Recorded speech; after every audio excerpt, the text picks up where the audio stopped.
Act 1, Chapter 1.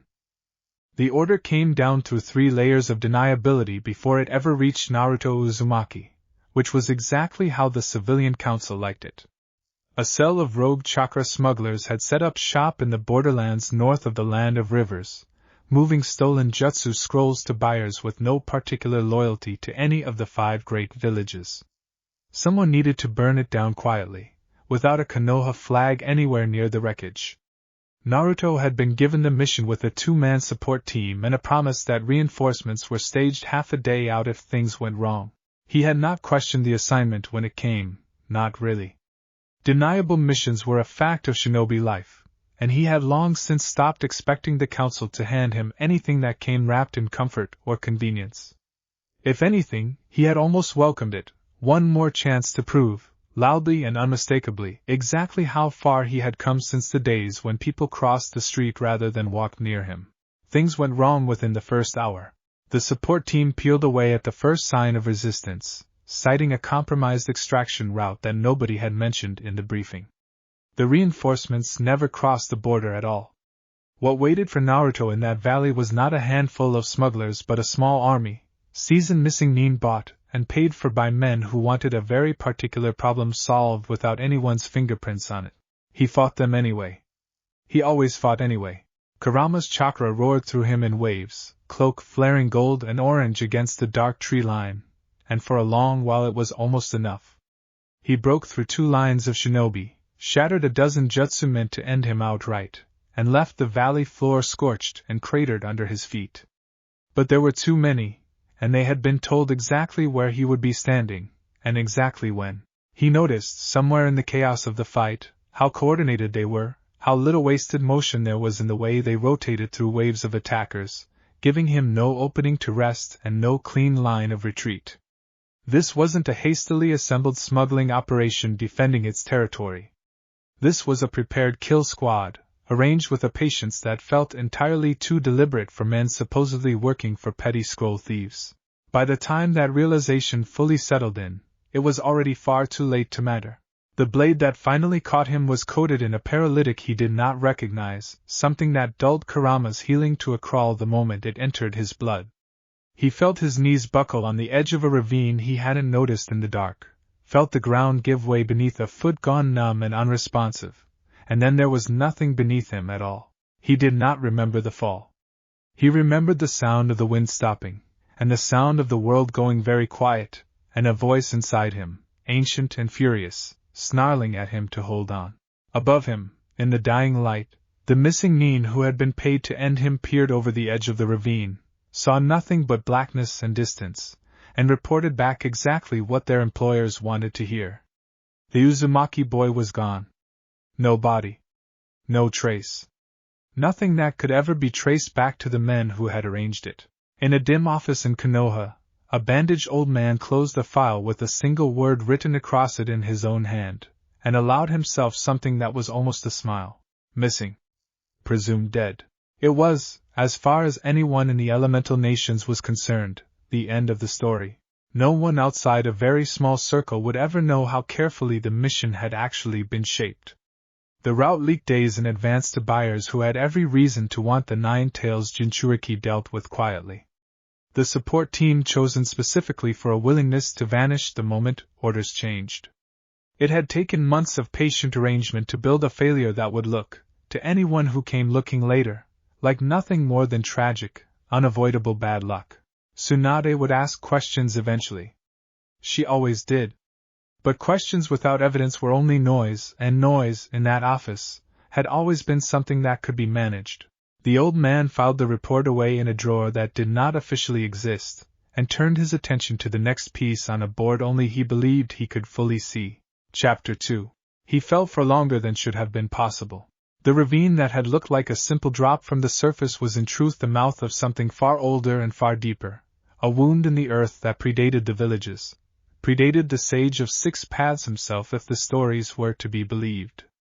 Naruto tumbled through darkness that smelled of stone and copper and something else beneath it, something warm and reptilian, until the darkness gave way to a dim reddish light and the ground finally, mercifully, caught him. It should have killed him. The paralytic in his veins should have made certain of that, chakra healing or not. But deep inside the cage that no longer felt like a cage, Kurama had already made a decision no one had asked permission for, pouring raw chakra into every cracked bone and torn muscle with a violence that felt less like healing and more like refusal. You are not allowed to die in a hole, the fox growled, somewhere in the dark of his own mind. Not like this. Not for them.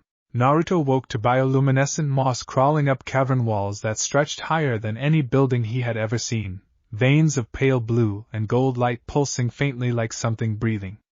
The air was warm and thick and tasted of iron. Somewhere far off, water dripped in a rhythm too steady to be natural. He tried to stand and failed, tried again and managed it, one hand braced against stone that was warmer than stone should ever be. Every breath came ragged and shallow, lungs still adjusting to air that felt thicker and older than anything on the surface, and for a long moment he simply stood there, swaying, trying to piece together how a fall that should have killed him outright had somehow left him merely broken instead of gone entirely. It was only when he turned to steady himself further that he realized the wall he had been leaning on was not a wall at all. It was scale. The creature uncoiled slowly, impossibly, a length of ancient black and crimson hide unfurling out of the dark like the cavern itself had decided to wake up. Eyes the size of Naruto's whole body opened above him, slitted in gold, and studied him with an attention that felt older than the hidden leaf itself. "Little kid," the voice inside him whispered, and for once it did not sound amused. "That is not a summon. That is not anything from our world."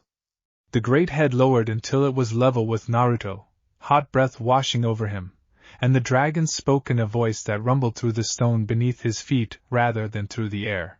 "You fell a very long way to die quietly, little human. Most who fall this far do exactly that." Naruto forced himself upright, ribs grinding, chakra spent, and looked the ancient thing directly in its enormous golden eye without flinching, because flinching had never once solved the problem in his life. "I don't plan on dying quietly," he said. "I don't really plan on dying at all, if it's all the same to you."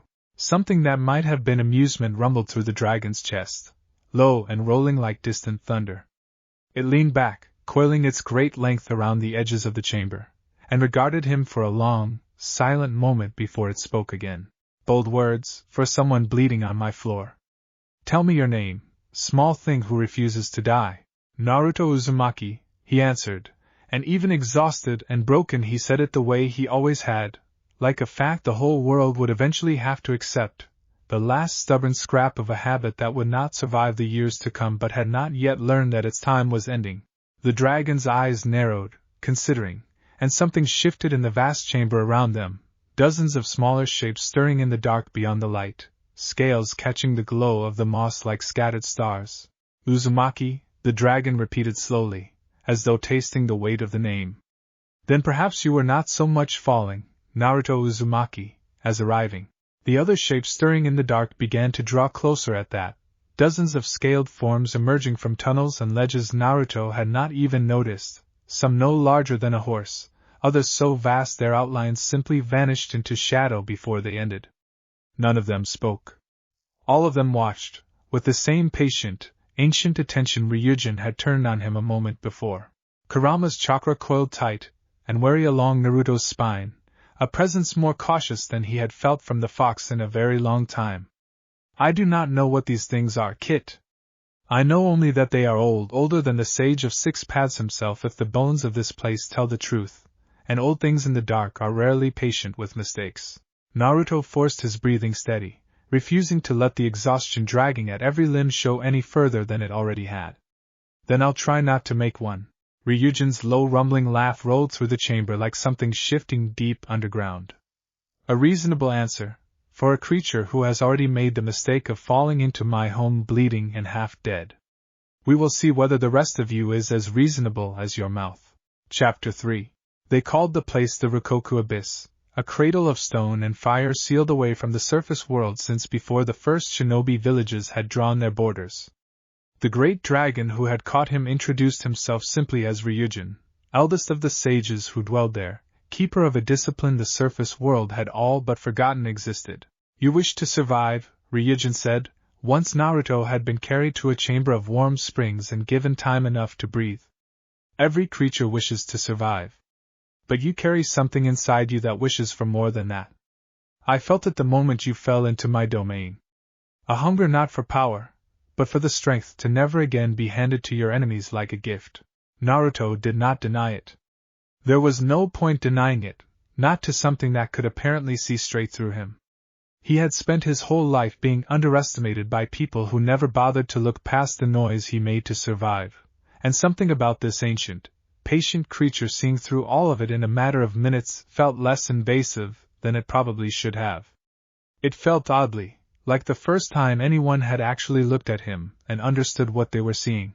I was left for dead, he said quietly. On purpose. By my own village.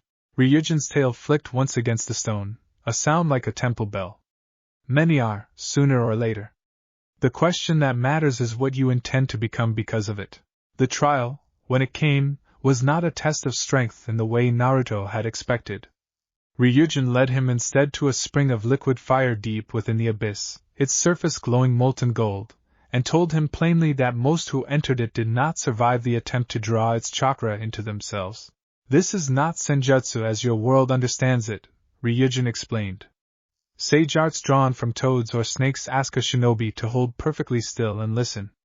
Draconic senjutsu asks something crueler. It asks you to burn, and to choose, again and again, not to become ash. Kurama's presence coiled tight, and wary at the base of Naruto's spine. I do not like this, Kit. Even I cannot promise to pull you back from something like that. Naruto considered the warning for exactly as long as it took to remember why he had chosen to fall this far into the dark rather than simply drift, unconscious, until his body gave out entirely. He thought of the men who had watched him go over the edge of that ravine and reported his death with clean, practiced efficiency, of the years he had already spent being underestimated by people who had decided, long before they ever met him, exactly how little he was worth protecting. He thought of how easy it would have been to simply stay broken. Then I won't need pulling back, Naruto answered, and stepped toward the spring before either the fox or the dragon could talk him out of it. The moment the fire chakra touched him, it was unlike anything he had ever endured, worse than the Kyuubi's cloak in the days before he had mastered it, worse than any wound he had taken in any war. It did not simply burn his skin. It burned through every lazy, careless, undisciplined habit he had ever let himself keep, stripping away the parts of him that reacted before they thought, that shouted before they planned, that trusted before they verified.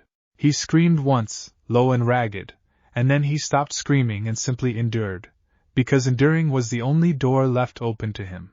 Ryujin watched from the edge of the spring, ancient eyes unreadable, and said nothing at all until the fire finally receded and left Naruto kneeling in shallow, cooling water, gasping, alive, and entirely, unmistakably changed. Good, the old dragon rumbled at last. That is the first coil shed. There are several more to go. Naruto lay in the shallow water for a long while afterward, staring up at the impossible height of the cavern ceiling, waiting for his hands to stop shaking. They did, eventually, though slower than he would have liked to admit out loud. How many more? He finally asked, voice hoarse from the screaming he wished he could pretend hadn't happened. As many as it takes, Ryujin answered, without any particular cruelty in it, simply plain fact stated by something that had watched this exact question asked 1,000 times before. You did not fall into my domain because the world had further use for the boy you were. You fell here because some part of you already understood that boy needed to end, and something else needed to take his place. Kurama, quiet for once, offered no argument to that, and its silence told Naruto more than any growled objection could have. Chapter 4. The training that followed had no mercy in it, and Naruto came to understand quickly that mercy had never been part of the arrangement. Ryujin taught him to move the way dragons moved, low and coiled and inevitable, every strike a conclusion rather than an opening. He taught him to breathe fire chakra through a body that had spent years channeling wind and lightning instead, a process that left Naruto retching blood and ash more nights than he could count during the first months alone. He also taught him silence. You speak before you think, Ryujin observed one evening, watching Naruto stumble through a stance for the 40th time in a row. You announce your intentions to the world as though the world has earned the right to know them. That habit will get you killed by anyone patient enough to simply wait for you to reveal yourself. Naruto wanted to argue. It was, in fact, an old and comfortable instinct to argue, to laugh, to fill silence with noise because noise had always felt like proof that he still existed, still mattered, still refused to be erased. But he thought of the ravine, of the mission that had been designed from the start to bury him quietly, of the men who had known exactly how loud and exactly how predictable he would be. So instead of arguing, he simply nodded, and tried again in silence. The physical demands alone would have broken most shinobi long before the deeper lessons ever had a chance to take root. Ryujin had him hold forms in the scalding shallows of the fire springs until his legs shook and his lungs burned with air heavy enough to taste, then made him repeat the same forms again the moment he thought he had earned a rest. There was no praise for endurance. There was only the next trial, waiting patiently on the other side of the one he had just survived. Some days he made no visible progress at all, and simply endured the training as a kind of penance for every mistake that had ever let someone else decide his worth. Other days something clicked into place so completely that even Ryujin's ancient, unreadable eyes flickered with something like approval. Naruto learned, slowly, not to expect either outcome, and simply to keep showing up regardless of which one arrived.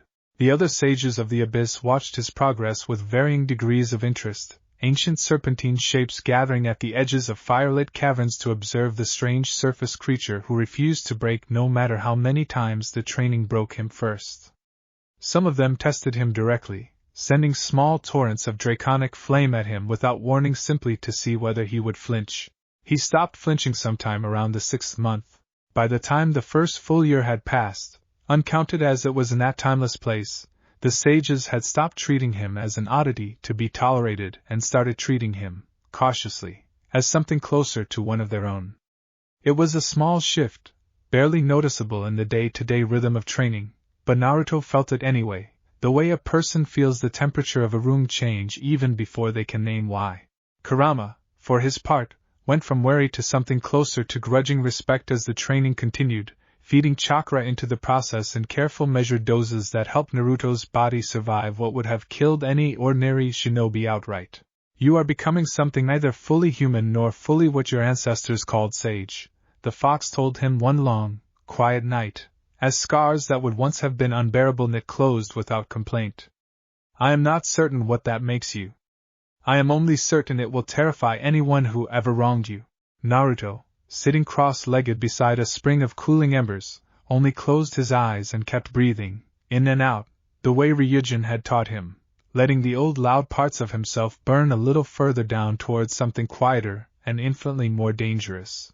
There were nights, in those early months, when the silence itself felt like the hardest part of the training.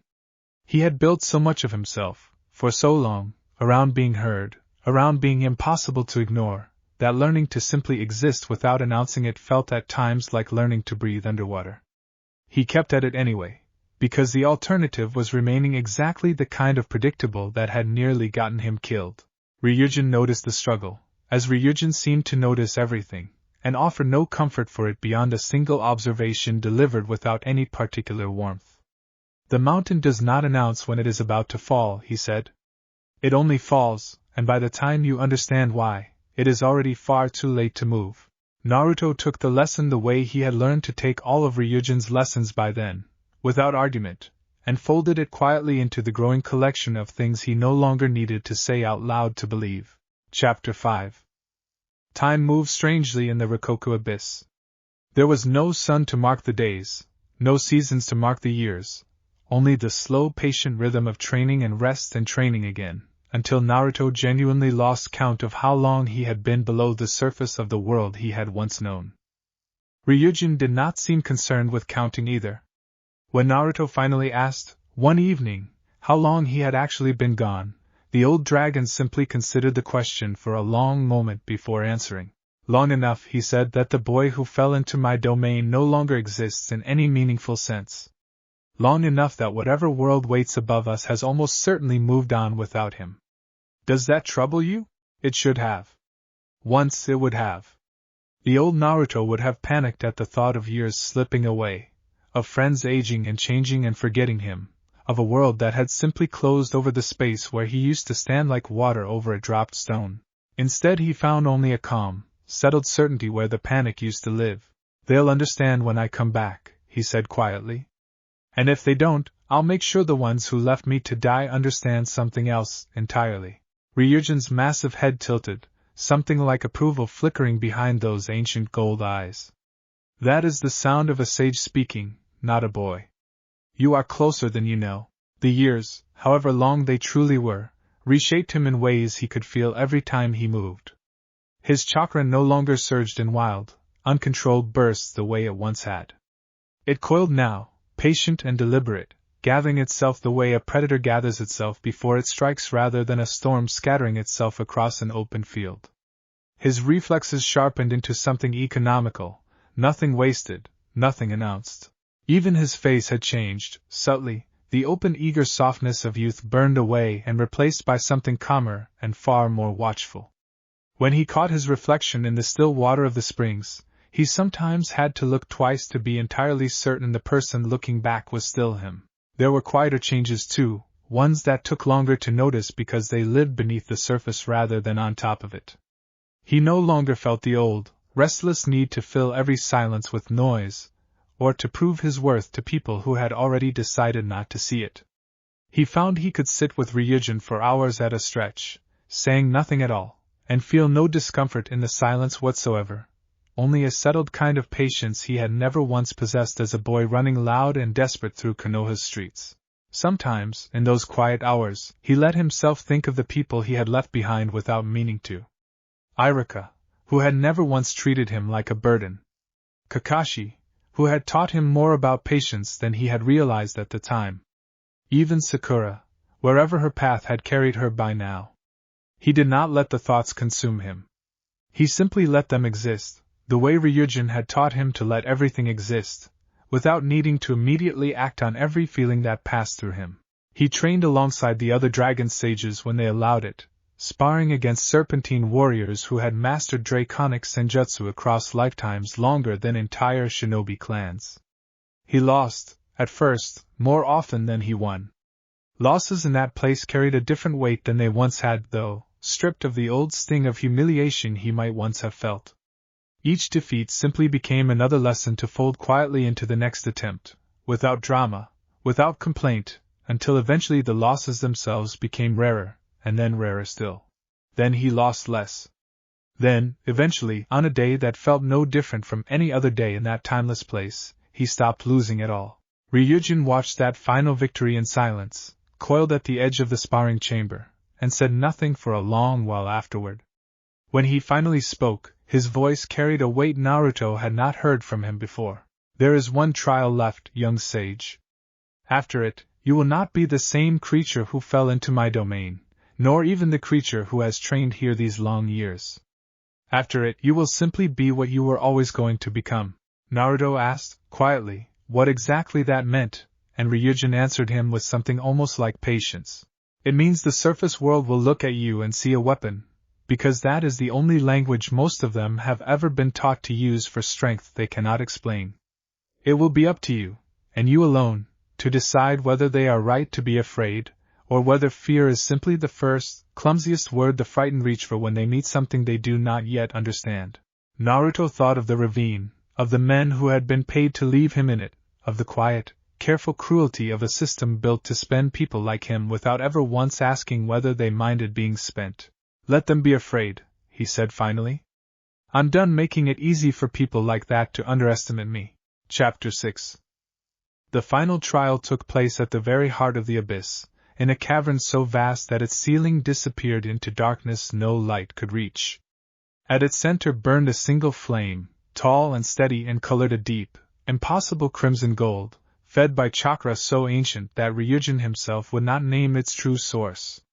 The heat of it reached Naruto long before he crossed half the distance toward it, pressing against his skin like a living thing, patient and enormous and entirely indifferent to whether he survived what came next. "This is the coil of the first Harem," the old dragon said, as Naruto stood before it, stripped of every technique and habit he had carried in with him. Every sage who has ever walked from this chamber has walked out changed at the level of blood and bone. Some have walked out immortal in the truest sense the word allows. Others have simply walked out dead. There is no way to know which you will be until the flame decides. Kurama's chakra pressed close and tense against Naruto's own, a presence that had become something closer to an ally than a prisoner over the long years of training. I have shared a body with you long enough to know you will do this regardless of what I say. So I will only say this. Whatever comes out of that fire, I intend to still be there beside it. Naruto allowed himself, for the first time in longer than he could measure, something close to a small smile. Wouldn't have it any other way, he said, and stepped into the flame. What followed had no clean way to be described afterward, even to himself. It felt like every scar he had ever carried opening at once, and every one of them healing into something that was no longer simply flesh. It felt like the fire asking him, over and over, in a language beneath language, whether he still intended to endure, and every time he answered yes without hesitation, some deeper layer of him hardened into something that would never again be easily broken. Somewhere in the depths of that endurance he saw fragments of everything the last several years had built in him, flashing past like scenes glimpsed through fast-moving water. The ravine. The long silent months of training. Ryujin's patient, unyielding lessons. And beneath all of it, older still, a boy standing alone in an empty apartment, wanting nothing more than for someone, anyone, to simply choose to see him. The flame did not let him look away from any of it. It simply asked, each time, whether he intended to let that old wound keep deciding who he became, or whether he was finally ready to decide for himself. He chose for himself. Every single time. When it was finished, he did not simply survive. He emerged. His whisker marks had deepened and sharpened, faint draconic scaling visible now along his forearms, and the edges of his jaw when his chakra rose even slightly. His eyes, when Ryujin studied them afterward, held a slitted golden quality that had nothing to do with the Kyuubi's cloak and everything to do with the flame he had just walked through. The chakra coiled inside him no longer felt like a river that could run dry. It felt like something that had simply always been there, and always would be. Ryujin lowered his great head until his ancient golden eye was level with Naruto's own, and for the first time since Naruto had fallen into his domain, the old dragon looked, unmistakably, impressed. Draconic sage, he said quietly, the words settling over the chamber like a verdict. You have earned the title in full. Your body no longer ages the way mortal bodies age. Your wounds will close faster than almost anything in either world can inflict them. You have become, in every sense that matters, very difficult to kill. The other sages of the abyss had gathered at the edges of the great chamber by then, dozens of ancient shapes watching in a silence that felt less like indifference now and more like something close to acknowledgement. None of them spoke. None of them needed to. The verdict Ryujin had already delivered was, in that place, the only verdict that mattered. Naruto flexed one hand, watched faint gold light trace briefly along his knuckles before fading, and felt, for the first time since the ravine had swallowed him, something settle fully into place. Good, he said, quiet and certain. Because I have some very overdue conversations waiting for me on the surface. Ryujin studied him a long moment, some unreadable calculation passing behind those ancient golden eyes, before the great dragon spoke again, quieter now, almost gentle in a way Naruto had not heard from him before. Remember this, above everything else you carry out of here. The flame did not simply grant you strength enough to survive. It granted you time enough to be patient about how you use it. Do not squander that gift by rushing back into the same old habits that nearly buried you the first time. Naruto inclined his head, the gesture measured and deliberate in a way the old, restless version of him would never have managed. I won't, he said. I've had a long time to learn what patience actually costs. I don't intend to forget the price. Chapter 7. Ryujin did not try to stop him from leaving, though the old dragon made his opinion of the surface world's ruling councils quite clear before Naruto departed. You are no longer theirs to command, Ryujin said, coiled at the edge of the great chasm that led back toward daylight. Whatever debts you believe you owe the village that discarded you, weigh them carefully before you decide to pay them. A sage of your standing does not need to serve anyone's throne to matter in this world. He can simply choose to matter on his own terms. Naruto considered that for a long moment, the weight of years spent underground settling differently on him now that departure was actually within reach. He thought of Konoha, of Iruka and Kakashi and the handful of people there who had never once treated him like a tool to be spent. He thought, too, of the ones who had signed off on a mission built to bury him quietly in a foreign ravine. I don't owe the village anything anymore, he said finally. But there are people in it I still care about. That's different. Then go carefully, Ryujin rumbled, and find out which is which before you decide how loudly to announce that you survived at all. There is one more thing you should carry with you, Ryujin added, as Naruto turned toward the long tunnel leading up toward daylight. The chakra you now hold does not simply make you difficult to kill. It marks you, to anyone with the training to sense it properly, as something the surface world has not seen walk among it in longer than any of its history's record. There will be those who fear that. There will be others who try to claim it, or claim you, the moment they understand what you have become. Choose carefully who you allow close enough to matter. Naruto glanced back at the old dragon one last time, gold eyes steady in the dim firelight of the cavern that had, in its own strange way, become the closest thing to a home he had known in years. I already know exactly who I'm choosing, he said. I just have to find out if they're still where I left them. The climb back toward the surface took days, through tunnels and caverns that had clearly not seen sunlight in centuries. Chakra-lit moss giving way slowly to real daylight filtering weakly down through cracks far, far above. Naruto used none of his old, wasteful techniques to speed the ascent. He simply climbed, patient and economical, exactly the way he had been taught. When he finally emerged into open air, blinking against light he had not seen in years, the world that greeted him looked almost unnervingly unchanged. Trees had grown taller in places. A distant town he half remembered had expanded its walls. But the wind still smelled the same, and the sky above the land of rivers stretched the same pale, indifferent blue it always had, entirely unaware that anything below it had changed at all. He stood at the mouth of the ravine that had swallowed him however many years ago, drew a long, slow breath of surface air into lungs that had adapted to something far heavier underground, and allowed himself a moment, just one, to simply exist in the sunlight without needing to prove anything to anyone. Then, in the distance, carried faintly on the wind, he felt it. A ripple of familiar, powerful chakra, tangled together with the sharp metallic tension of a fight already well underway, somewhere beyond the tree line to the east. Two of those signatures he recognized instantly, etched into memory from a childhood he had almost stopped believing still belonged to him. Tsunade and Shizune. Whatever calm patience the abyss had built into him held steady, but underneath it, something older and far more protective stirred awake in an instant. Kurama stirred as well, sharp and immediate. That chakra signature is straining, Kit. Whoever they are losing whatever fight they are in. Naruto did not need the fox to tell him that twice. Every quiet, disciplined lesson from the abyss folded neatly into place behind a single, older, far more familiar instinct, the same one that had never once let him walk away from someone who needed him, no matter how many years or how much distance separated the boy he had been from the sage he had become. Naruto moved. Chapter 8. He crossed the distance faster than should have been possible for anyone still technically human, chakra coiling low, and controlled around him rather than blazing outward the way it once had. Trees blurred past in economical, silent motion, and it was only as he closed the last stretch of forest that the shape of the danger ahead came fully into focus. A dozen shinobi, faces hidden behind featureless masks, chakra signatures deliberately muted in a way that only one organization in the elemental nations had ever bothered to perfect. Root. He recognized the discipline in their formation immediately, the same cold, methodical patience that had orchestrated the ambush in the borderlands years ago.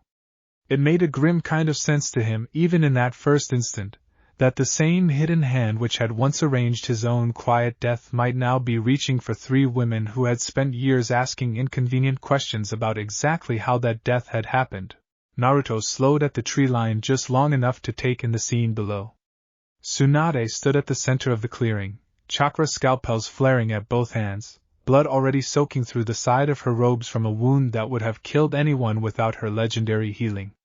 Shizune fought at her side, Senbon flashing, protecting a fallen figure Naruto didn't immediately recognize until a familiar mesh of purple hair caught the light.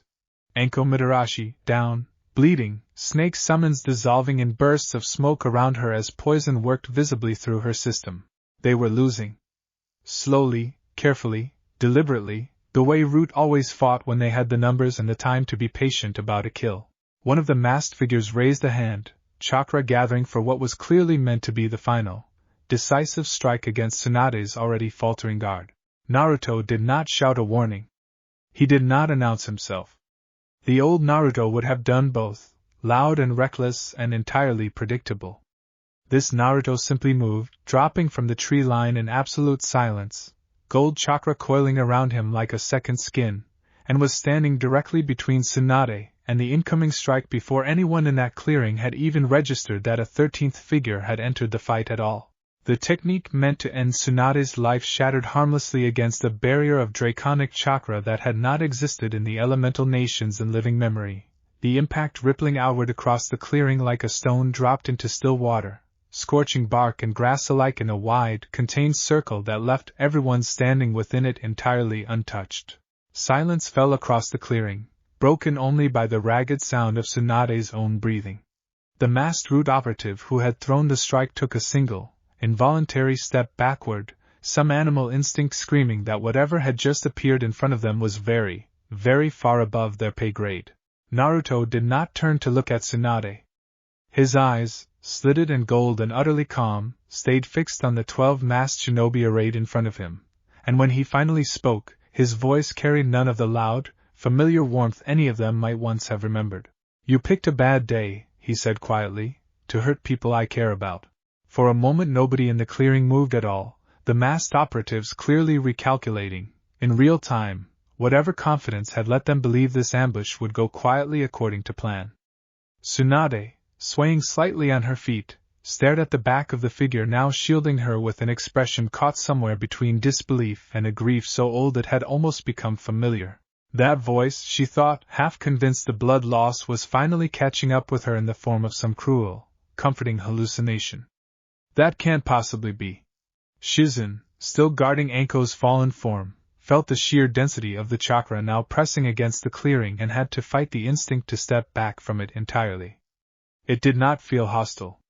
It felt enormous, coiled, and utterly, unshakably certain of itself, which in its own way was more unsettling than open malice would have been. Chapter 9. The Root Squad did not hesitate long. Hesitation had never been a virtue Danzo's forces were trained to indulge, and their orders, whatever they had originally been, clearly did not account for retreat in the face of an unknown threat. They attacked as one, a coordinated wall of jutsu and blade meant to overwhelm anything that had not been specifically prepared for it. Naruto had spent years being prepared for exactly this.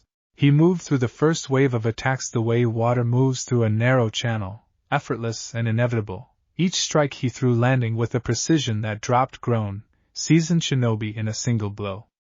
There was no wasted motion, no unnecessary flourish, none of the loud clone spam chaos that had once defined his fighting style. Every movement was a conclusion, exactly as Ryujin had taught him. A blast of concentrated fire chakra tore through the underbrush where 3 operatives had been standing an instant before, and where the fire had passed the ground itself glowed faintly gold, scorched with a heat that had nothing natural about it. 2 more Root shinobi went down beneath strikes so fast that Shizune, watching in stunned silence from beside Tsunade, was not entirely certain her eyes had tracked the actual motion at all. Behind him, Tsunade forced herself upright despite the wound in her side, golden sandine eyes narrowing as she studied the stranger who had appeared between her and certain death. Something about the set of his shoulders, the particular stubborn tilt of his jaw even in that terrifying calm, tugged at a memory she could not immediately place. She had trained under legendary censors and healers both, had spent decades learning to read the shape of a person's chakra the way other people read faces, and every instinct she had built over that long career was insisting, quietly and with growing certainty, that she already knew exactly who was standing in front of her. It can't be, she murmured, more to herself than to anyone else. The last of the root operatives, seeing 4 of their number already unconscious in the space of perhaps 10 seconds, made the only rational decision left available and attempted to flee into the tree-line. Naruto let 2 of them go. He needed at least one alive to answer questions, and there would be time later to decide exactly how patient he wanted to be about getting those answers. The remaining operatives he dealt with quickly, decisively, and without a single fatality, exactly as he had trained himself to do. Ryujin's lessons had never been about killing efficiently. They had been about ending a fight so thoroughly that killing was never even necessary. One of the last 2 standing tried a genjutsu meant to scatter his focus, a technique clearly designed by someone who had studied him carefully before this ambush was ever planned. It slid off him like water off scale. The coiled patience Ryujin had drilled into him, refusing to let any illusion take root in a mind that had spent years learning to hold perfectly, unshakably still.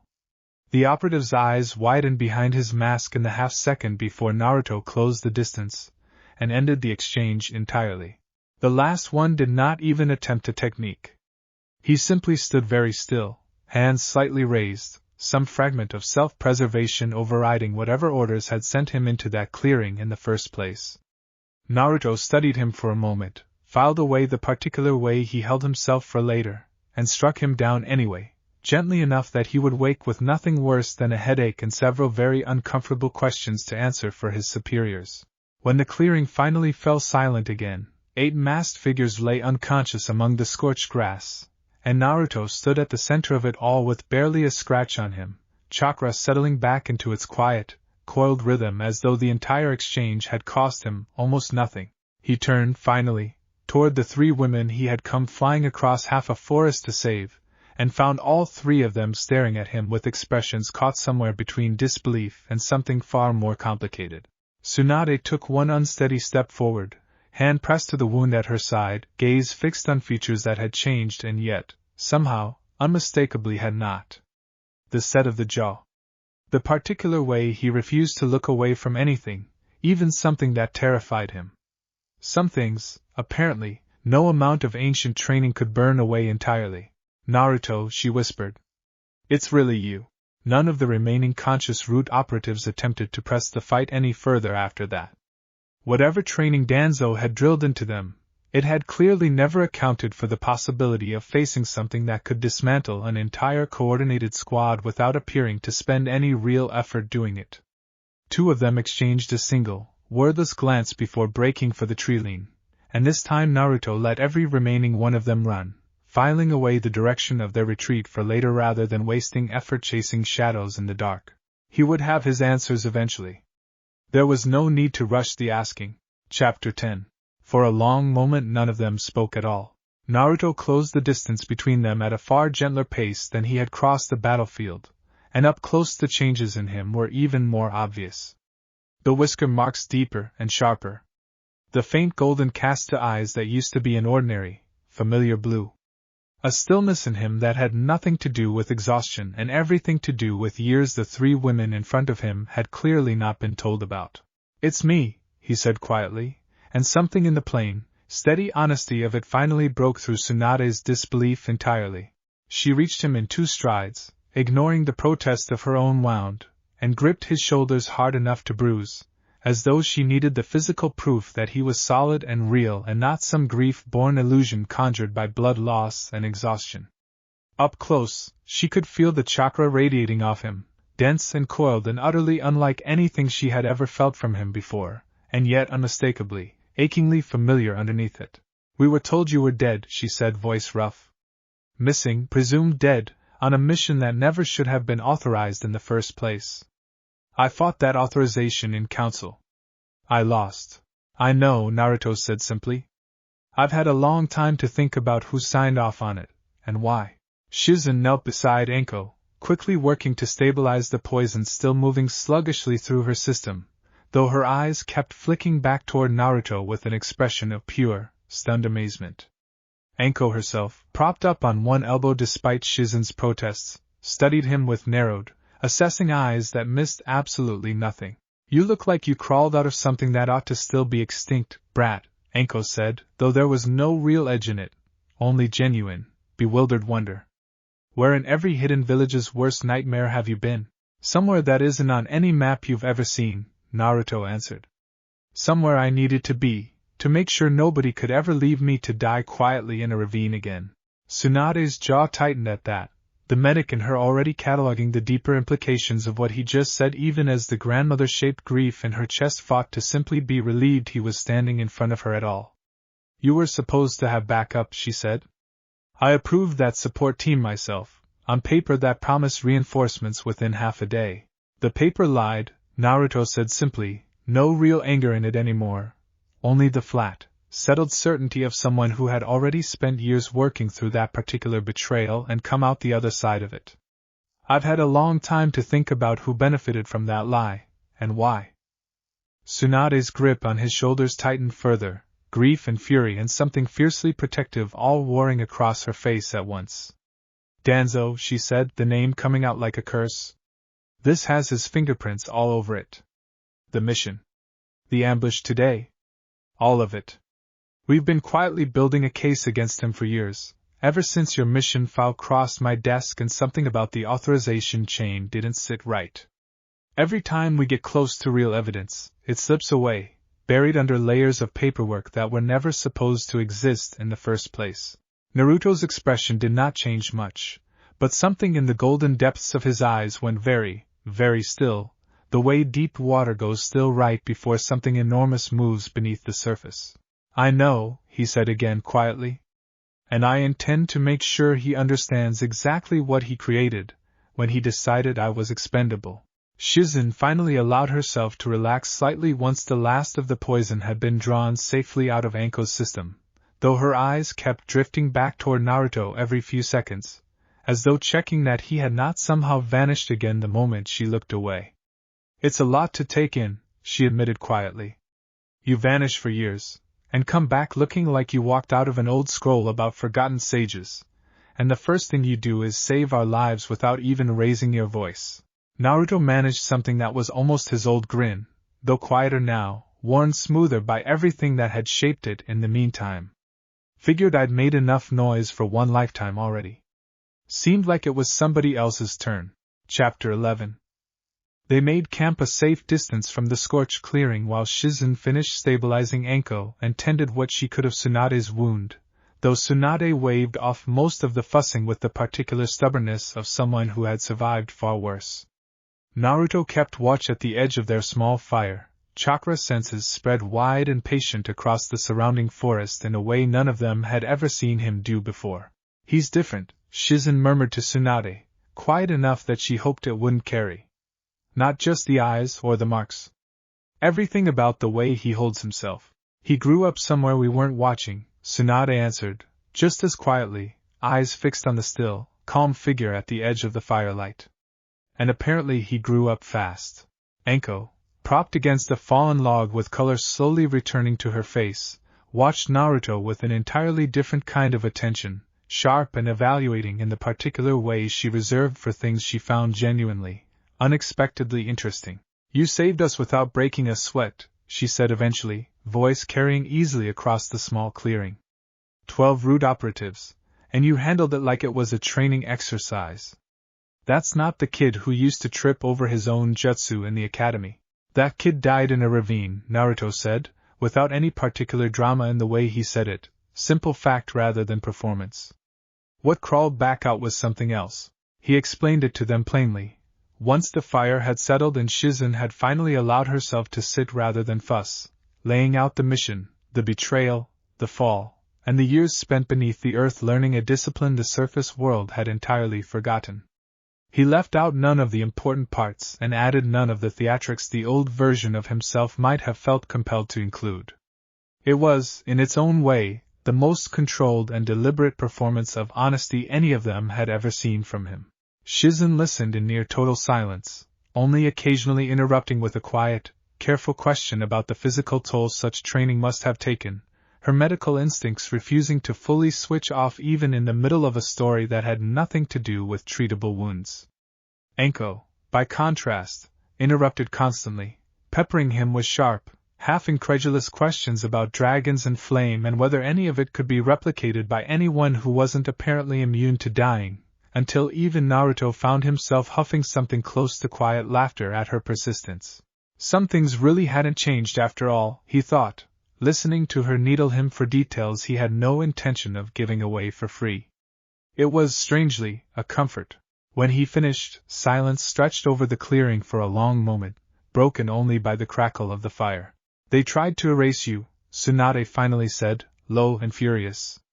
And instead they handed you the tools to become the single most dangerous thing in the elemental nations.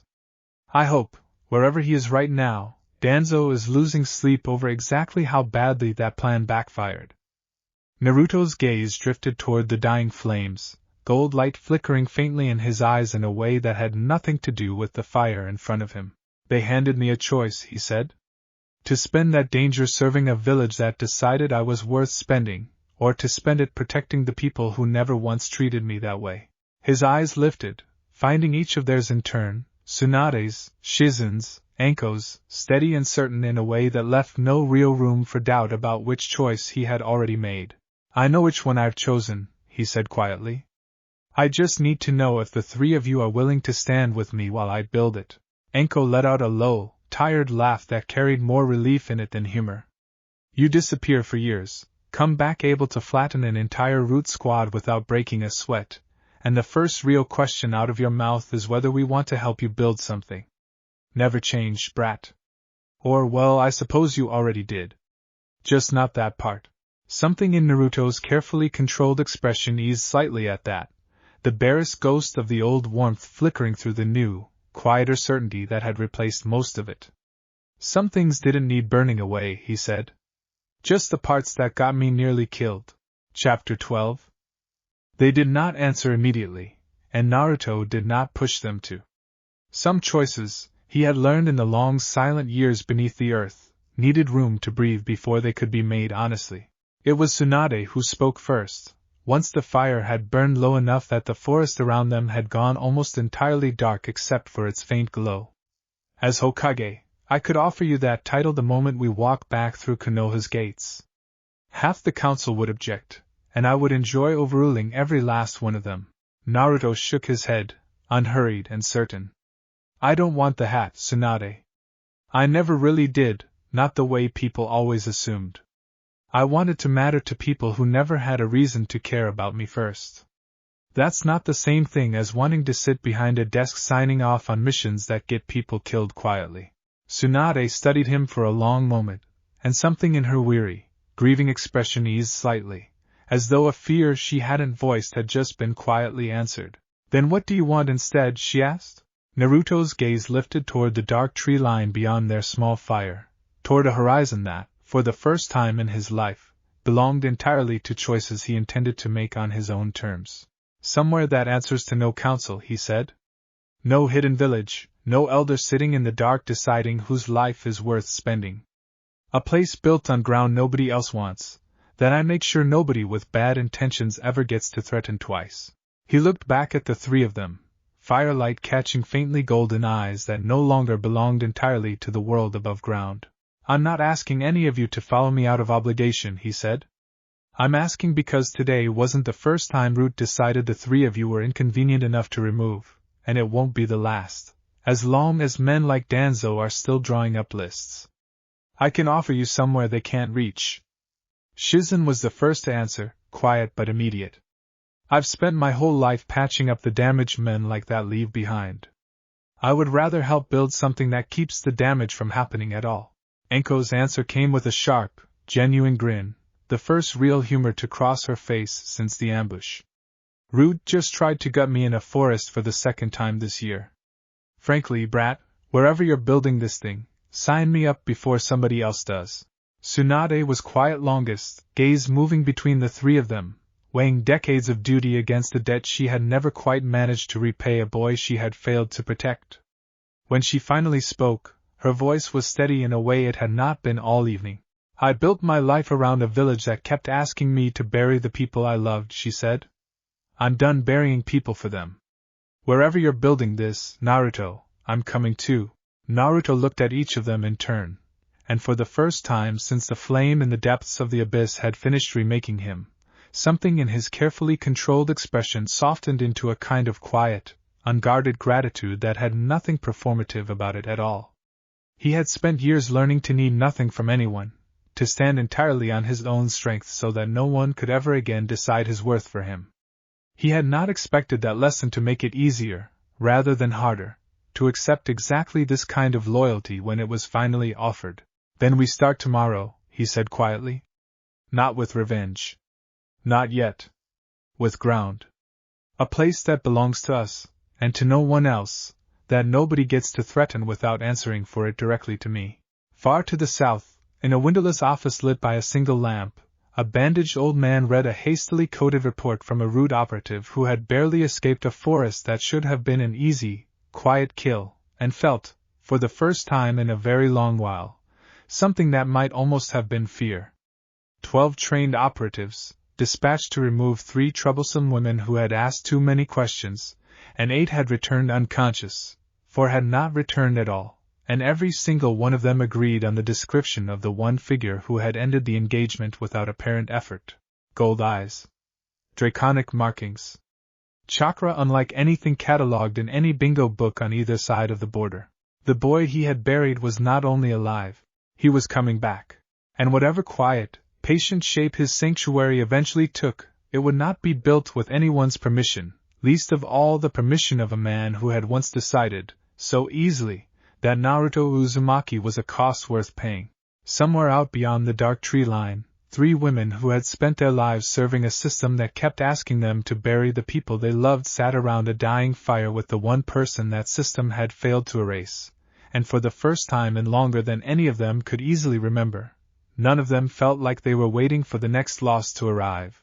Above them, the same indifferent sky that had watched Naruto fall into a ravine years earlier now stretched clear and star-scattered over a fire that 4 very different people had chosen, deliberately, to sit around together. It asked nothing of any of them. It simply waited, the way it always had, to see what they would build beneath it next. Act 2, Chapter 1. They traveled north for 3 days before Naruto finally told them where he intended to go, and even then he said it quietly, almost carefully, as though the name itself carried weight he was still learning how to hold. "Yuzushigakure," he said. "What's left of it, anyway?" Tsunade, walking beside him with her wound long since healed under Shizune's careful attention, gave him a sideways look that carried more history in it than words could easily explain. "The ruins of the Whirlpool Village. Nobody's lived there in decades, Naruto. The land itself is supposed to be cursed, if you believe the old stories." "I don't believe in curses," Naruto said. "I believe in places nobody else wants badly enough to come looking for them. That makes it exactly the kind of ground I need." Anko, trailing a few steps behind with her hands laced behind her head in a posture of deceptive laziness, snorted at that. Bold claim from a guy who grew up terrified of being forgotten. Now you want to build your kingdom in the one place everybody already forgot on purpose.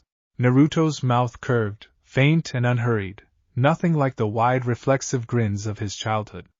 "That's exactly why it'll work. Nobody expects anything to rise out of ground they've already written off. Ryujin taught me that.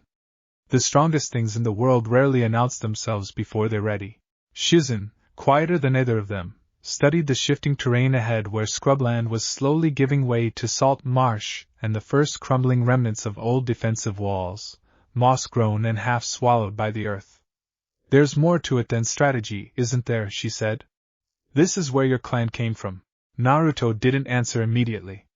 When he finally did, his voice had dropped into something quieter than his usual measured calm, closer to the boy he had once been than anything they had heard from him since the ravine.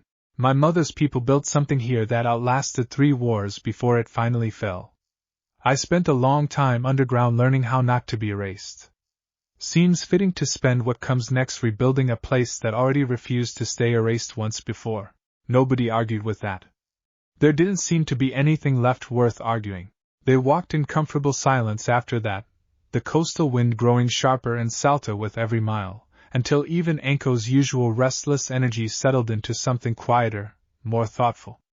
Tsunade found herself thinking, unbidden, of the countless nights she had spent poring over old clan records searching for any scrap of information about the Uzumaki, driven by grief for a student she had lost and a friend she had never stopped missing. She had never once imagined she would end up walking toward the ruins of that same clan's home beside the son neither of them had gotten the chance to properly know.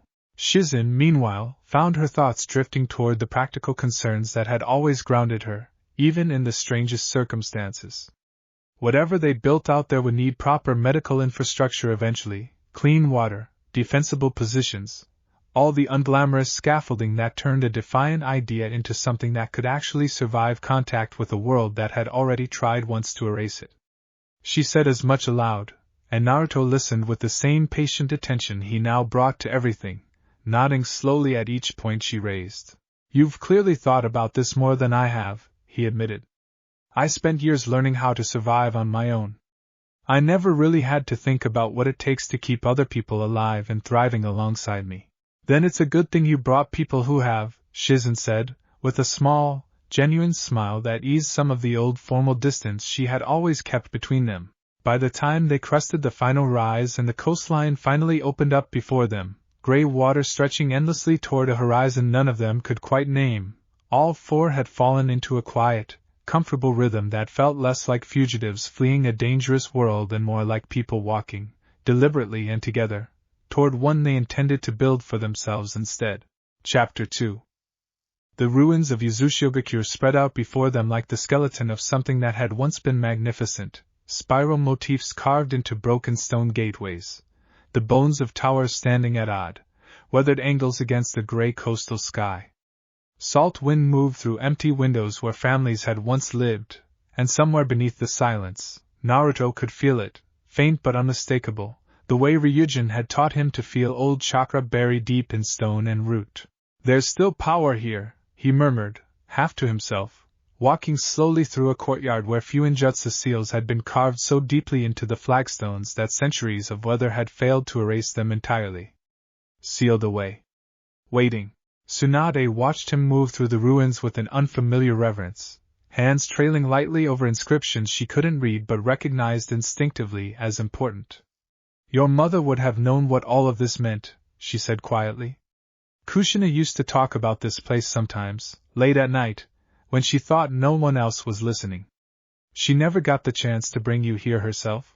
Naruto knelt beside one particularly elaborate seal etched into the base of a fallen tower, tracing the spiral pattern with 2 fingers, feeling something in his own chakra respond to it in a way he hadn't expected. "Then I guess I'll have to learn it the hard way, same as everything else." Anko, poking through the rubble of what had once been an armory with the enthusiasm of someone who had never met a ruin she didn't want to loot, let out a low whistle from several buildings away. "You might want to come see this, brat. Unless abandoned weapon vaults sealed with fuinjutsu strong enough to survive a few centuries of neglect aren't exactly your thing." They gathered around the vault door within minutes, a slab of blackened iron etched with spiral seals nearly identical to the ones scattered throughout the ruins, chakra still humming faintly along its edges after all the years of abandonment. Naruto pressed his palm flat against the metal, closed his eyes, and let his own chakra reach toward it the way Ryujin had taught him to reach toward anything ancient and half-sleeping. The seal recognized him almost immediately, and the vault door groaned open on hinges that had not moved in generations, releasing a breath of stale, cold air that smelled faintly of old paper and older steel. Home, Naruto thought, standing in the doorway of a vault built by people who had shared his blood and his name long before Konoha had ever existed to fail him. "Not the one I lost. The one I'm about to build." He spent a long moment simply standing there, letting the weight of it settle over him properly. There was grief in it, quiet and unavoidable. For a mother he had never gotten the chance to know beyond second-hand stories and a sealed message left behind for a son she never saw grow up. But there was something else too, something that felt less like loss and more like inheritance finally being claimed rather than mourned. Tsunade, watching from the doorway, recognized the particular stillness in him and did not interrupt it. She had seen that same look on Kushina's face once, years ago, standing in front of an old Uzumaki heirloom neither of them had ever properly discussed the meaning of. Grief and pride tangled together so completely that neither one could be pulled free without unraveling the other. Take whatever time you need, she said quietly, when he finally turned to look at her. This isn't a place that's going anywhere. Not anymore. They spent the rest of that first week simply mapping what remained, cataloging which structures could be salvaged and which had crumbled beyond any reasonable repair. The old harbor, silted over with decades of neglect, still showed the bones of docks that had once handled trade from across the elemental nations. The central plaza, cracked and overgrown, retained enough of its original spiral-patterned stonework that Naruto found himself, more than once, simply standing at its center and trying to imagine what it must have looked like whole. Anko, characteristically less sentimental about the ruins' history and considerably more interested in their practical defensive potential, spent most of that first week scouting the surrounding terrain for choke points and blind spots. This place was built by people who knew what they were doing, she noted approvingly, tracing the layout of the old outer wall with a professional eye. Whoever laid this out understood exactly how to make an approaching army regret it. Chapter 3. The vault held more than weapons.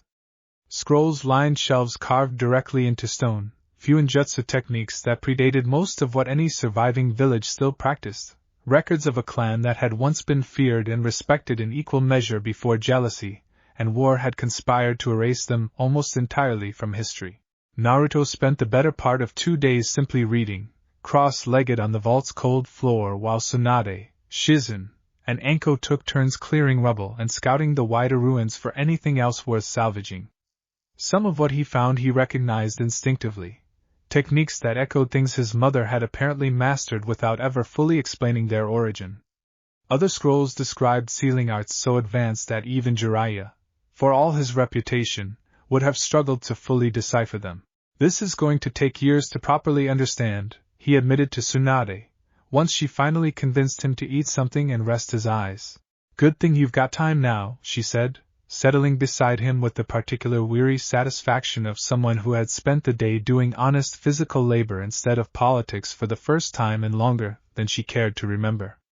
Speaking of which, if we're actually doing this, actually building something here, the three of us need to learn more than basic first aid and snake summons. If Root comes looking, and they will, I want to be able to stand beside you instead of needing rescued a second time. Naruto considered that for a long moment, turning the request over with the same careful patience Ryujin had drilled into him for years. It wasn't a small thing she was asking. Draconic senjutsu had nearly killed him more than once during his own training, and he had walked into that fire already carrying the Kyuubi's chakra to cushion the worst of it. I can't put any of you through what I went through, he said finally. Not the full trial. It would kill you outright, and I'm not willing to gamble any of your lives on it, no matter how much I trust you. But, Tsunade prompted, catching the unfinished shape of the sentence. But there's a lighter path. Chakra sensing, resilience training, forms that make you harder to catch off guard even without the fire itself. Ryujin taught me those first, before anything else.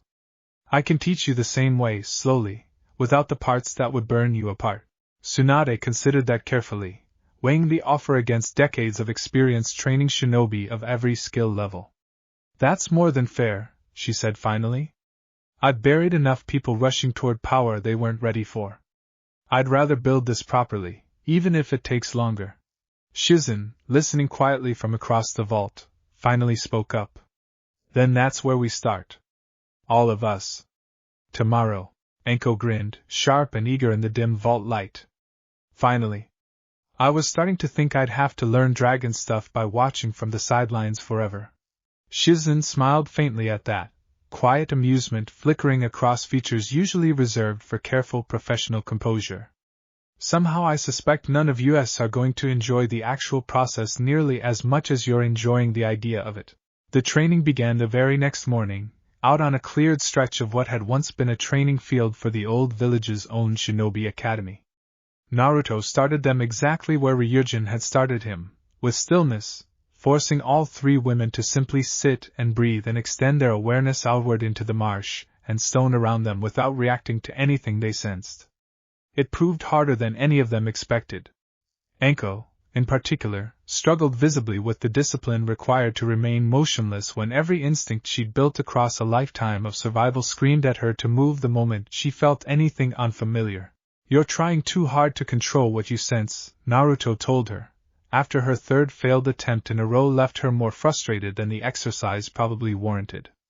Ryujin used to say that sensing is a kind of listening, and you can't listen properly to something you're busy arguing with.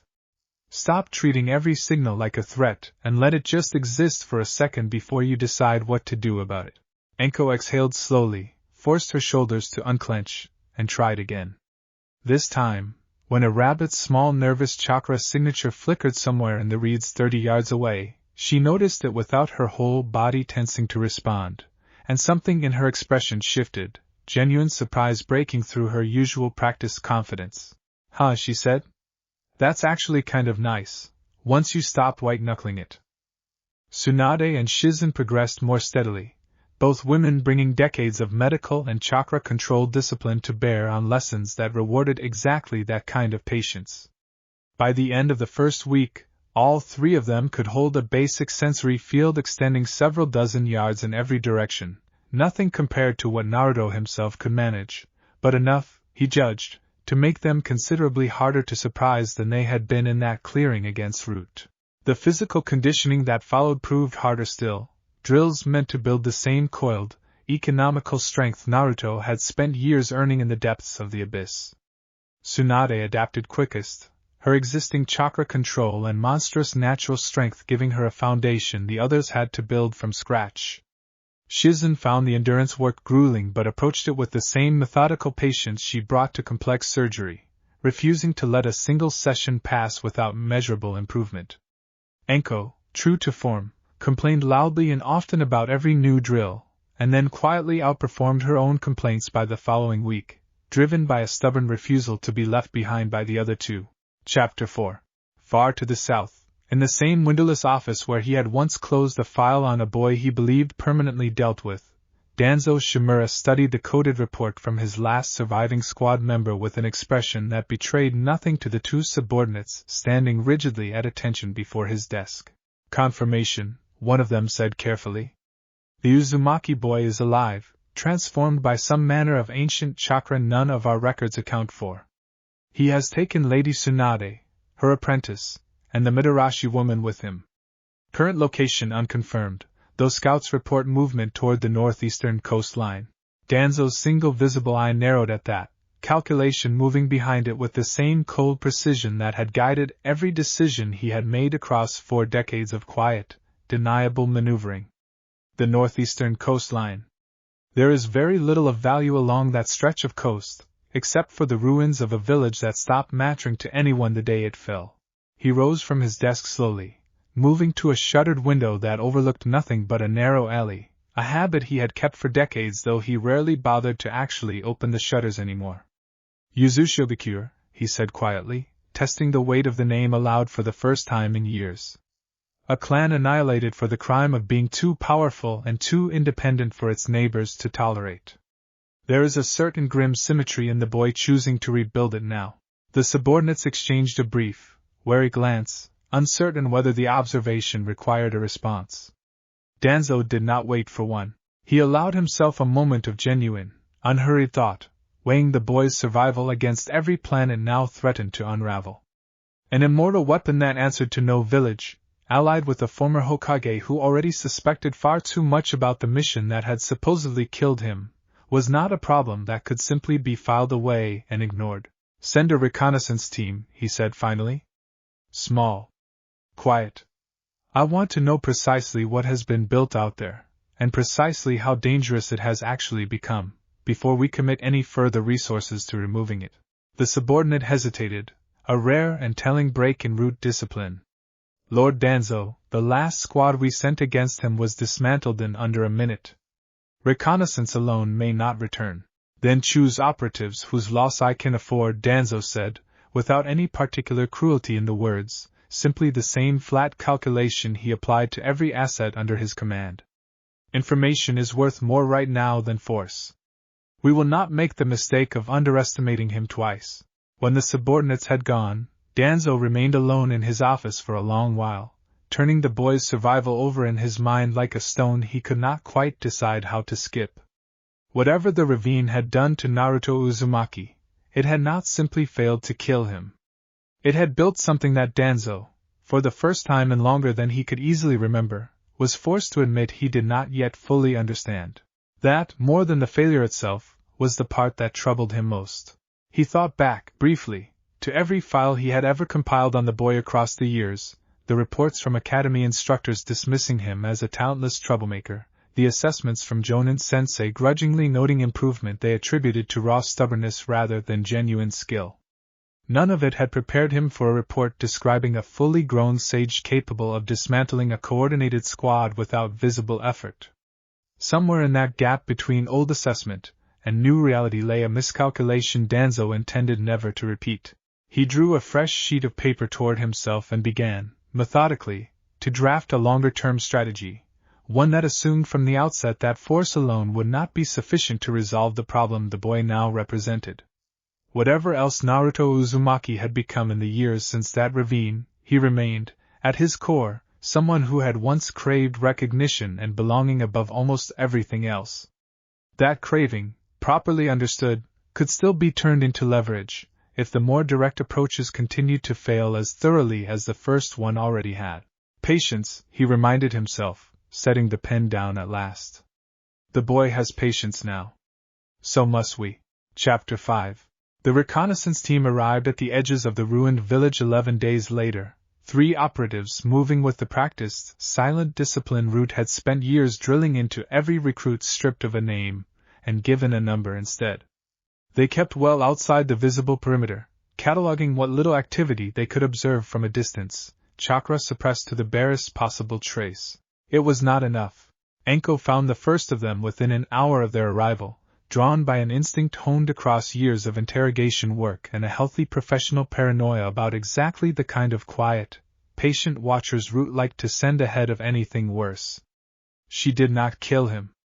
She had learned, watching Naruto operate over the past weeks, that a living, talking prisoner was worth considerably more than a dead one, and she executed the capture with a precision that would have made her old mentor proud. The second operative Shizune intercepted near the old aqueduct, her Simban finding pressure points with the same clinical efficiency she had once reserved for battlefield medicine, dropping him without a sound before he ever realized he had been made.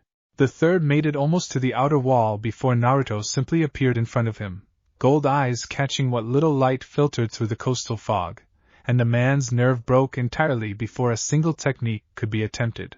They interrogated all 3 that evening in what had once been a council hall, walls still bearing faint traces of spiral motifs beneath centuries of grime.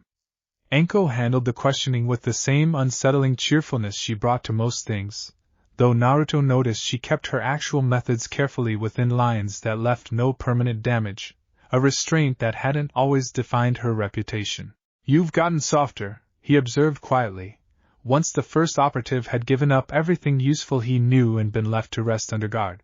Anko shrugged, though something in the gesture carried more weight than the casual delivery suggested. "Maybe I finally found somewhere worth not being the person Orochimaru trained me to be. Doesn't mean I've gone soft everywhere. Just means I'm choosing where it actually matters." By midnight they had confirmation of everything Naruto had already suspected. Danzo knew he was alive. Danzo knew roughly where they had settled. And Danzo, cautious as ever, had chosen information over force for exactly as long as it took him to decide force was worth the risk.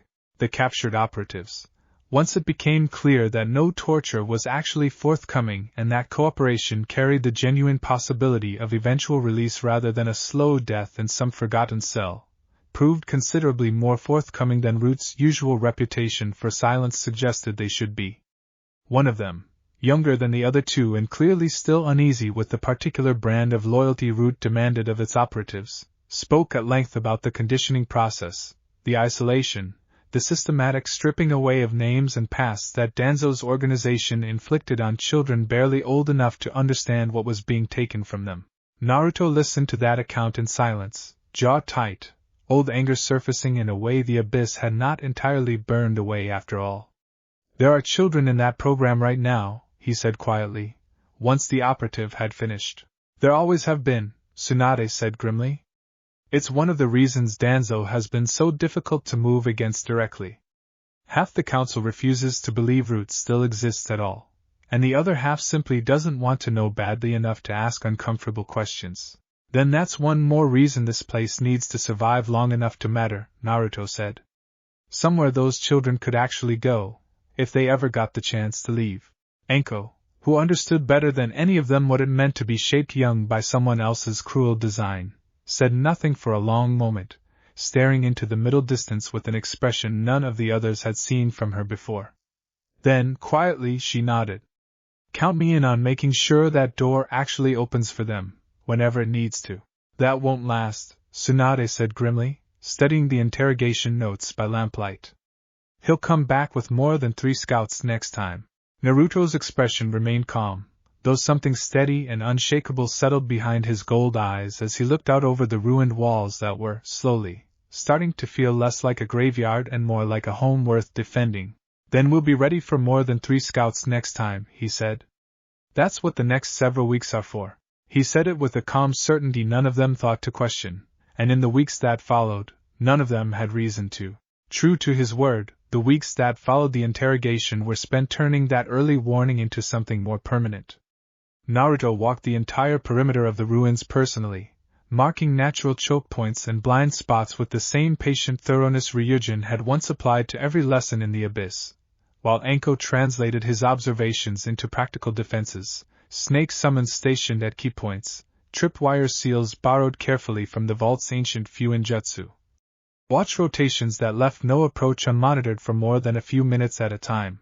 Shizune, for her part, used the captured operatives' medical records, willingly surrendered in exchange for the promise of eventual release rather than continued imprisonment, to better understand exactly what kind of physical conditioning route subjected its operatives to. That information, cross-referenced against what Naruto already knew of their tactics, let her prepare countermeasures and treatments specifically suited to the kind of injuries a future engagement was likely to produce. By the time the 3 captured scouts were finally released, blindfolded and escorted well clear of the ruins with a clear warning about what awaited any future intrusion, Yuzushiogakure had transformed from a hopeful ruin into something considerably closer to a fortress, one built not on intimidation alone but on the kind of careful, layered preparation that made intimidation almost unnecessary. Chapter 6. Back in Konoha, Tsunade's continued absence had not gone unnoticed, and the civilian council seized on the opportunity with the same patient hunger they applied to every crack in the Hokage's authority they had ever managed to find. 6 weeks without contact, one councilman said, at a session convened specifically to address the growing concern. 6 weeks, and her only apprentice missing alongside her. This is precisely the kind of instability the village cannot afford, particularly with tensions along the borders already elevated following the loss of an entire Jinchuriki candidate on a supposedly routine mission. Kakashi Hatake, seated near the back of the chamber in his capacity as one of the senior jonin the council occasionally consulted, kept his single visible eye carefully neutral throughout the entire proceeding, though very little about the discussion actually surprised him.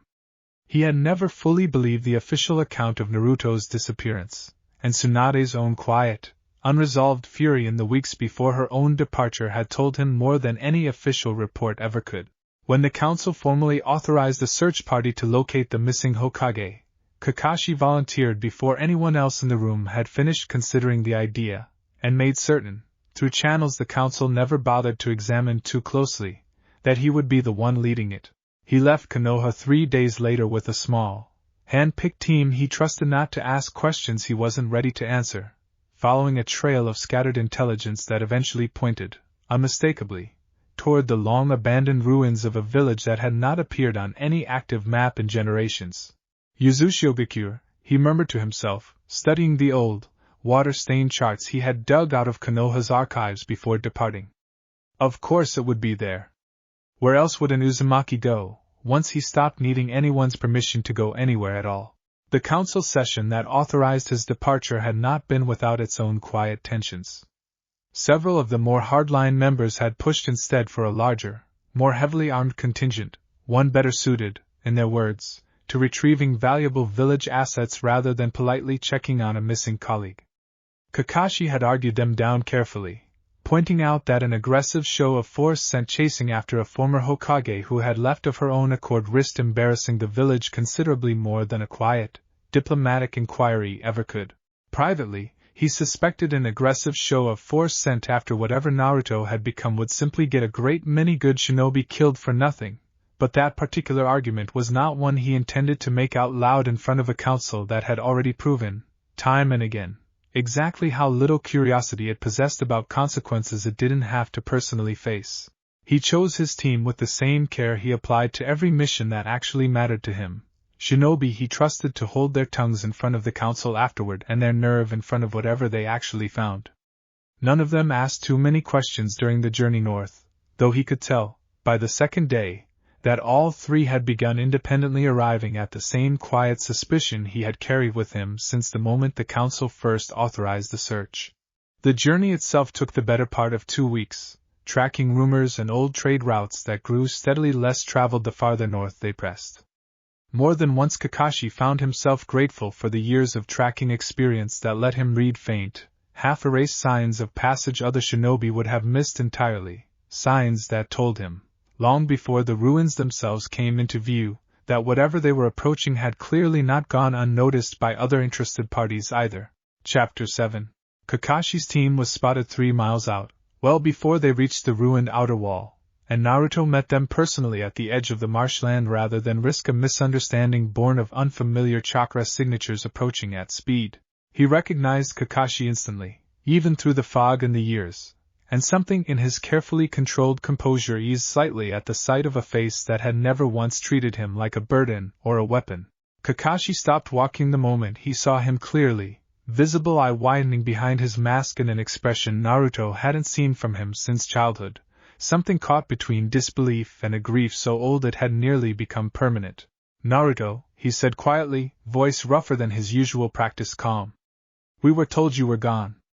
I never believed it, not really, but I never had proof enough to argue it either." "You have proof now," Naruto said, and let the faint gold cast of his own eyes speak for the rest of what words alone couldn't easily explain. They talked for a long while at the edge of the ruins, Kakashi listening with the particular focused patience he had always reserved for the students he genuinely cared about, asking careful, pointed questions about the mission, the fall, the years spent training somewhere that had apparently reshaped Naruto down to his very chakra. When Naruto finally mentioned Danzo's name and the quiet, deliberate machinery behind his own supposed death, Kakashi's expression hardened into something Naruto had rarely seen from his old teacher. "I always suspected," Kakashi admitted. "I never had the leverage to move against him directly. Tsunade tried more than once, and kept hitting the same wall of buried paperwork and disappeared witnesses every single time." He fell silent for a moment, studying Naruto's changed features with the careful attention of someone recalculating everything he thought he understood about the student in front of him. "You've changed," he said eventually. "Not just the eyes or the markings. The way you carry yourself. The old you would have been shouting all of this from the rooftops by now, demanding the whole village answer for what happened to you. The old me got left in a ravine," Naruto said, without any bitterness in it, simple fact rather than complaint. "What crawled back out learned that shouting just tells your enemies exactly where to aim next time. I'd rather they spend a while long wondering where I actually am, and worrying about what I'll do once they find out. Then maybe it's time somebody built leverage he can't bury," Naruto said quietly. "Come see what we're building here. I think you'll understand why none of us are in any hurry to go back to a system that keeps protecting men like him."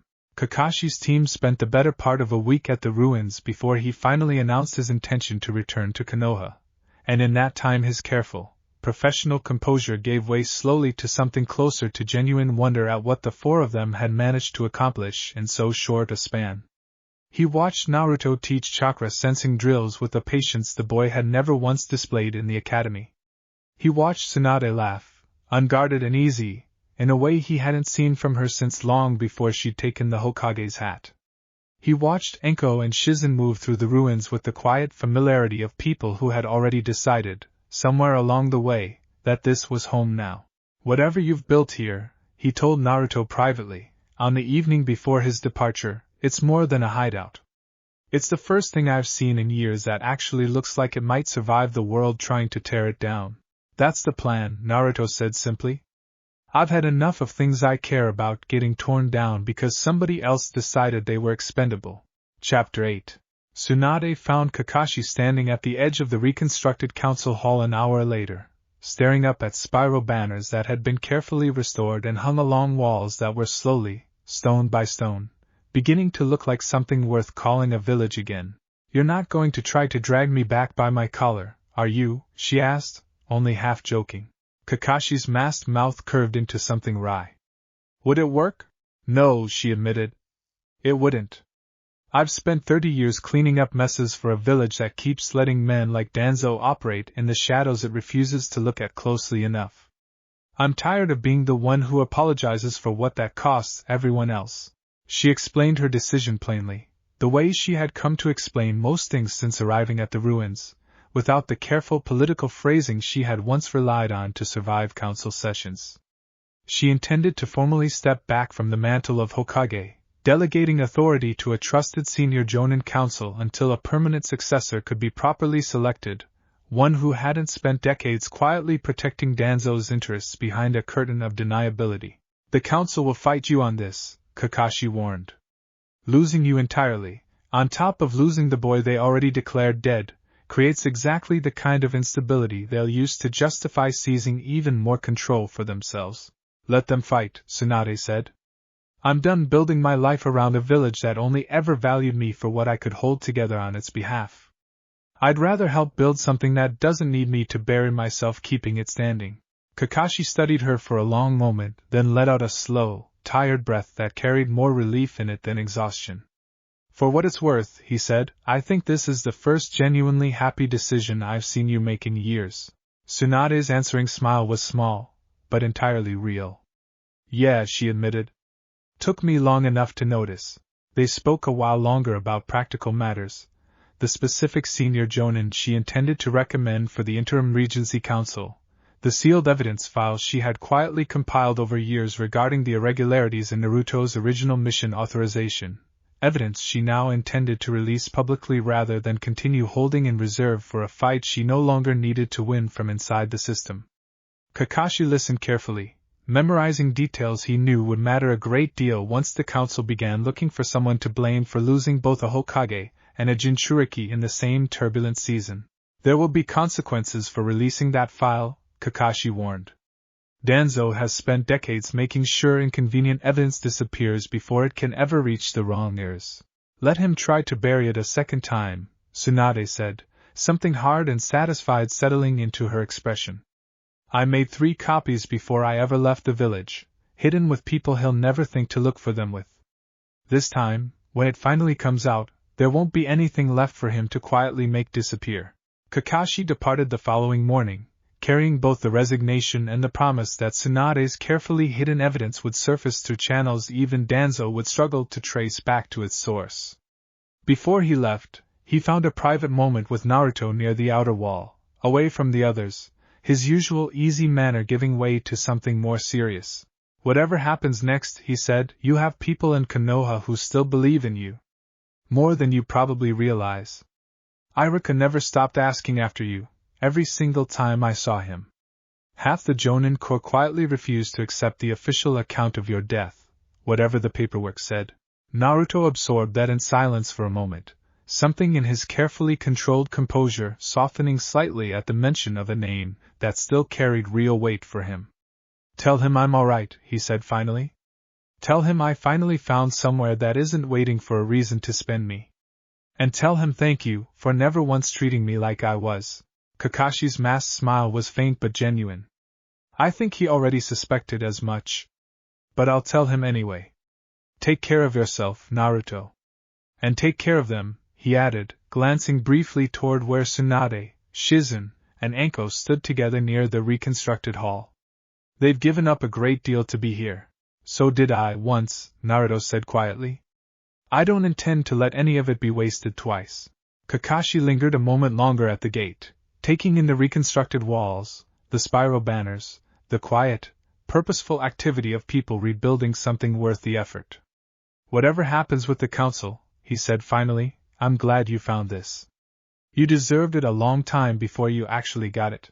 Naruto watched him go, the familiar silhouette growing smaller against the coastal fog until it finally vanished entirely, and felt, for the first time in longer than he could easily measure, that the distance between the world he'd left behind and the one he was building might not have to remain quite as wide as he'd once assumed. Chapter 9. The weeks that followed Kakashi's departure back toward Konoha, carrying Tsunade's formal resignation and a great deal to explain to a council that would not receive it warmly, passed in a steady, satisfying rhythm of reconstruction that none of them had realized they'd been missing until it finally arrived. Shizune took charge of rebuilding the old medical wards, scavenging what usable equipment remained and supplementing it with techniques drawn carefully from the vault's ancient scrolls, until the ruined infirmary began, slowly, to look like somewhere she would actually trust to treat a serious wound. Anko claimed the old training grounds for herself, clearing rubble with an enthusiasm that occasionally bordered on destructive, and began drilling perimeter defenses with the same sharp, exacting standards she had once applied to Konoha's interrogation division. Naruto split his time between teaching all three of them the lighter forms of draconic discipline Ryujin had first drilled into him, chakra sensing and controlled endurance, and the particular quiet patience that made a fighter difficult to surprise, and continuing his own slow, careful study of the sealing arts his ancestors had left behind. Progress in both areas came unevenly, some days full of visible breakthroughs, others frustratingly still, but nobody among them seemed inclined to rush what was, in every sense that mattered, finally theirs to build at their own pace. In the quiet evenings, after training and reconstruction both wound down for the day, the four of them gathered around fires that no longer felt like the temporary camps of fugitives, but the beginnings of something permanent. Conversation drifted easily between old memories and new plans, and somewhere in those unhurried hours, without any of them quite marking the exact moment it happened, something warmer than simple loyalty had begun quietly taking root. Tsunade caught herself, more than once, watching Naruto across those fires with an attention that had nothing to do with medical assessment or old guilt. Shizune found herself lingering near his side during lessons longer than the training strictly required. Anko, characteristically, simply said what the other two were still working up the nerve to admit out loud. "You know, brat," she said one evening, stretched out lazily near the fire with her head tipped back toward a sky full of stars none of them had properly appreciated in years. "For someone who apparently spent years learning to be quiet and mysterious, you're doing a remarkably bad job of hiding how much you actually care about all three of us." Naruto, caught somewhere between his old easy embarrassment and the new steady calm the abyss had built into him, only managed a faint, unguarded smile in response. "Guess some things really didn't burn away after all," he admitted quietly. Tsunade, watching the exchange with the same quiet attentiveness she brought to everything these days, found herself thinking of all the years she had spent guarding her heart so carefully that she had nearly forgotten what it felt like to let someone all the way in. She had lost too much, once, to people she had loved without reservation, and had spent decades afterward keeping just enough distance to make certain it could never happen again. Sitting by that fire, watching Naruto laugh quietly at Anko's teasing, she realized, with a clarity that startled her, that she no longer wanted that distance nearly as much as she once had. Shizune noticed the shift in her too, the way Tsunade's guarded reserve had softened by degrees over the preceding weeks, and said nothing about it directly, only reached over and squeezed her mentor's hand once, warm and wordless, before turning back to the fire. None of them pushed the moment further than that, not yet, content instead to let whatever was growing between them take root at its own unhurried pace, the same way everything else at Uzumaki was being allowed to grow. The days settled into a rhythm none of them had experienced in longer than they could easily remember, one built around genuine choice rather than obligation. Mornings began with training, sensory drills gradually giving way to more advanced forms as all three women grew steadily more comfortable with disciplines that had once seemed impossibly foreign. Afternoons were spent on reconstruction, stone by patient stone, walls rising back into shapes that had not existed since before any of them were born. Evenings belonged to each other, quiet conversations stretching long after the fire had burned down to embers, old wounds slowly finding room to heal in the company of people who had chosen, deliberately and without obligation, to stay. Word of the rebuilding began, inevitably, to spread beyond the immediate region, carried by traders and wanderers who passed near enough to the coastline to notice banners rising over walls that had been empty rubble for generations. Most who heard the rumors dismissed them as exaggeration. A few, drawn by curiosity or desperation or simply nowhere better left to go, began making the long journey north to see for themselves whether the stories held any truth. Word of the rebuilding began to spread faster than any of them expected, carried along trade routes by travelers who had no idea how much attention their idle gossip would eventually draw. Naruto turned none of them away who came in good faith, though he made certain, alongside Anko's careful vetting, that anyone who arrived understood clearly what kind of place they were joining. Not a hidden village in the old sense, beholden to a council or a daimyo's favor, but something new, built on the simple, deliberate promise that no one who called it home would ever again be quietly spent as a cost of doing someone else's business. Among the first handful to arrive were a displaced family of Fuinjutsu scholars distantly descended from a minor Uzumaki branch line, overjoyed to find any remnant of their ancestry still standing, and a pair of retired chunin who had grown weary of a system that discarded veterans the moment they stopped being useful. Neither group brought much beyond a handful of possessions and a great deal of hope, but Naruto welcomed both with the same quiet sincerity he brought to everything since the abyss, and within days they had folded themselves into the settlement's slow, steady rhythm as though they had always belonged there. Tsunade watched the settlement grow with a particular satisfaction she hadn't expected to feel, the same instinct that had once driven her to build hospitals and train medics now finding new purpose in helping shape something that answered to no one's politics, but its own founding promise. It's strange, she admitted to Shizune one evening, watching new arrivals help repair a section of collapsed wall under Anko's cheerful, exacting supervision. I spent 30 years trying to hold Konoha together despite everything rotting underneath it. This is the first time in longer than I can remember that building something has actually felt like it was working. Chapter 10. Danzo's patience finally ran out 2 months after Kakashi's team returned to Konoha carrying news he had no intention of accepting quietly.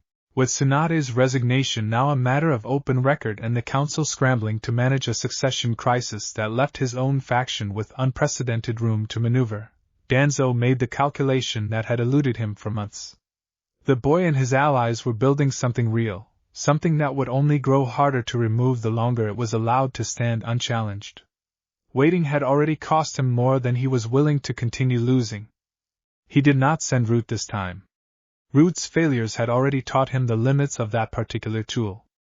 Instead he reached into darker, more deniable channels, contracting a mercenary band of missing Nin experienced enough to overwhelm a fortified position and mercenary enough to ask no questions about who, precisely, they were being paid to remove. Make it look like bandits, he instructed the go-between who arranged the contract. An old ruin, reclaimed by opportunists with delusions of founding something permanent. No one important enough to warrant an investigation, once they're gone.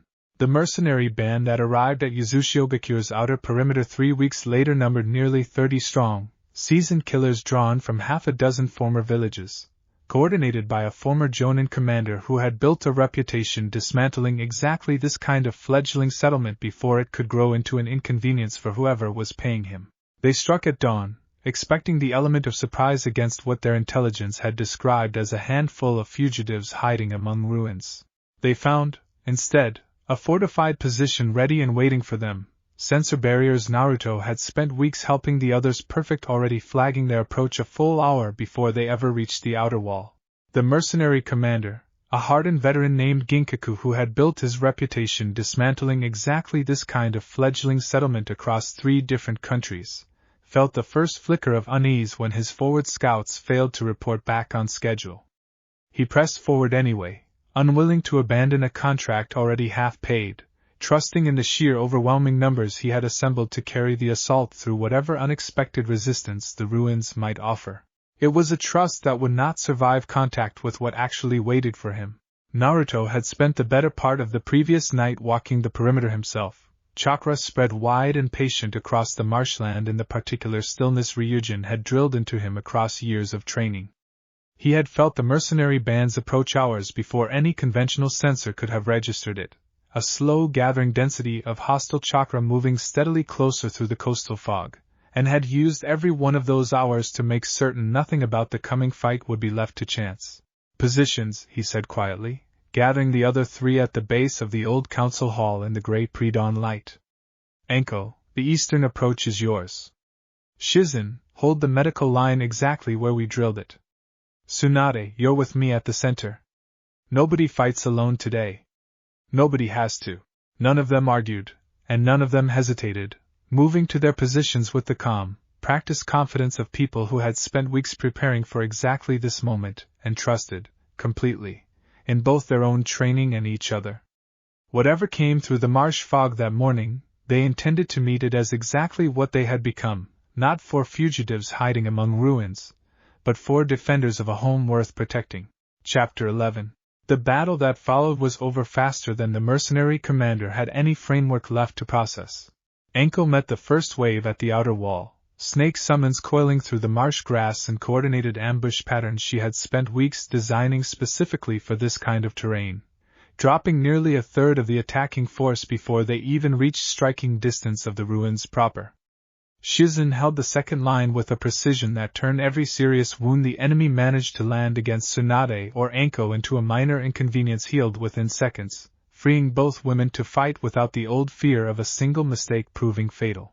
Tsunade herself fought with a restored, ageless strength that made a mockery of every assumption the mercenaries had built their strategy around, chakra scalpels and monstrous strength carving through their coordinated formation with the same devastating efficiency that had once made her legend feared across the elemental nations.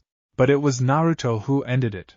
He met the mercenary commander directly at the center of the old council hall courtyard, gold chakra coiling around him in patient, controlled waves rather than the wild explosive bursts the man's intelligence had clearly prepared him to expect.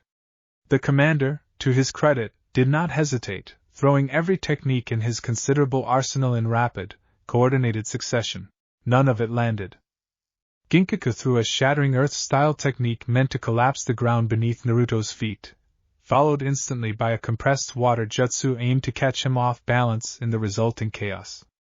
Naruto simply was not where either technique expected him to be by the time they landed, his movements carrying the same patient, economical inevitability that had ended every fight he'd faced since walking out of the abyss.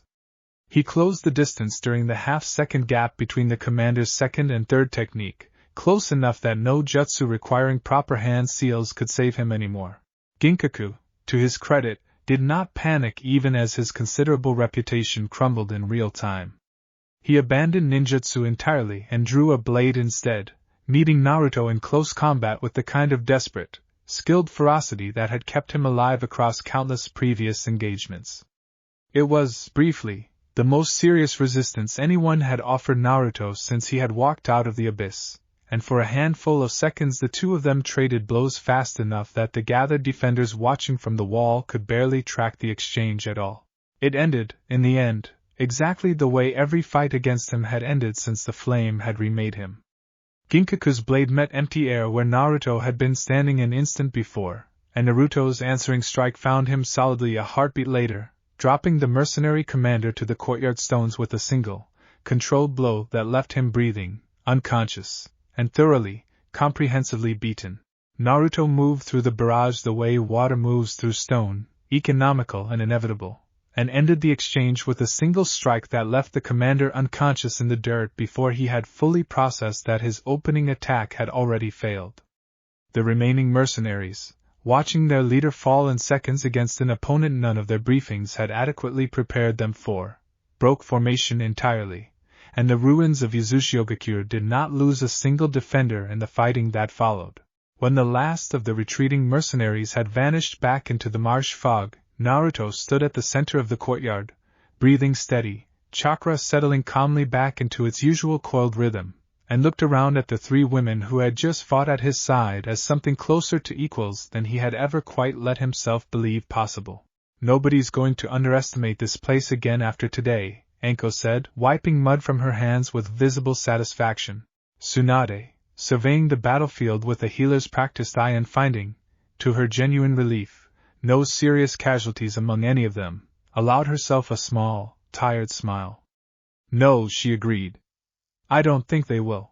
They spent the remainder of the day securing the unconscious mercenary commander for eventual questioning, treating the handful of minor injuries the defenders had sustained, and quietly, methodically clearing the battlefield of anything that might otherwise attract scavengers or unwanted attention.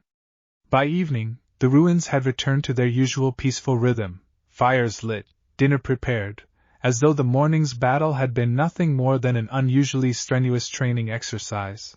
Naruto found a quiet moment that night to speak with Ginkaku directly. The mercenary commander bound securely but otherwise unharmed, awake now and clearly still processing exactly how thoroughly his forces had been dismantled. "Who hired you?" Naruto asked simply, no threat in his voice, only patient, unhurried certainty that the answer would come eventually regardless of how long the man chose to hold out. Ginkaku, weighing his options with the pragmatic calculation of a man who had survived this long precisely by knowing when a fight was already lost, answered within the hour. The name he gave surprised none of them, though hearing it confirmed directly still landed with its own particular weight. "Danzo," Tsunade said grimly, once Ginkaku had been secured for the night under guard. He stopped being subtle about it. Anko, arms crossed, studied the bound mercenary commander with open disdain. "Guess that means the polite phase is officially over. Can't say I'm surprised. Men like him only ever stay patient right up until patience stops working for them." Naruto's expression remained calm, though something patient and immovable settled behind his gold eyes as he looked out over walls that had protected everyone he cared about without costing a single one of their lives. "Subtlety was never really the problem," he said quietly. "The problem was that he assumed I'd still be easy to bury. He's about to learn exactly how wrong that assumption really was." Chapter 12. The surviving mercenaries who made it back to report the disaster carried news that reached Danzo within the week, and the old man read the account in silence, his expression giving away nothing to the messenger standing rigidly before his desk. 30 experienced operatives, reduced to scattered survivors in under an hour, against a fortified position that intelligence had described, only months earlier, as nothing more than a handful of fugitives hiding among ruins. Whatever the boy had built out there, it was no longer a problem force alone could quietly remove. When the messenger had gone, Danzo sat alone for a long while, turning the failure over with the same cold precision he applied to every setback, searching for the angle that force had failed to provide. If the boy could not be removed, he decided finally, then he would simply have to be discredited instead. A former Hokage abandoning her post to join a self-declared sovereign settlement built on the ashes of a village most of the elemental nations still considered cursed. A Jinchuriki, transformed by unknown and unverified means, wielding power no established village could properly account for or control. Framed correctly, presented to the right ears in the right order, it would not be difficult to convince the other great villages that Yuzushiogakyo's reconstruction represented not a sanctuary, but a threat. He began drafting the first of several carefully worded reports that very night, each one addressed to a different Kage, each one shaped with the same patient, deniable precision that had built his entire career, planting the seeds of a suspicion that would take root far more slowly than a mercenary blade, but would prove, in the end, considerably harder to simply fight off. He was careful, in each report, never to request direct military action, understanding well that such a request would only invite scrutiny of his own motives. Instead, he framed the situation as a matter of collective concern, an unaligned settlement wielding unverified and potentially dangerous power, harboring a former Hokage who had abandoned her post under circumstances that merited independent investigation. He suggested, gently, that a formal diplomatic delegation might be the most prudent first step, one representing the shared interests of all 5 great villages rather than Konoha acting alone. It was, he reflected as he sealed the final letter, exactly the kind of proposal no reasonable Kage could easily refuse without appearing evasive about a genuine security concern. And once that delegation arrived at Yuzushiogakyo's gates, however politely, it would give him precisely the foothold he needed to begin dismantling whatever the boy had built, one carefully worded concern at a time.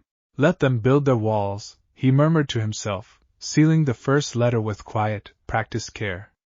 "Walls do not protect against a war fought in council chambers instead of courtyards." He set the sealed letters aside for his most trusted courier and allowed himself, for the first time since receiving news of the failed mercenary contract, something close to satisfaction.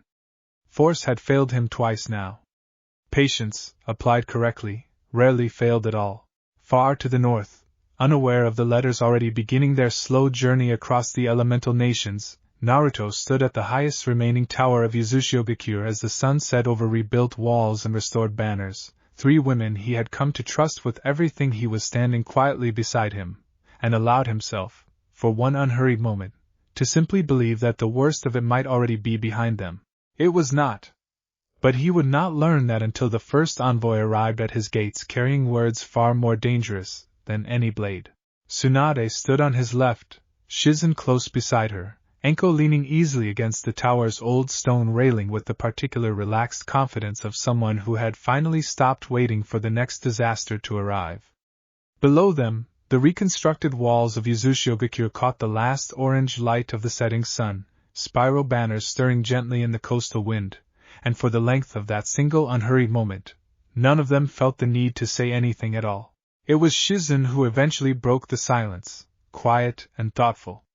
Do you ever wonder what your mother would think seeing this? Seeing you, standing here, rebuilding everything her people lost? Naruto considered the question for a long moment, watching the light fade slowly over walls that had stood empty for generations before tonight. I think she'd tell me I was going about it in exactly the stubborn, reckless way she would have gone about it herself, he said finally. I think that would have made her happy. Tsunade's hand found his, steady and warm, and neither of them said anything further about it, though the gesture carried its own quiet weight. Anko, never one to let sentiment sit too long without disruption, finally pushed off from the railing with a grin. All right, enough brooding on rooftops. I believe somebody promised me proper dinner tonight instead of ration bars, and I intend to collect. The moment broke easily into laughter, and the 4 of them made their way down from the tower together, leaving the darkening sky and the quiet ruins to keep watch over Uzumaki alone for the rest of that peaceful, unhurried night. Act 3, Chapter 1. The delegation arrived on a gray morning 3 months after the mercenary attack, 5 envoys riding beneath banners representing every great village except the one that had actually sent them scrambling for a diplomatic solution. Naruto watched them approach from the highest remaining tower of Uzumaki, chakra spread wide and patient across the marshland, and felt no real surprise at what he sensed coming. They come in peace, at least on paper, Tsunade said, standing beside him with her arms crossed and her expression carefully unreadable. Formal envoys, minimal escort, no obvious weapons beyond what any traveling shinobi would carry. Whatever Danzo told them to say, he was careful enough to make sure it wouldn't look like a provocation. Naruto's gaze stayed fixed on the approaching riders, 5 distinct chakra signatures moving with the disciplined restraint of shinobi under strict orders to avoid any appearance of hostility. That's exactly what worries me, he said. He's not sending soldiers. He's sending witnesses. Whatever happens today, he wants it reported back exactly the way he's already decided it should look. Shizune joined them a moment later, having spent the morning ensuring the settlement's more vulnerable residents, the elderly scholars and the handful of children who had arrived with recent refugee families, were safely settled away from whatever might unfold at the gates. Anko's already at the wall, she reported. She wants to know if she's allowed to be intimidating or if this is a strictly diplomatic occasion. Naruto's mouth curved faintly at that, some of the morning's tension easing despite himself. Tell her intimidating is fine. Threatening isn't. There's a difference, and I need her to remember it today. He turned his attention back to the horizon, watching the rider's careful, deliberate pace with the same patient reading of body language and chakra that Ryujin had spent years drilling into him. Whatever official words the envoys carried, their actual bearing told a different story, tension held carefully in check, curiosity warring visibly with whatever briefing had prepared them for this encounter. They were not approaching a den of monsters. They were approaching an unknown quantity they had been told to fear, and some part of each of them had clearly already begun to wonder whether that fear had been earned honestly. Whatever happens today, Tsunade said quietly, watching the same approach with her own considerable experience reading exactly this kind of delicate diplomatic tension, remember that everything we say gets carried back to 4 different villages by people who will report it faithfully, whether or not it happens to be true. We don't get to lose our tempers today, no matter what gets said. Naruto nodded slowly, drawing on every hard lesson Ryujin had ever taught him about patience. I know, he said. I've had a long time to learn that losing my temper never once solved a problem that actually mattered. The lead envoy's formal bow, when they finally met face to face at the outer wall, carried an unmistakable note of genuine curiosity beneath its practiced diplomatic courtesy. He introduced himself as Ambassador Raizen, a career diplomat who had represented the Land of Wind's interests across nearly 2 decades of delicate inter-village negotiations, and his sharp, observant eyes moved carefully over the reconstructed walls and banners behind Naruto and Tsunade with the particular attentiveness of someone whose entire career depended on noticing details others might overlook. I confess, he said, straightening from his bow, the reports that reached my Kage described something considerably more ominous than what I am currently observing. Perhaps you would indulge an old diplomat's curiosity, and allow me to judge the difference for myself. Tsunade inclined her head, matching his careful formality with her own considerable experience navigating exactly this kind of delicate negotiation. That's precisely what we intend to offer, Ambassador. Judgment based on what you actually see, rather than what you were told to expect before you ever arrived. Raizen's sharp eyes flicked briefly toward Naruto, taking in the faint golden cast of his eyes and the quiet, coiled stillness of his bearing, before returning to Tsunade with renewed, careful interest. Then let us begin, he said. I find I am considerably more curious than my briefing prepared me to be. They met the delegation at the outer wall rather than allowing them to enter the settlement proper, a deliberate choice Naruto had insisted on the moment the approaching party had first registered on his senses. Whatever the envoys had come to negotiate, they would do it on ground that made clear, without a single word needing to be spoken, that Uzumaki answered to no one's permission but its own. The lead envoy, a senior diplomat from the Land of Wind bearing formal credentials from all 4 remaining great villages, dismounted at a respectful distance and bowed with the precise, practiced courtesy of someone who had spent decades navigating exactly this kind of delicate encounter. We come representing shared concerns raised through proper diplomatic channels, he said. Nothing more. We ask only the opportunity to speak plainly, and to see for ourselves what has actually been built here. Tsunade stepped forward before Naruto could answer, her old authority as former Hokage settling over her shoulders like a familiar coat despite the months since she had last worn it formally. Then speak plainly, she said. And know that whatever you report back will be measured against what you actually witness here today, not against whatever concerns were whispered into your ears before you left home. Chapter 2. The envoys were given a full tour of the settlement over the following 2 days, an arrangement Naruto had insisted on despite Anko's open skepticism about the wisdom of showing potential enemies exactly what defenses they were working with. If they're going to report back lies, he reasoned, when she pressed him on it privately that first evening, at least let them have to actually lie about something they've seen with their own eyes instead of something Danzo simply told them to imagine. Truth is harder to distort convincingly once you've stood in the middle of it.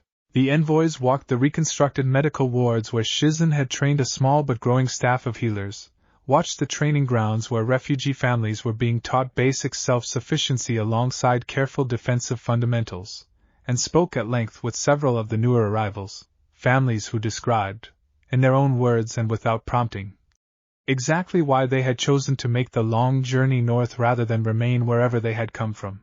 By the second evening, the lead envoy's carefully neutral diplomatic composure had begun, visibly, to crack around the edges. He requested a private audience with Tsunade and Naruto both, and when it was granted, he did not bother with the careful formal language he had maintained throughout the tour.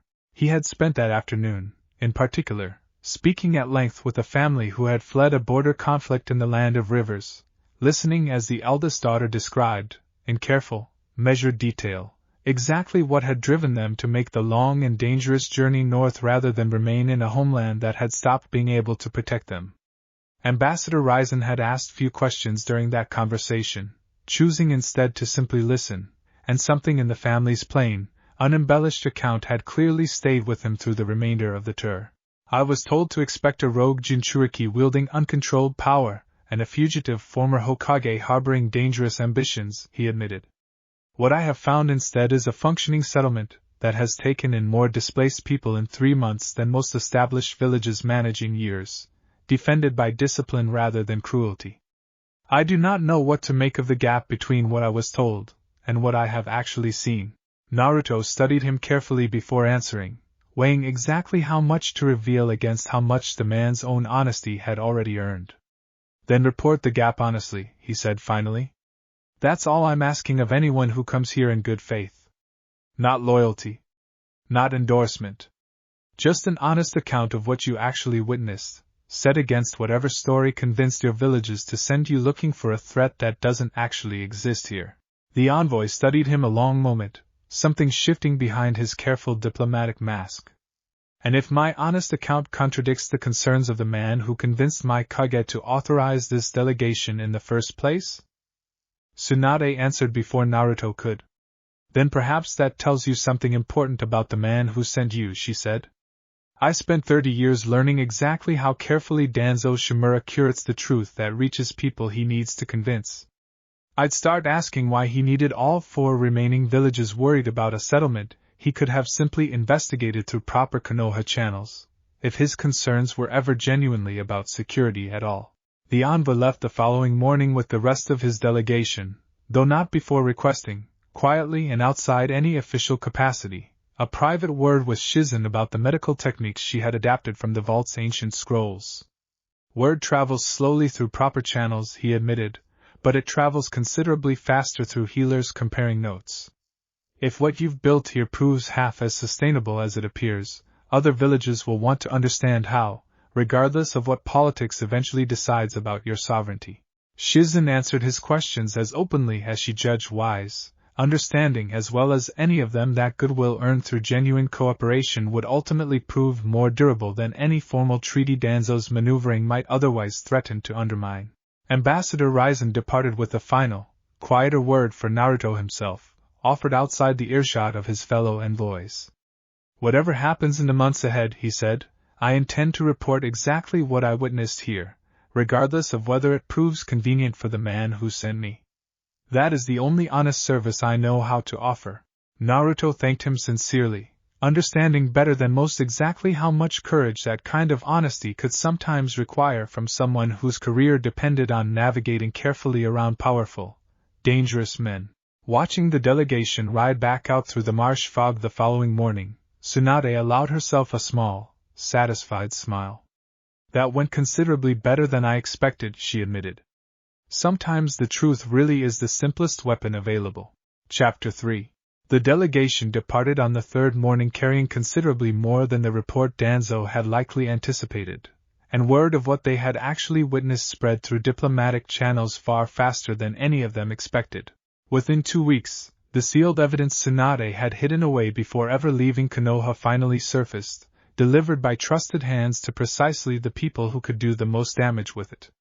Records of altered mission authorizations. Testimony from shinobi who had quietly refused to participate in operations they suspected were designed to fail. A pattern, carefully documented across years, of inconvenient witnesses transferring to distant postings or simply vanishing from active roster the moment they asked the wrong questions. The Konoha Council convened an emergency session the day the evidence became public knowledge among the senior jonin and clan heads who mattered most, and for the first time in longer than Kakashi could easily remember, Danzo Shimura found himself on the defensive in a room he had spent decades quietly controlling from its margins. These documents proved nothing conclusively, Danzo argued, his composed exterior betraying only the faintest crack under pressure that would have broken a lesser political operator entirely. Correlation is not causation. Missions fail. Personnel transfer. To suggest a deliberate pattern requires evidence considerably more direct than what has been presented here today. Kakashi, seated among the senior jonin invited to testify, watched several council members who had once reliably sided with Danzo's faction exchange uneasy glances at that defense, the first visible cracks appearing in a coalition that had held together for years on nothing but careful, mutual convenience. Then perhaps, one of the clan had said slowly, we should authorize a formal, independent investigation. If these patterns are truly coincidental, you have nothing to fear from a thorough accounting. If they are not, the village deserves to know exactly how long it has been quietly spending its own shinobi without their consent. Danzo did not argue against the motion, understanding correctly that open opposition would only confirm precisely the suspicion he most needed to avoid. It passed with a majority he had not seen assembled against him in over a decade, and for the first time since the ravine had swallowed a boy he believed permanently dealt with, Danzo Shimura left a council session having genuinely lost ground.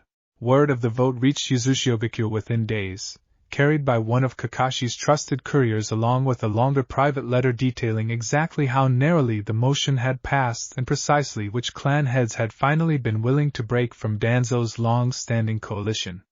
Tsunade read the letter twice through before setting it down, something grim and satisfied settling into her expression. "It's a start," she said, passing the letter to Naruto so he could read it for himself. "Not a victory yet.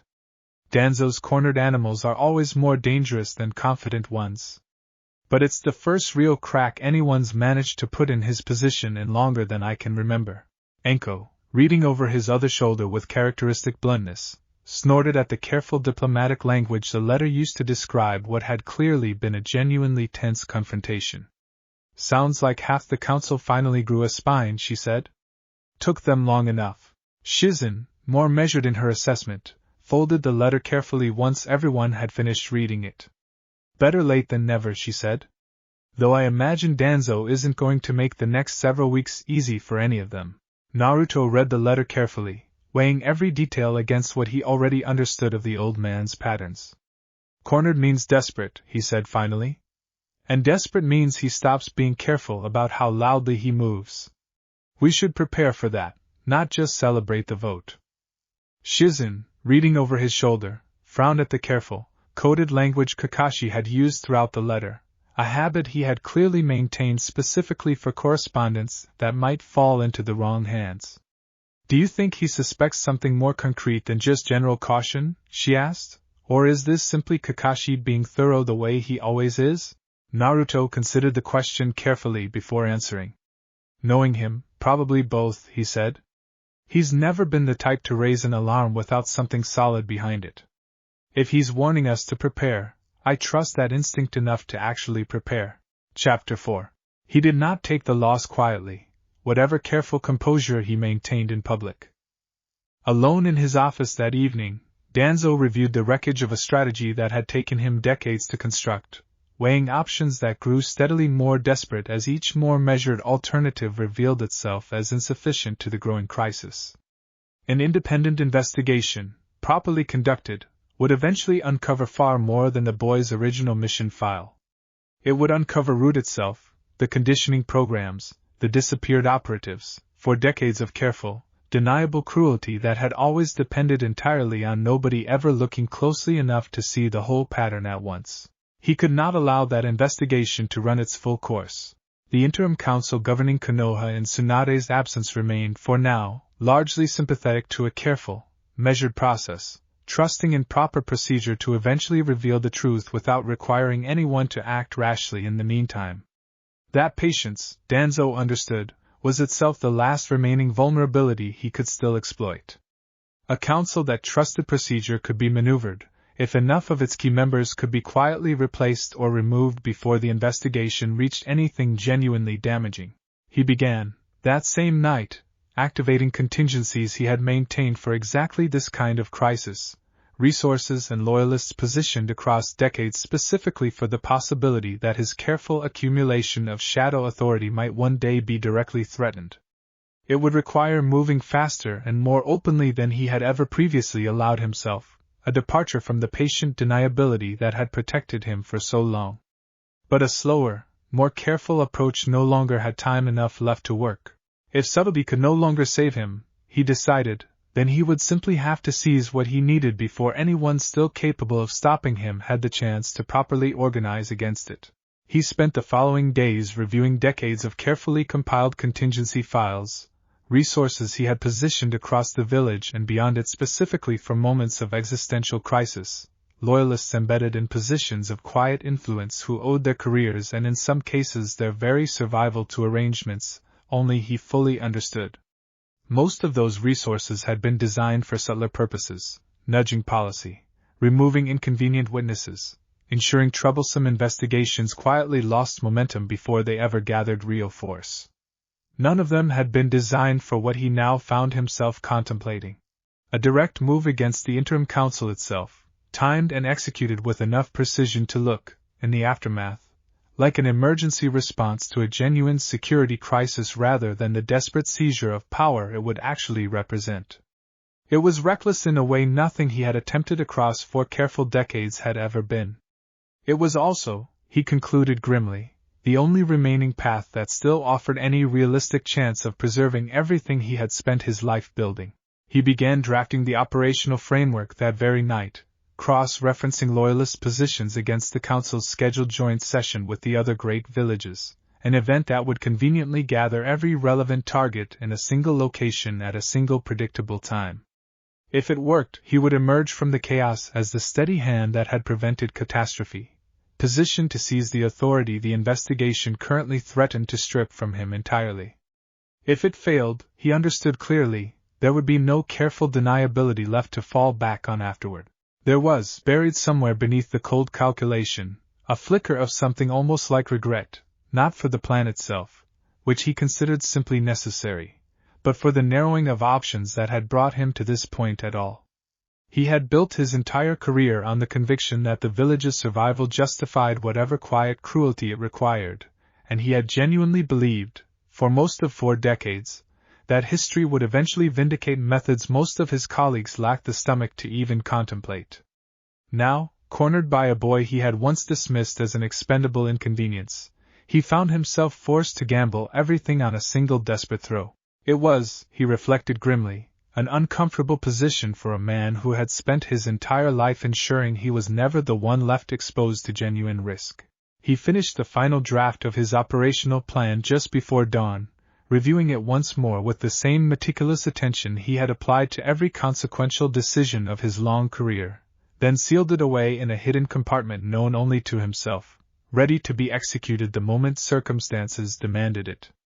Whatever came next, he told himself, closing the compartment with quiet, deliberate finality, would be decided on his terms, not the terms of a boy who had somehow refused to stay buried. Chapter 5. News of Danzo's mounting desperation reached Yuzushiogakure through an unexpected source 3 weeks later, when a young root operative arrived alone at the outer gate under a flag of surrender, exhausted, half-starved, and carrying information he insisted only Naruto himself could properly evaluate. Anko brought him in personally, wary but curious, recognizing in the boy's careful, controlled demeanor the same conditioning she had heard described by the operatives captured months earlier. "He can't be older than 16, she reported quietly to Naruto before the meeting. "Whatever he's got to say, it cost him something serious to get it here." The boy, who gave his designation rather than a name at first, spoke haltingly about a program he had spent most of his short life inside. Children selected young and stripped systematically of everything that might make them hesitate to follow orders without question. He had begun to doubt, he admitted, somewhere in the months following the disastrous mercenary contract, watching senior operatives return from failed missions against a settlement that, according to everything he had been taught, should never have existed at all. "I heard him planning something bigger," the boy said finally, once enough trust had been carefully established to make the confession possible. "Lord Danzo. Something involving the interim council directly. I didn't understand all of it, but I understood enough to know that if it worked, a great many people in Konoha who don't deserve it are going to die." Naruto studied the boy carefully, weighing every word against what he already knew of Root's methods and Danzo's mounting desperation. "What's your name?" he asked finally, gently, in a tone that carried none of the interrogation the boy had clearly braced himself to receive. The boy hesitated, something fragile and uncertain crossing his young features before he finally answered. "Sai," he said quietly. "My name is Sai." "Well, Sai," Naruto said, something steady and protective settling into his voice. "You've done something today that took more courage than most grown shinobi manage in a lifetime. Whatever else happens, you're not going back to that program. Not ever again." Sai's carefully composed expression flickered at that, something raw and uncertain breaking through years of conditioning that had trained him never to expect kindness offered without a hidden price attached. He studied Naruto for a long moment, as though searching for the catch he had been taught to always look for, and found, apparently, none waiting to be discovered. I was taught that emotional attachments are a weakness that gets exploited by enemies, he said slowly, almost like he was testing the words aloud for the first time. I don't entirely know what to do with people who don't seem to be exploiting anything. Shizune, who had joined the conversation partway through and listened with the particular quiet attentiveness she brought to anyone clearly still healing from something painful, offered him a gentle, genuine smile. You don't have to figure that out today, she said. Or tomorrow. Just know that you're welcome here for as long as you need, without anyone expecting anything from you in return. Sai nodded slowly, something in his careful posture easing by degrees that would have been invisible to anyone who hadn't spent years learning to read exactly that kind of subtle, guarded relief. Thank you, he said quietly. I think that's the first time anyone has ever said that to me and actually meant it. Over the following days, as Sai gradually settled into the rhythms of the settlement, Naruto found himself watching the boy with a particular kind of attentiveness he recognized from his own early days beneath the earth, the careful, hesitant recalibration of someone learning that the world could, in fact, be kinder than everything he had previously been taught to expect. It reminded him, more than he cared to admit out loud, of exactly how long it had taken him to trust that same lesson himself. He's going to need patience, Tsunade observed quietly, watching Sai carefully copying diagrams from one of the vault's older scrolls under the watchful, encouraging supervision of the settlement's small community of Uzumaki scholars. Whatever conditioning root drilled into him isn't going to unravel overnight. None of us unraveled overnight either, Naruto said. I think that's exactly why this place works as well as it does. Nobody here expects anyone else to heal on a schedule. Tsunade watched him a moment longer, something quietly proud settling into her expression. You've become good at this, she observed. Understanding what people actually need, instead of just what would be convenient for them to need. Ryujin taught me a lot of things, Naruto admitted. But I think that particular lesson I had to learn mostly on my own, watching what it actually took to help someone heal instead of just telling them to be strong about it. Tsunade studied him a moment longer, something warm and unguarded settling behind her eyes. Whoever you were before that ravine, she said quietly, I think this version of you might just be someone I'm genuinely proud to stand beside. Chapter 6. Sai's warning, once properly pieced together alongside intelligence Kakashi quietly relayed from within Konoha itself, painted a picture considerably more dangerous than anyone at Uzumaki had initially feared. Danzo intended a coordinated strike against the interim council during a scheduled joint session, timed to coincide with the arrival of representatives from the other great villages who had come to formally review the ongoing investigation's early findings. A single, decisive action, framed afterward as an emergency security response to a fabricated threat, that would leave him positioned to seize direct authority over Konoha under the guise of restoring order during a supposed crisis. It was audacious even by Danzo's own considerable standards, and precisely for that reason, Kakashi warned in his hastily relayed message, precisely the kind of desperate final gambit a man with nothing left to lose might actually attempt. Naruto called the others together the moment the full shape of the plan became clear, gathered around the same council hall table where they had once planned their own settlement's defenses against a considerably smaller threat. We can't wait for Konoha's own council to handle this quietly, he said. Whatever procedure they're trusting in, Danzo's clearly decided he doesn't have time left to respect it either. If Sai's information is accurate, this happens within the week.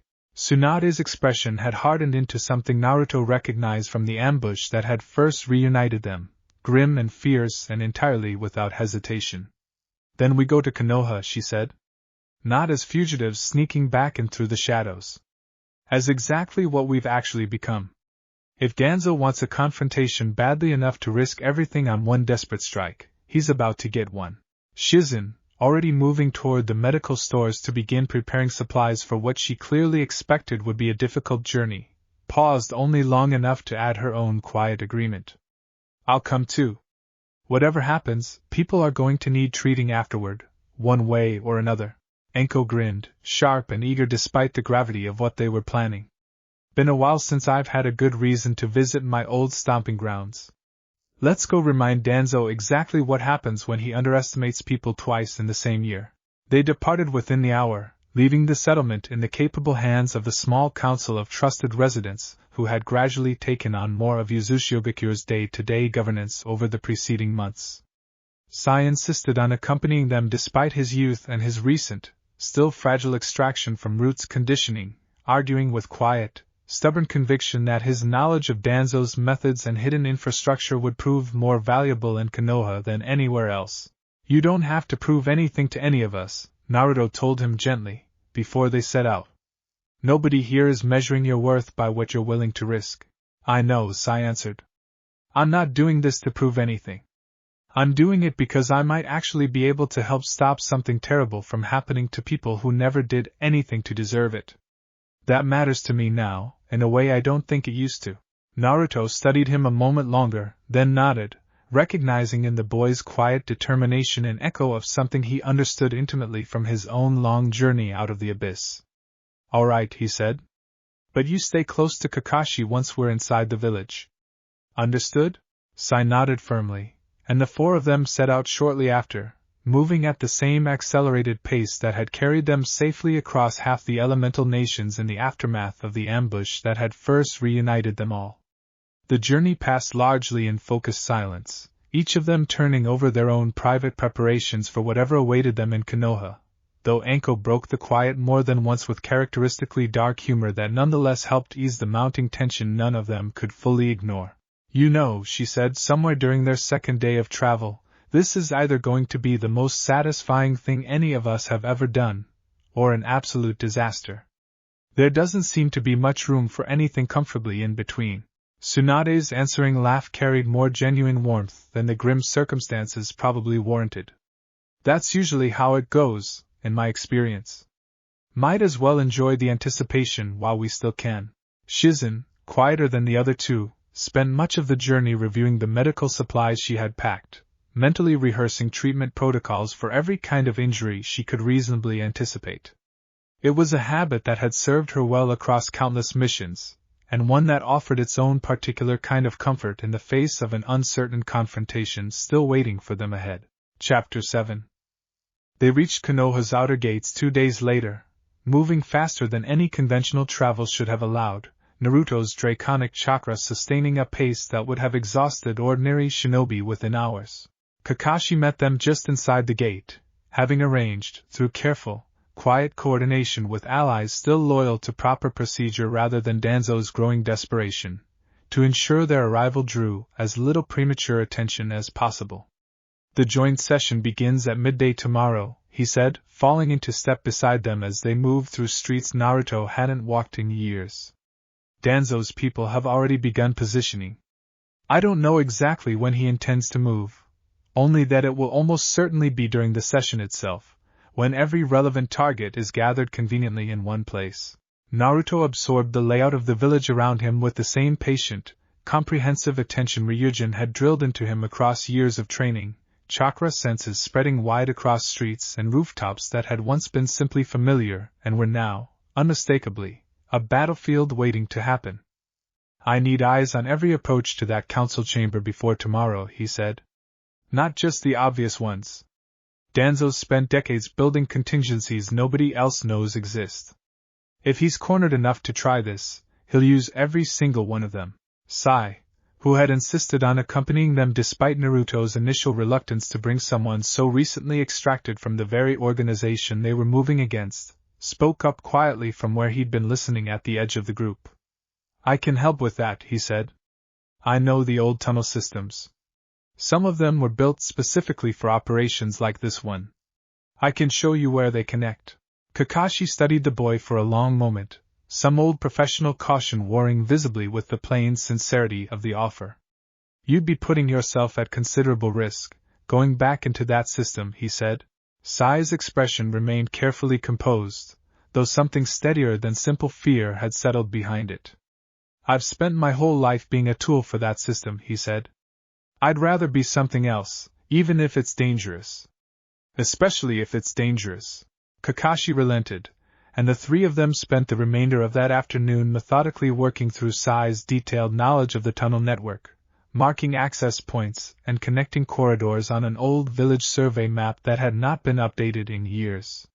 Sai proved to have an almost photographic memory for the system's layout, a byproduct, he admitted quietly, of training designed to make root operatives reliable regardless of how disoriented or injured they became during an operation.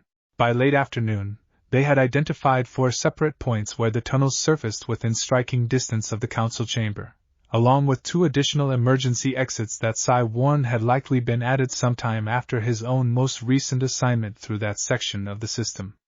Naruto committed each location to memory with the same patient thoroughness Ryujin had drilled into him, chakra senses already extending outward to familiarize himself with the general terrain each access point would open into.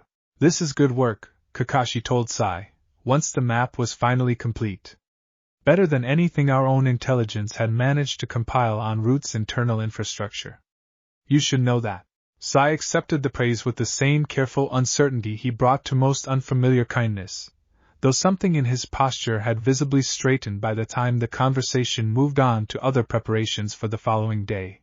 That evening, as the village settled into its usual quiet rhythms around them, Naruto found a moment to walk the streets of his old home alone, chakra senses spread wide, allowing himself, briefly, to simply feel the familiar weight of a place that had shaped so much of who he had once been. The academy where he had struggled and eventually excelled.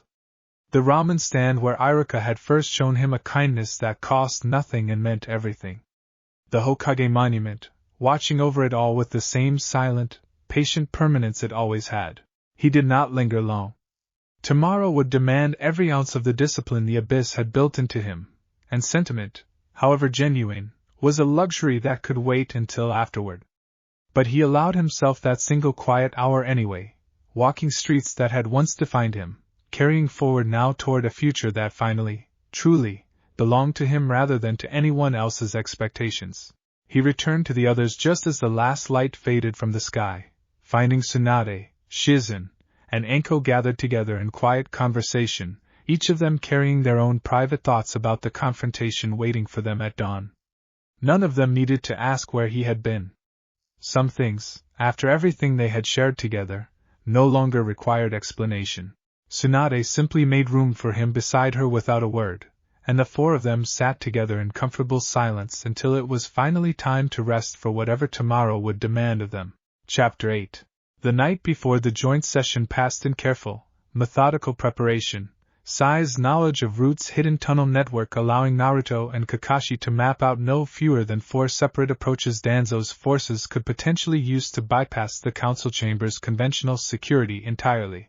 Tsunade, meanwhile, spent the night in quiet consultation with the interim council members she trusted most, revealing enough of the coming threat to ensure proper precautions without triggering the kind of visible panic that might tip Danzo off to the fact that his plan had already been discovered. It was delicate, careful work, the same kind of political tightrope walking she had spent decades perfecting, and by dawn she had secured just enough quiet cooperation to ensure the coming confrontation would not catch anyone important entirely unprepared. Anko and Shizune spent the same hours positioning themselves at 2 of the tunnel access points Sai had identified, prepared to intercept anything moving through them long before it ever reached the surface.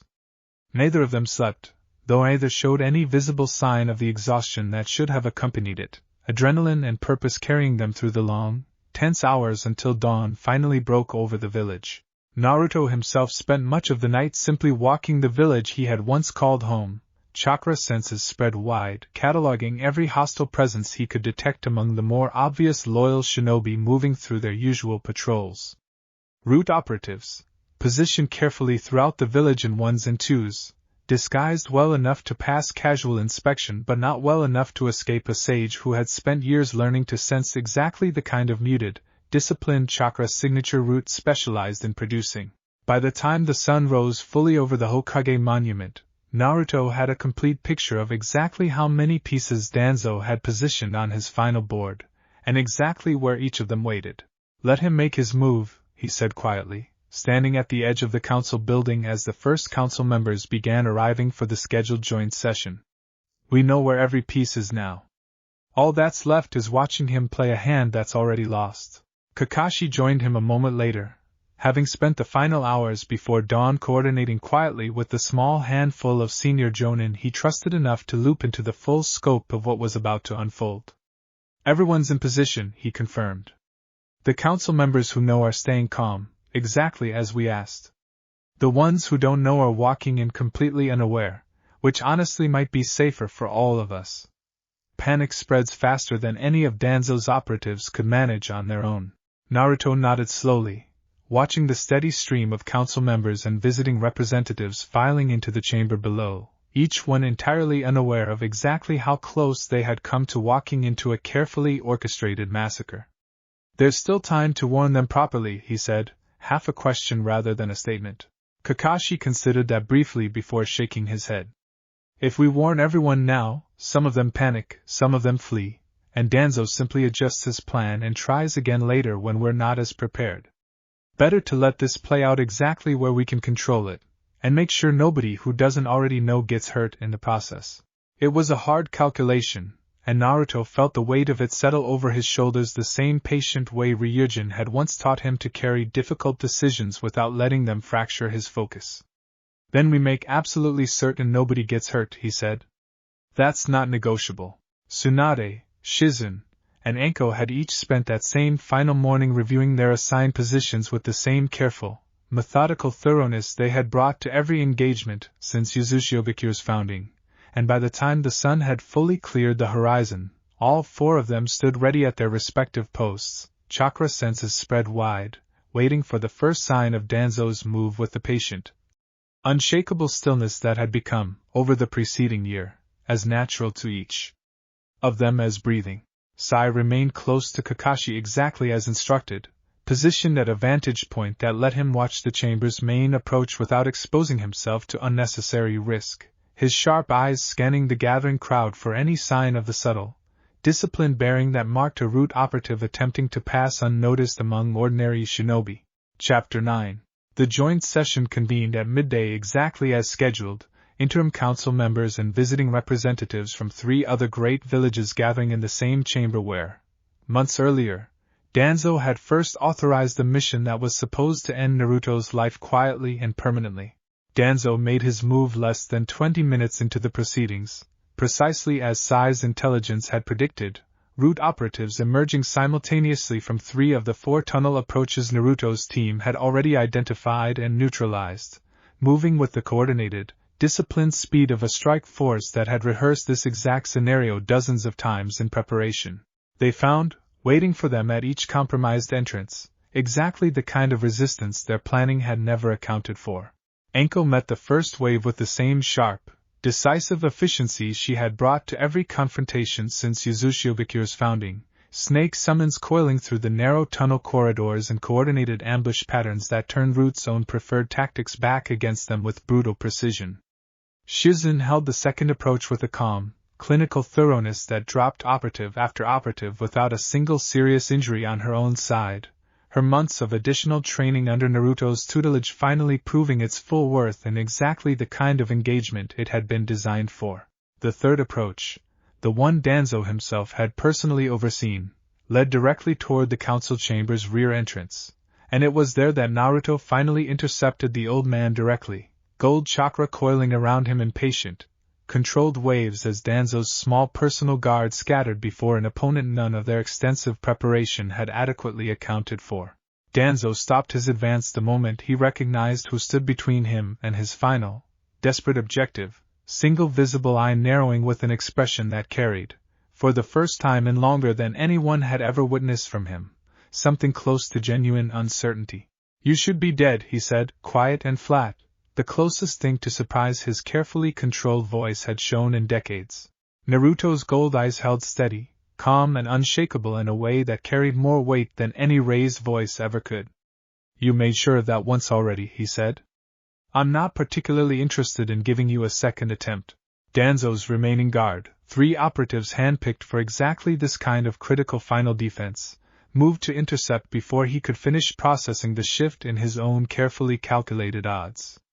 Naruto dealt with all 3 in the span of a few economical seconds, each strike landing with a controlled precision that left them unconscious rather than dead, exactly the restraint he had promised Kakashi he would maintain even in the middle of what was rapidly becoming the most consequential fight of his life. Danzo watched his last defenders fall with an expression that finally, unmistakably, cracked into something resembling genuine fear. "You cannot possibly believe this ends well for you either," he said, retreating a step despite himself. "Even if you defeat me here, the Council will never fully trust a weapon they cannot control. You will always be, to them, exactly what I once tried to convince myself you were." Naruto studied him for a long moment, something almost like pity flickering behind the calm, unshakable gold of his eyes. "Maybe," he admitted. "But I stopped needing their trust a long time ago, somewhere in a cave that taught me exactly how little that kind of validation was ever actually worth. You're the only one standing here who still thinks approval is worth this much blood." Danzo's expression tightened at that, something old and bitter surfacing behind his single visible eye. "You speak as though I had some other choice available," he said.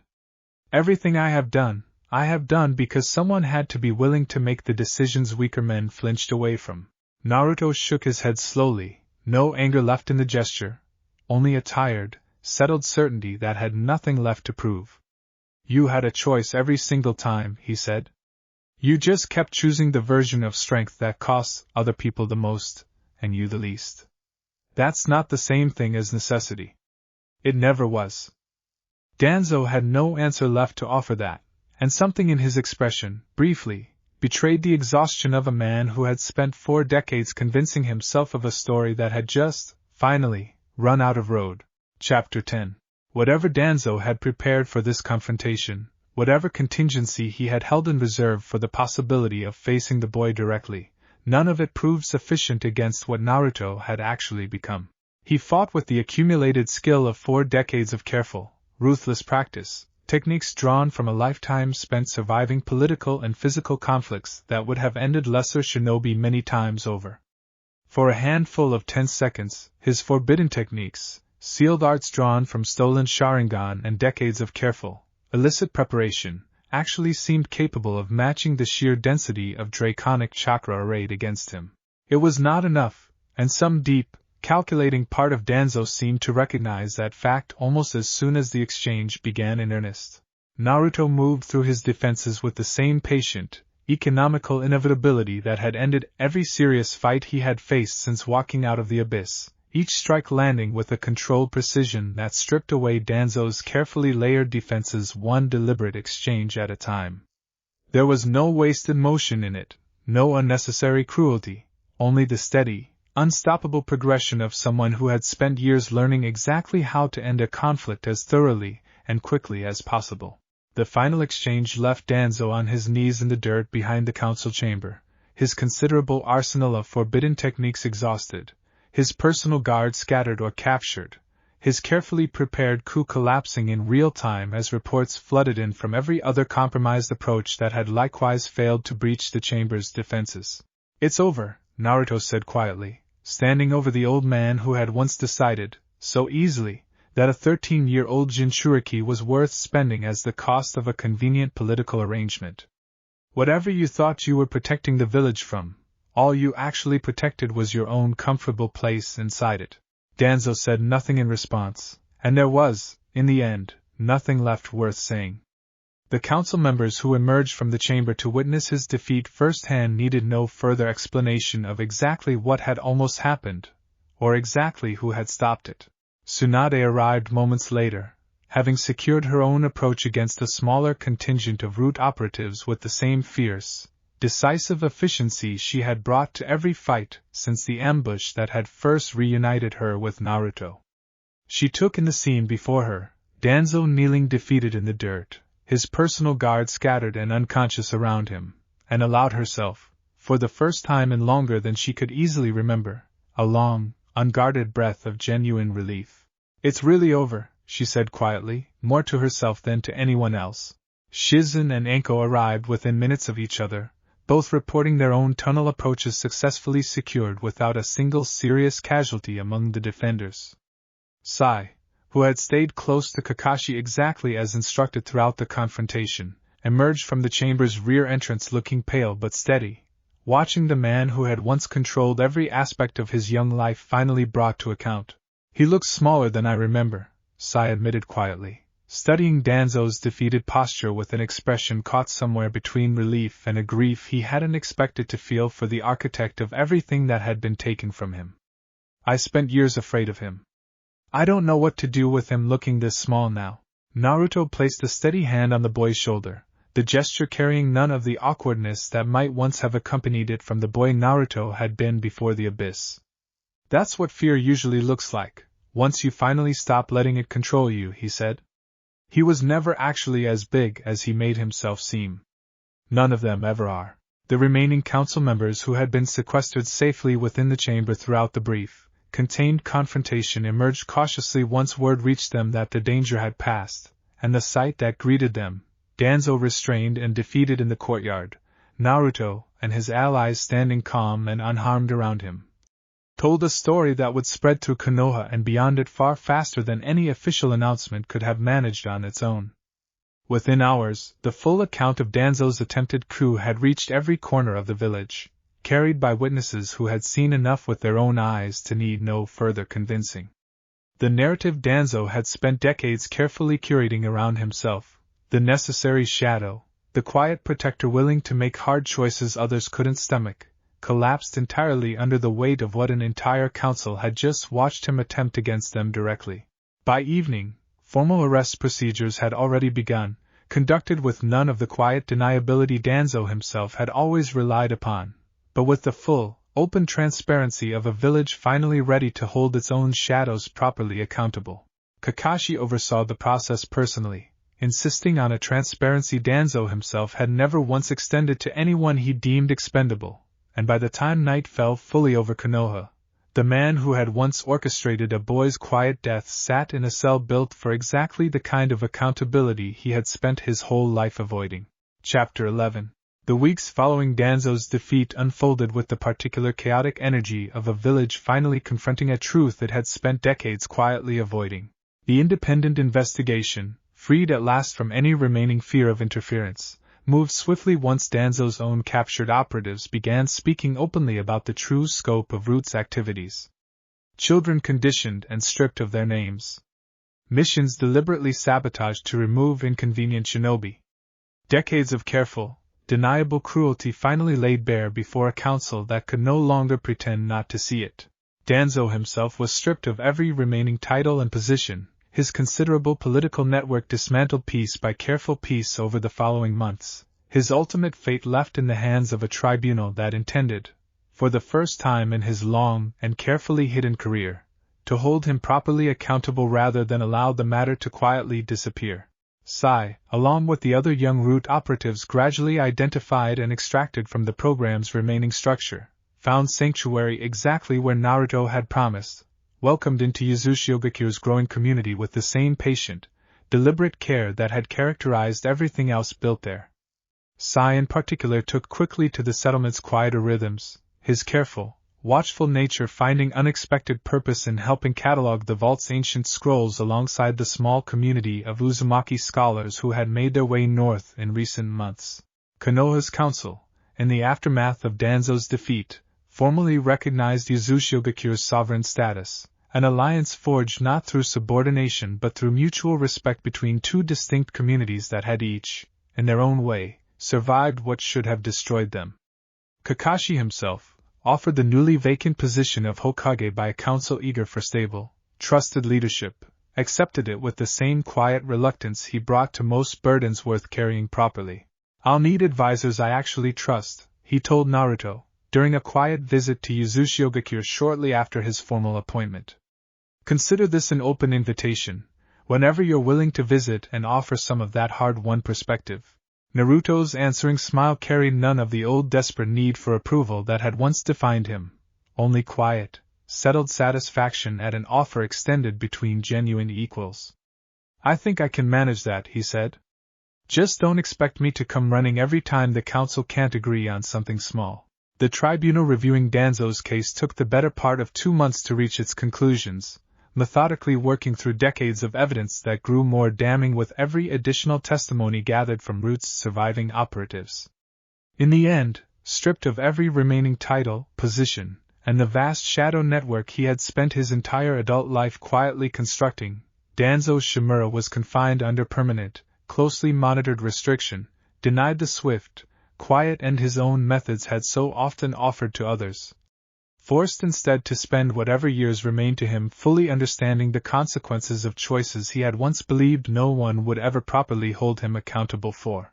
Root itself was formally dissolved, its remaining structure dismantled piece by careful piece under the joint oversight of Konoha's new administration and representatives from Uzumaki, an arrangement neither side had initially expected but both had come, gradually, to value as proof that the two communities could genuinely work together rather than simply coexist at a careful, wary distance.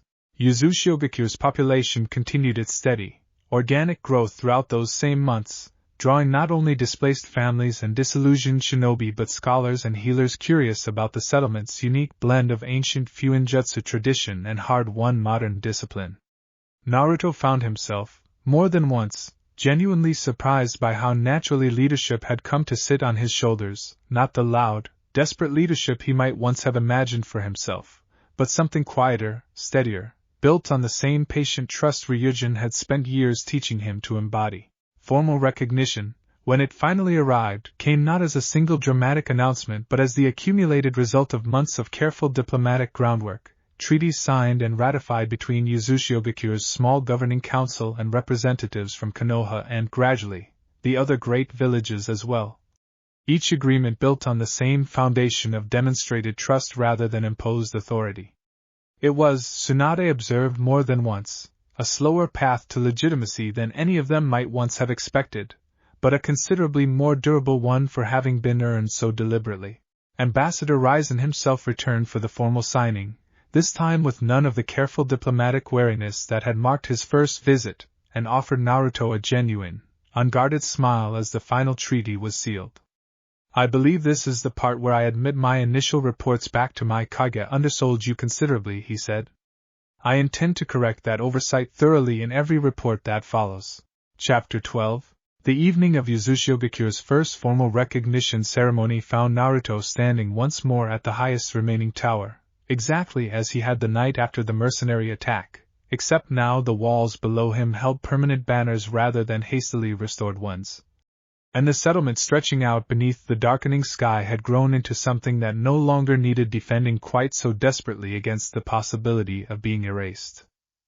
Tsunade found him there first, settling beside him with the easy familiarity that had grown steadily between them across the many months since a ravine had first swallowed the boy she had once failed to protect. It's strange, she admitted, watching lanterns being lit throughout the settlement below in preparation for the evening's celebration. I spent so long believing peace meant simply surviving whatever the next crisis demanded of me. I'd forgotten it could actually feel like this instead.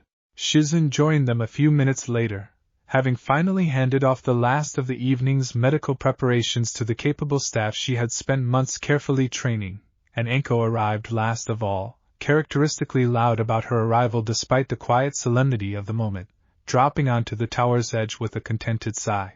So, she said, glancing between the three of them with a knowing grin that had lost none of its sharp edges despite everything they had all been through together. Sovereign settlement, official alliance with Konoha, Danzo finally getting exactly what's been coming to him for decades. What's next on the agenda, brat?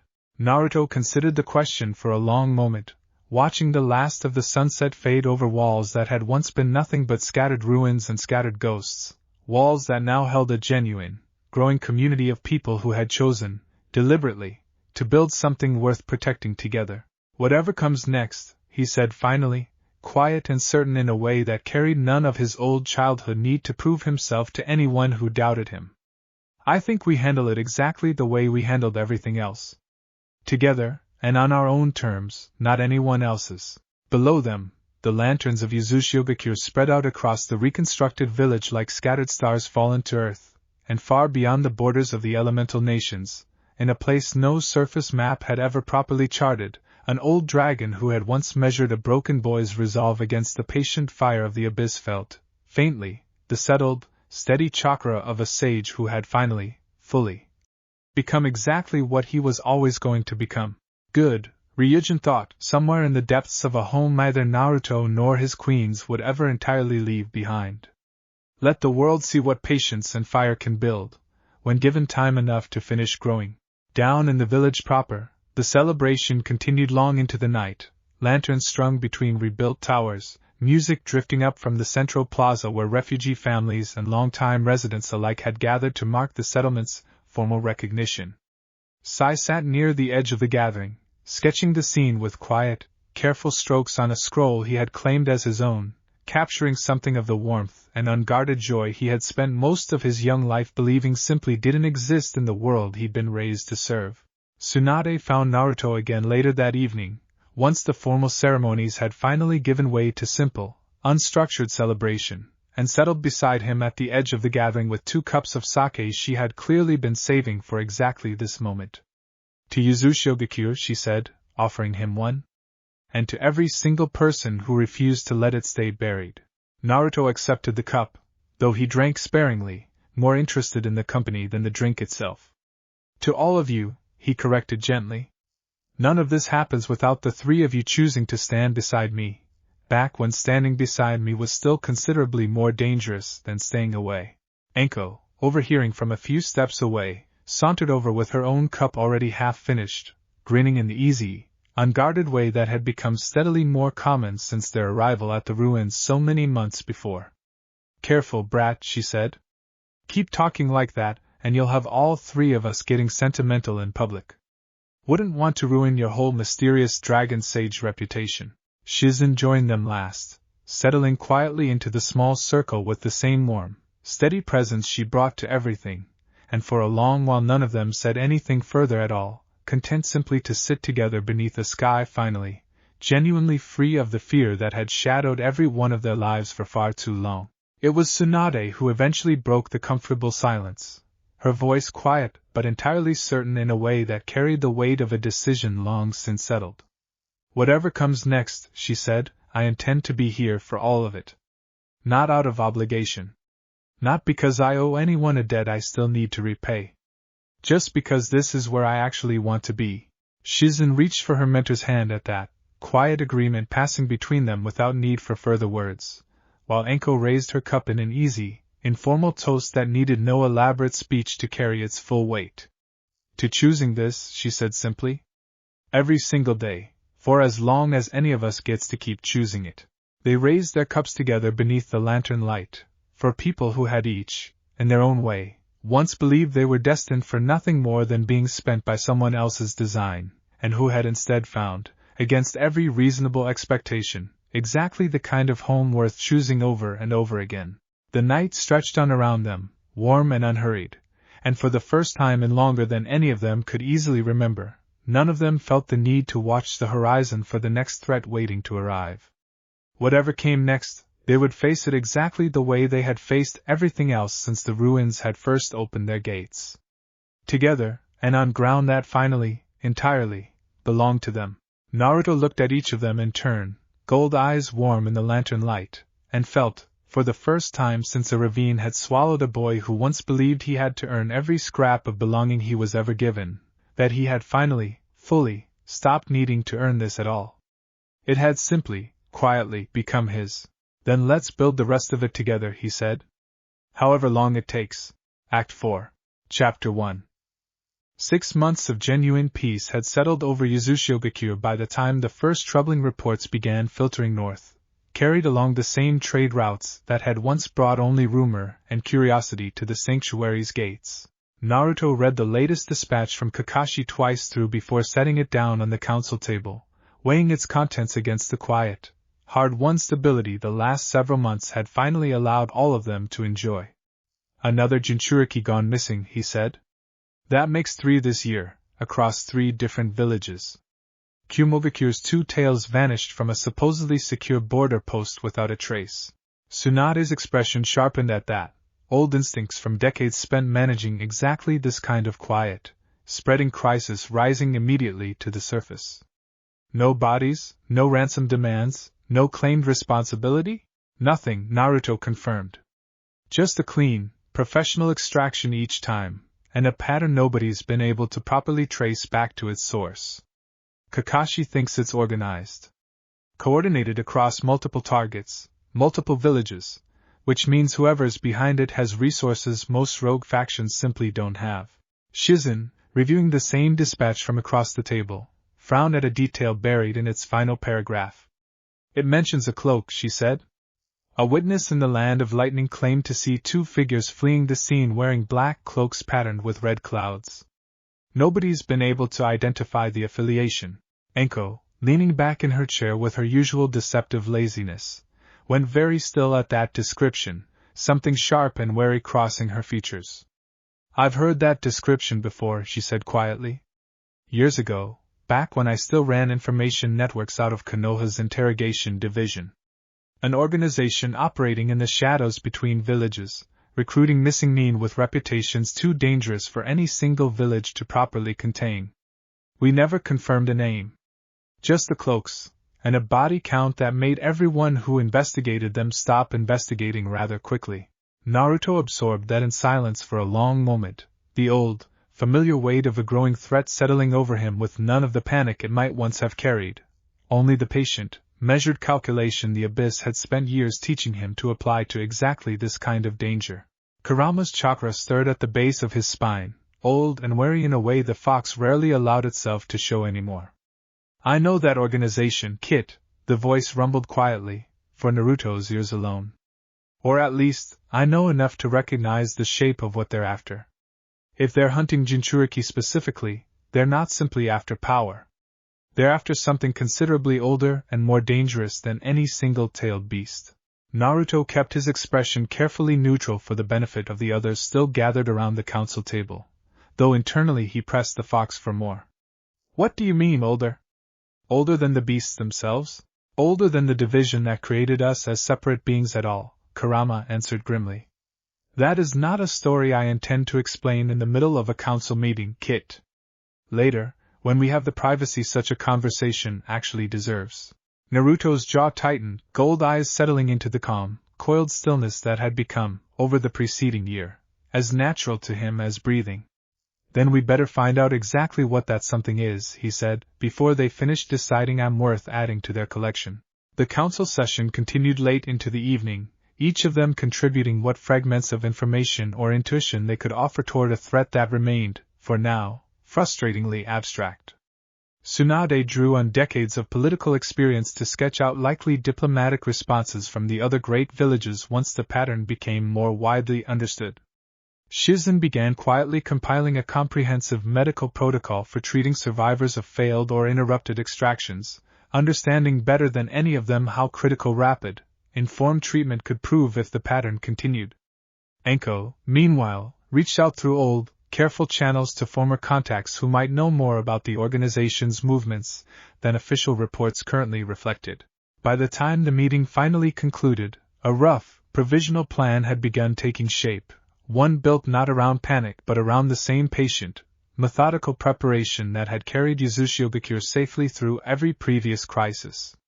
Naruto watched the three women disperse to their respective tasks with a familiar, settled confidence, understanding that whatever threat was actually gathering beyond their borders, they would face it exactly the way they had faced everything else.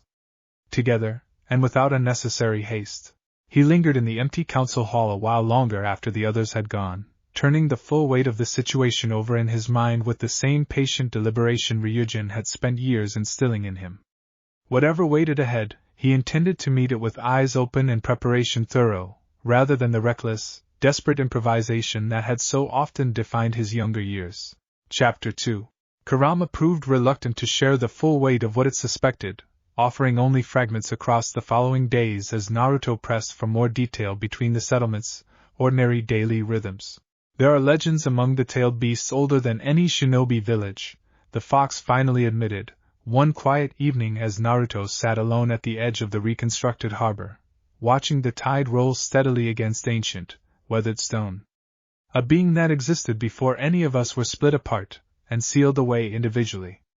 If someone intends to gather every tailed beast back into a single vessel, they are not simply building an army.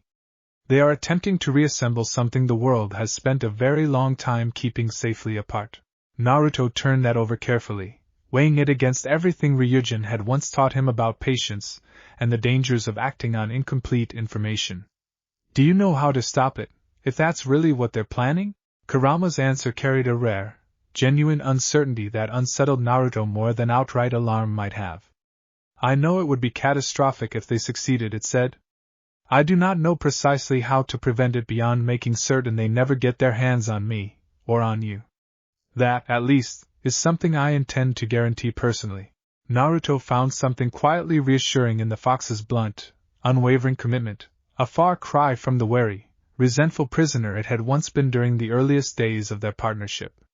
We're in this together, then, he said. Same as everything else since the ravine. It was a small exchange, but it settled something in him regardless, a reminder that whatever uncertainty lay ahead, he would not be facing it truly alone. Kurama's low, rumbling response carried something almost like warmth beneath its usual gruff exterior. Same as everything else, it agreed. I did not survive being sealed inside a stubborn, loud brat just to lose him to something as crude as an organization of grave robbers. Tsunade found him there a while later, drawn by the same quiet unease that had settled over the whole settlement since Kakashi's dispatch arrived. You've been out here a long time, she observed, settling beside him on the weathered stone. Kurama thinks something old and dangerous is being reassembled, Naruto said quietly. Something worse than just an organization collecting Jinchuriki for ransom or power.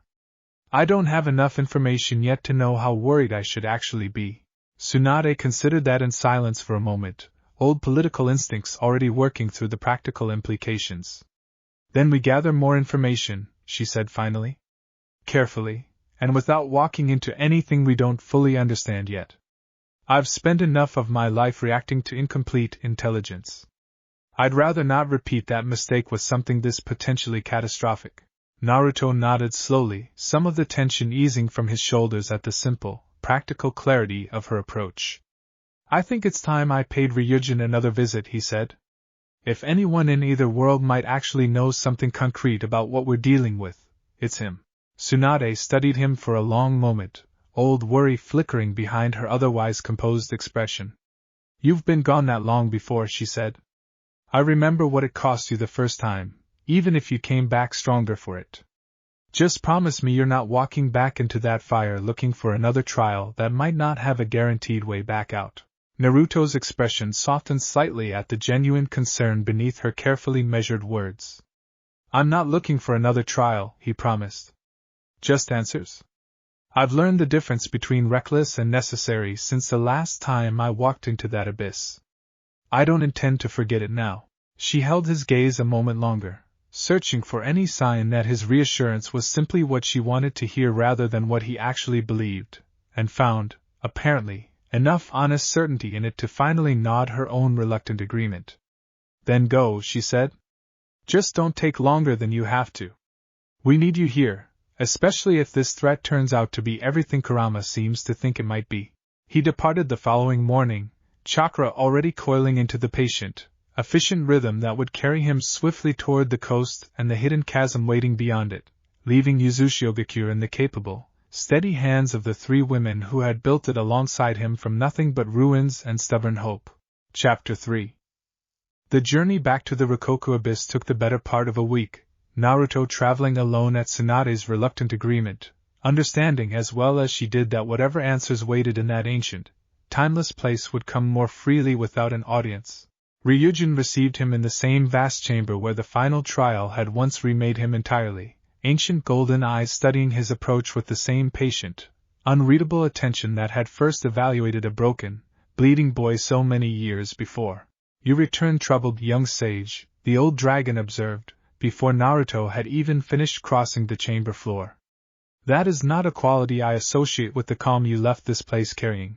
Naruto explained the situation as plainly as he could, the missing Jinchuriki, the pattern of coordinated extractions, Kurama's fragmented warnings about something ancient being deliberately reassembled.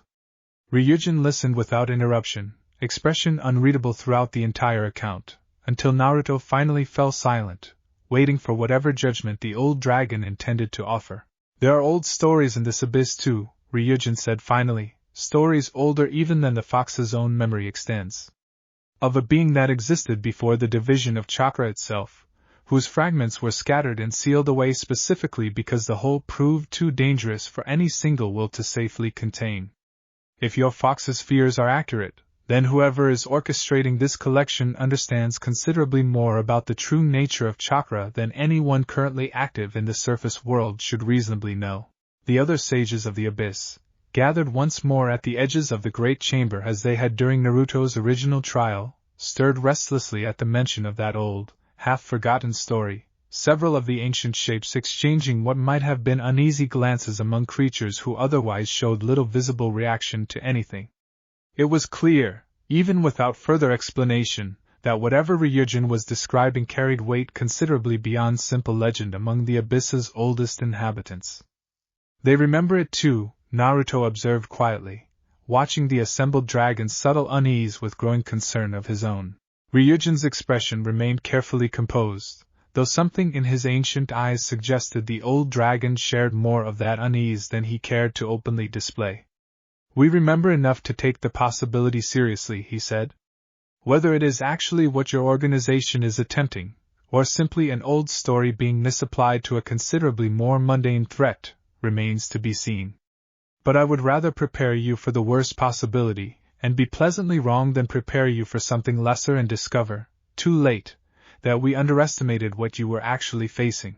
Naruto absorbed that carefully, weighing its implications against everything he already understood of the threat gathering beyond the abyss's protective isolation. Can you teach me anything that would actually help against something like that? Ryujin considered the question for a long, weighty moment before answering. I can teach you to go deeper into the discipline you have already begun mastering, he said. There are forms of draconic senjutsu beyond what I first granted you, techniques that draw not simply on fire and endurance but on the fundamental patience required to face something that cannot be rushed or overpowered through strength alone. It will take time. Whether you have enough of it remaining before this threat fully reveals itself is a question I cannot answer for you. Naruto met the old dragon's gaze steadily, gold meeting gold across the vast, ancient chamber. Then I'll make the time, he said. I've learned that much, at least since the last time I stood in this room. Ryujin studied him a moment longer, something that might have been approval flickering behind those ancient, unreadable eyes. You have grown considerably since you first fell into my domain, he observed. Not simply in strength, though that too has deepened beyond what I initially expected of you. In patience. In the particular wisdom that comes from choosing restraint when restraint is genuinely called for, rather than mistaking restraint for weakness the way so many who seek power eventually do. Naruto absorbed the observation quietly, weighing it against everything the intervening years had actually taught him. I had good teachers, he said. You. Kurama, in his own stubborn way. People who never stopped believing I was worth the effort of teaching properly, even when I gave them every reason to give up on me instead. Ryujin's ancient eyes softened, fractionally, at that acknowledgement, an expression Naruto had rarely seen from the old dragon across all their years of association. It is rare, the dragon observed, for a student to properly credit his teachers rather than simply claiming the growth as entirely his own doing. That, too, is a kind of wisdom worth recognizing in yourself.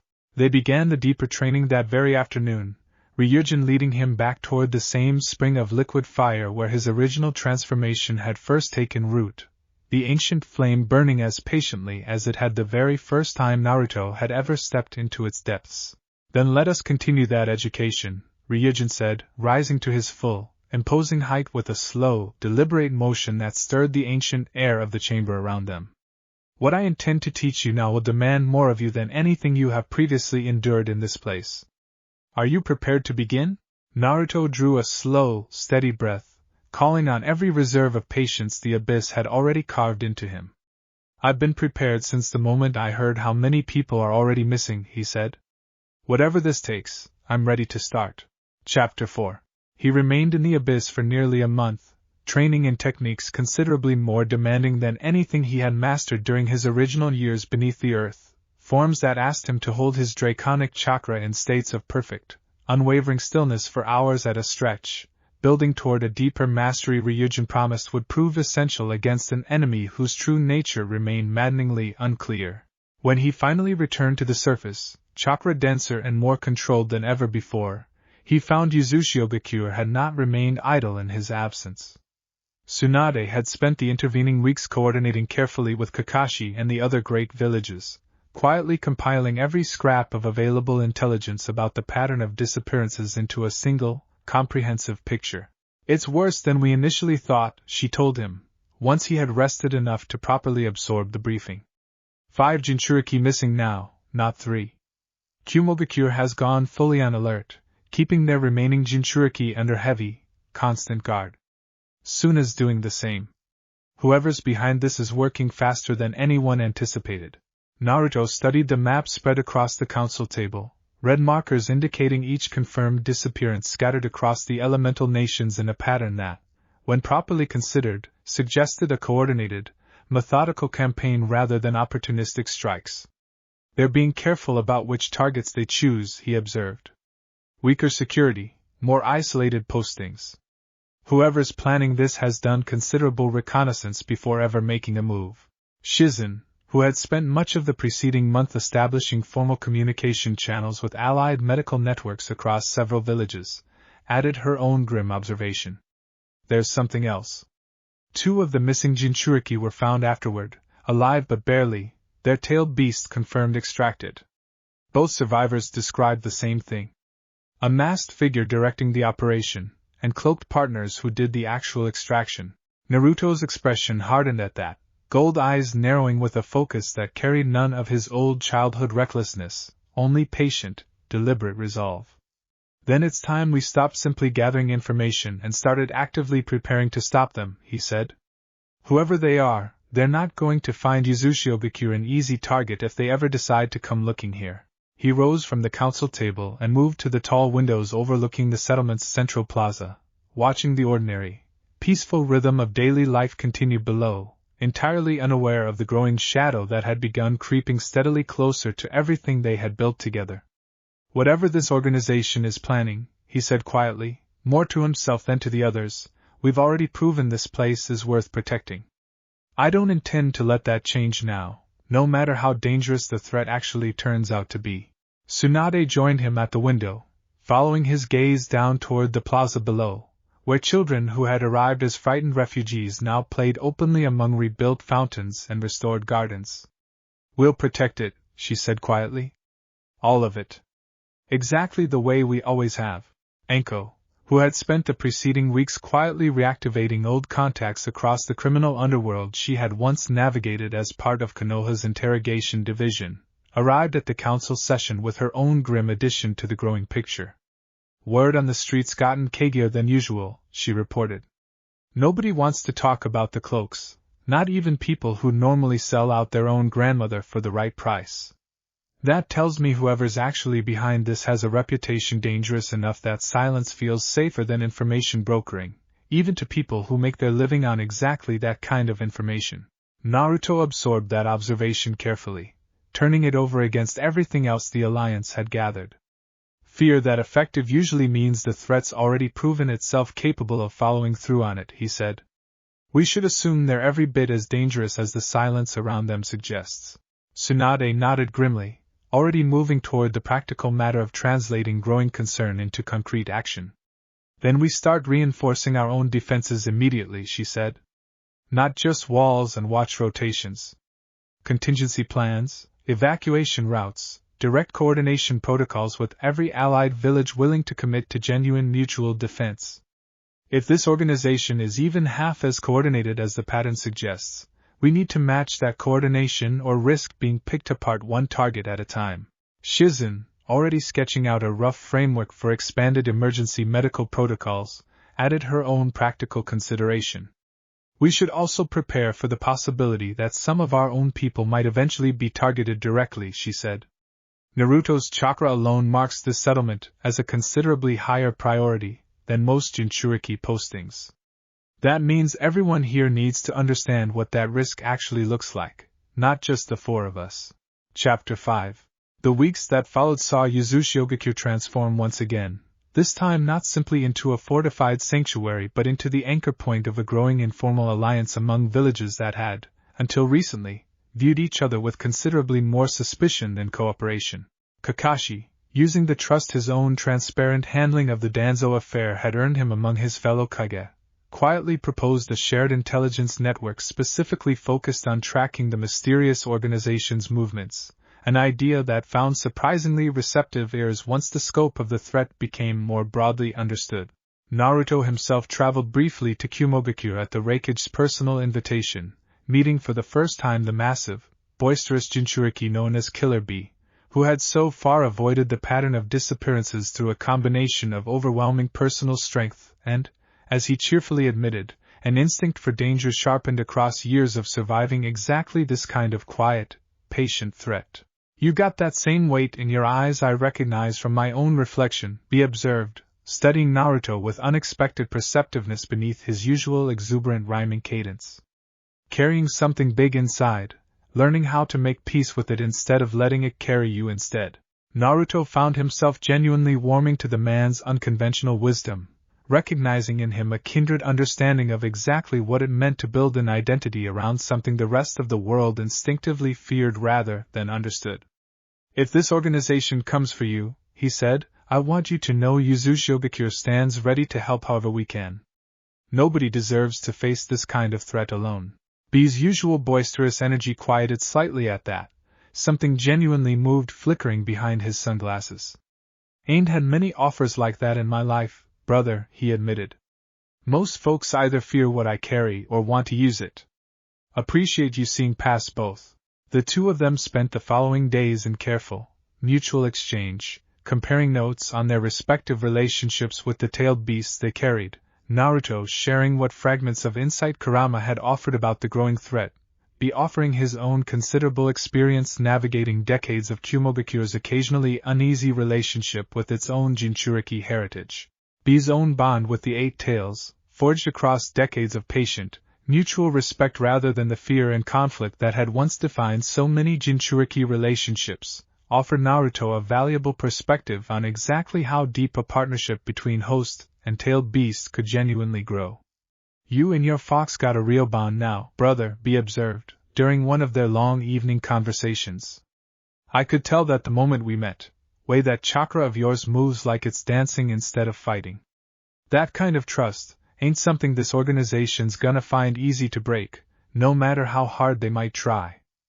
Naruto found himself genuinely grateful for the perspective, understanding that Bee's hard-won wisdom carried weight that came only from decades of lived experience navigating exactly the kind of pressure Naruto himself had only recently begun to fully understand.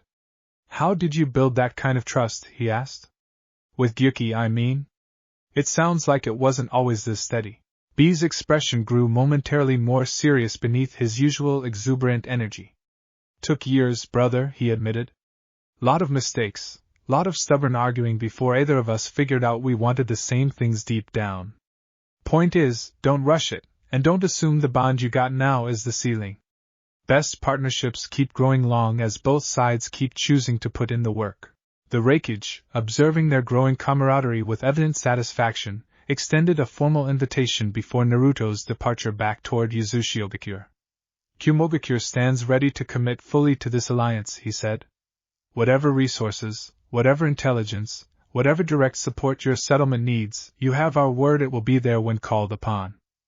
He paused a moment, studying Naruto with the same shrewd, evaluating attention he had likely applied to every significant ally Kumogakure had cultivated across his long tenure as Raikage.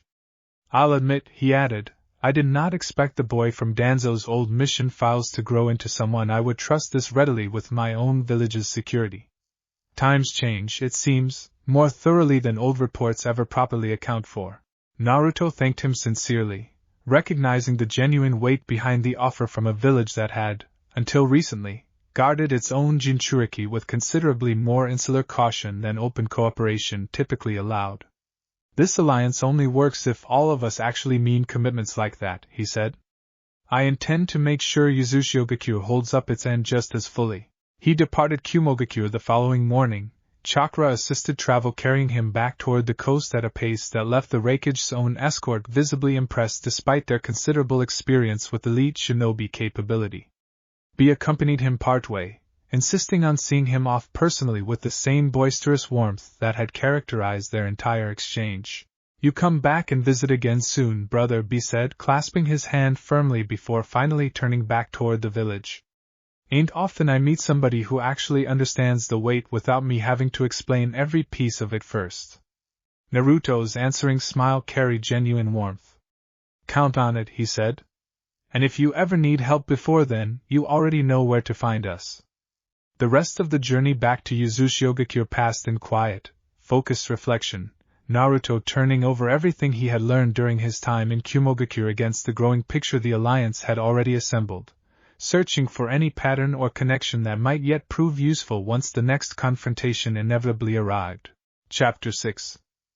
The first direct encounter came without warning, 3 months into the Alliance's careful, methodical preparation, when a coordinated attack struck a remote Kirigakure outpost housing a young Jinchuriki barely into her teenage years. Naruto received the alert through the shared intelligence network within hours of the attack, chakra senses already reaching toward the coastline the moment the coordinates registered as falling within reasonable striking distance of Uzumaki own accelerated travel capabilities. Tsunade, Shizune, and Anko moved to join him without hesitation, the 4 of them covering the considerable distance in barely half a day, driven by Naruto's draconic chakra and the fierce, unified resolve that had carried them through every crisis since the ruins had first opened their gates.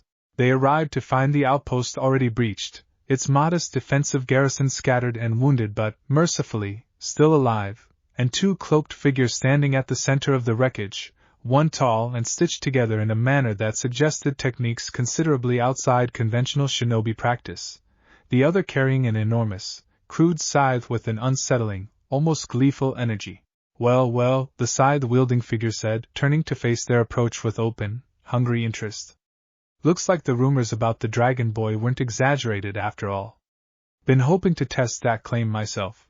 His partner, considerably more measured, studied the approaching group with cold, calculating assessment. "Kakuzu," he introduced himself flatly. "And this is Haiden. We have already secured what we came for. I would advise against making this more complicated than it needs to be." Naruto's gaze swept the wreckage, confirming with a sinking certainty that the young Jinchuriki they had come to protect was already gone, extracted before their arrival despite every effort the Alliance's rapid response network had managed to mobilize. Something cold and furious settled behind his calm, controlled exterior, tempered immediately by the same hard-won discipline that had carried him through every difficult confrontation since the Abyss had first remade him. "Then we'll settle for making sure you don't walk away from this one easily," he said quietly, gold chakra beginning to coil around him in slow, patient waves. "Whatever you did to that girl, you're going to answer for it right here." Haiden's grin widened at the challenge, his scythe spinning in an idle, almost affectionate arc as he studied the 4 defenders arrayed against him and his partner. "4 against 2, he said. "Rude odds if you asked me. Guess I'll just have to make sure this counts extra toward my collection when it's done." Kakuzu, considerably less interested in theatrics, studied the group with the same cold, calculating precision he applied to every engagement, weighing the 4 opponents against the resources and time he judged the mission could reasonably afford to spend. "We were not prepared for a coordinated response of this scale," he admitted flatly. "That changes the calculation considerably." Tsunade stepped forward first, chakra scalpels already flaring at both hands, the same fierce protective instinct that had once carried her through the very worst of the Third Shinobi World War settling over her shoulders like an old, familiar weight. "Then let's make sure it changes considerably in our favor," she said, and closed the distance before either Akatsuki operative could fully finish weighing their options. The engagement erupted into full, chaotic motion within seconds, the outpost's cratered courtyard becoming a blur of clashing chakra and desperate, calculated maneuvering as all 6 combatants committed fully to a fight either side had fully anticipated having to fight quite this way. Naruto held back initially, allowing the others to test the 2 Akatsuki operatives' capabilities before committing his own considerable strength to the engagement, gathering information even in the heat of battle exactly the way Ryujin had spent years teaching him to do. It was a patience that paid off quickly, revealing the particular rhythm of Kakuzu's regenerative techniques, and the exact range at which Haiden's curse ritual became a genuine threat rather than simple bravado. Chapter 7.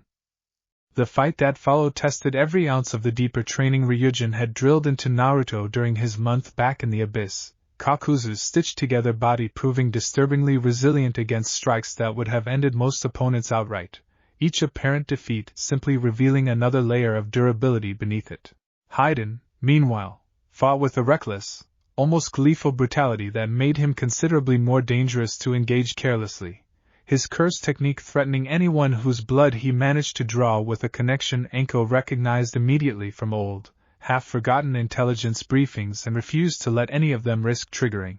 "Nobody let that thing cut you," she called out sharply, snake summons coiling protectively around Shizune as the medic worked to stabilize the outpost's wounded garrison even in the middle of the ongoing battle. "Whatever else happens, keep your blood to yourself."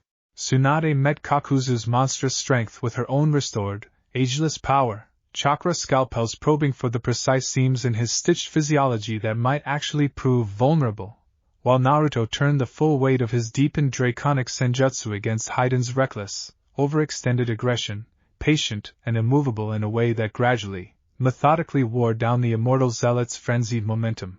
It became clear, as the fight stretched past its first exhausting hour, that neither Akatsuki operative had anticipated the sheer coordinated discipline arrayed against them, for fighters who had spent months training and bleeding together moving with a fluid, mutual trust that made every individual's strength considerably harder to isolate and exploit. Kakuzu, ever pragmatic beneath his fearsome resilience, made the calculation first, recognizing the shifting tide of the engagement with the same cold practicality that had apparently kept him alive across decades of considerably more dangerous conflicts than this one. "Haiden," he said sharply, cutting through his partner's gleeful bloodlust. "We have what we came for. This is no longer a fight worth finishing." Naruto pressed the advantage in that brief moment of hesitation, driving Kakuzu backward with a coordinated series of strikes that finally, decisively breached the durability his stitched physiology had relied upon throughout the engagement, forcing him to abandon several of the durable, thread-bound masks that had shielded his most vulnerable points from earlier attacks. It was the first genuine crack either Akatsuki operative had shown throughout the entire engagement, and Naruto pressed it without hesitation, understanding exactly how narrow a window such an opportunity might prove against an opponent who had clearly survived decades of considerably more dangerous confrontations than this one.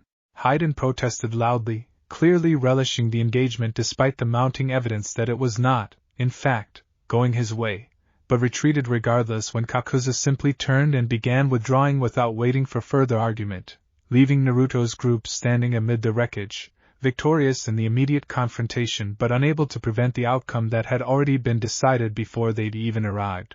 Naruto let them go without pursuit, understanding, even through the frustration of an incomplete victory, that chasing a tactical withdrawal into unfamiliar terrain against two S-rank opponents carried risks that outweighed whatever satisfaction capturing them might have provided. Ryujin's lessons on patience held firm even here, in the immediate aftermath of a fight that had tested every ounce of the discipline he had spent years cultivating. "We could have pushed harder," Anko said, watching the two retreating figures vanish into the distant tree line, something frustrated and unsatisfied in her tone despite the clear victory they had just secured. Naruto shook his head slowly, weighing the decision with the same patient calculation that had carried him through every difficult choice since the abyss had first remade him. "Maybe," he admitted. "But we don't know what other traps or reinforcements might have been waiting if we'd chased them into ground they chose instead of ground we controlled. We got the outpost survivors stabilized. That has to count as the actual priority today, even if it doesn't feel like enough." Tsunade, exhausted but nodding her own steady agreement, placed a hand briefly on Anko's shoulder. "He's right," she said. "There'll be other chances to finish this properly. Today wasn't about winning everything. It was about making sure as many people as possible walked away from it alive." Anko exhaled slowly, some of her frustration easing at the simple, grounding reminder. "Yeah," she admitted. "I know. Doesn't mean I have to enjoy watching them walk away clean, though. Nobody blamed her for that, Naruto least of all, who felt his own share of that same frustrated dissatisfaction settling uneasily alongside the relief of having prevented a considerably worse outcome. Chapter 8. They treated the outposts wounded through the remainder of that day, Shizune working alongside the garrison's own shaken medics to ensure every survivor received proper care, while Tsunade coordinated with Kirigakure's own rapid response team, arriving hours too late to have changed the outcome but grateful nonetheless for the intervention that had prevented a considerably worse tragedy. The young Jinchuriki's family, gathered in quiet, devastated grief at the outpost's modest infirmary, offered no blame toward the four who had arrived to help, only exhausted, grateful acknowledgement that things could have ended far worse without their intervention. It did little to ease the particular, hollow weight Naruto carried away from the encounter regardless. We were too slow, he said quietly, once the immediate crisis had finally stabilized enough to allow a moment's reflection. Even with everything we've built, everything we've trained for, we still weren't fast enough to actually stop it. Tsunade, exhausted but steady beside him, shook her head slowly. We stopped it from becoming a massacre, she said. That garrison would have been slaughtered entirely without us. We couldn't save everything today. That doesn't mean what we did save wasn't worth everything it cost us. Naruto absorbed that with the same patient consideration he brought to every hard lesson these past several years had taught him, though the weight of it settled slowly rather than lifting entirely. I need to understand them better, he said finally. Kakazu. Haiden.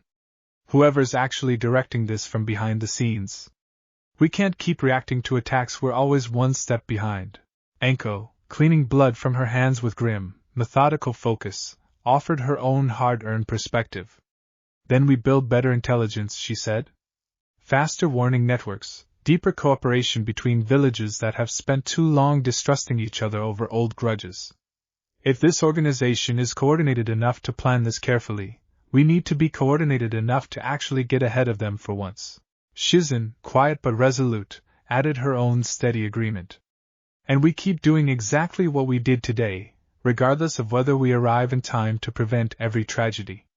Because the alternative is deciding it's not worth trying at all, and none of us actually believe that. They remained at the outpost through the following morning, ensuring every wounded shinobi received proper follow-up care and helping the garrison's own leadership begin the difficult process of formally reporting the incident to Kirigakure's central command. The young Jinchuriki's parents, still raw with grief, asked only one thing of Naruto before his group finally departed, that if the organization responsible for their daughter's extraction was ever found, someone would make certain the world knew her name rather than simply another statistic in a growing, grim pattern.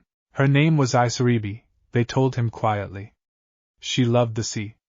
She used to say the outpost's coastal position was the one thing she genuinely appreciated about a posting she otherwise found isolating and lonely. Naruto absorbed the name and the small, human detail behind it with the same solemn weight he carried every hard lesson these past several years had taught him. I won't forget it, he promised. And I don't intend to let whoever's responsible for this keep operating without consequence for much longer. Before departing, he made a quiet, personal promise to Isaribi's parents, one he intended to keep regardless of how long it eventually took to fulfill. When we find her, he said, and I intend to find her, I'll make sure you're the first to know. Whatever it takes. Her mother, still hollow-eyed with grief but visibly steadied by the sincerity behind the promise, reached out and gripped his hand tightly. Thank you, she said quietly, for not giving us empty comfort instead.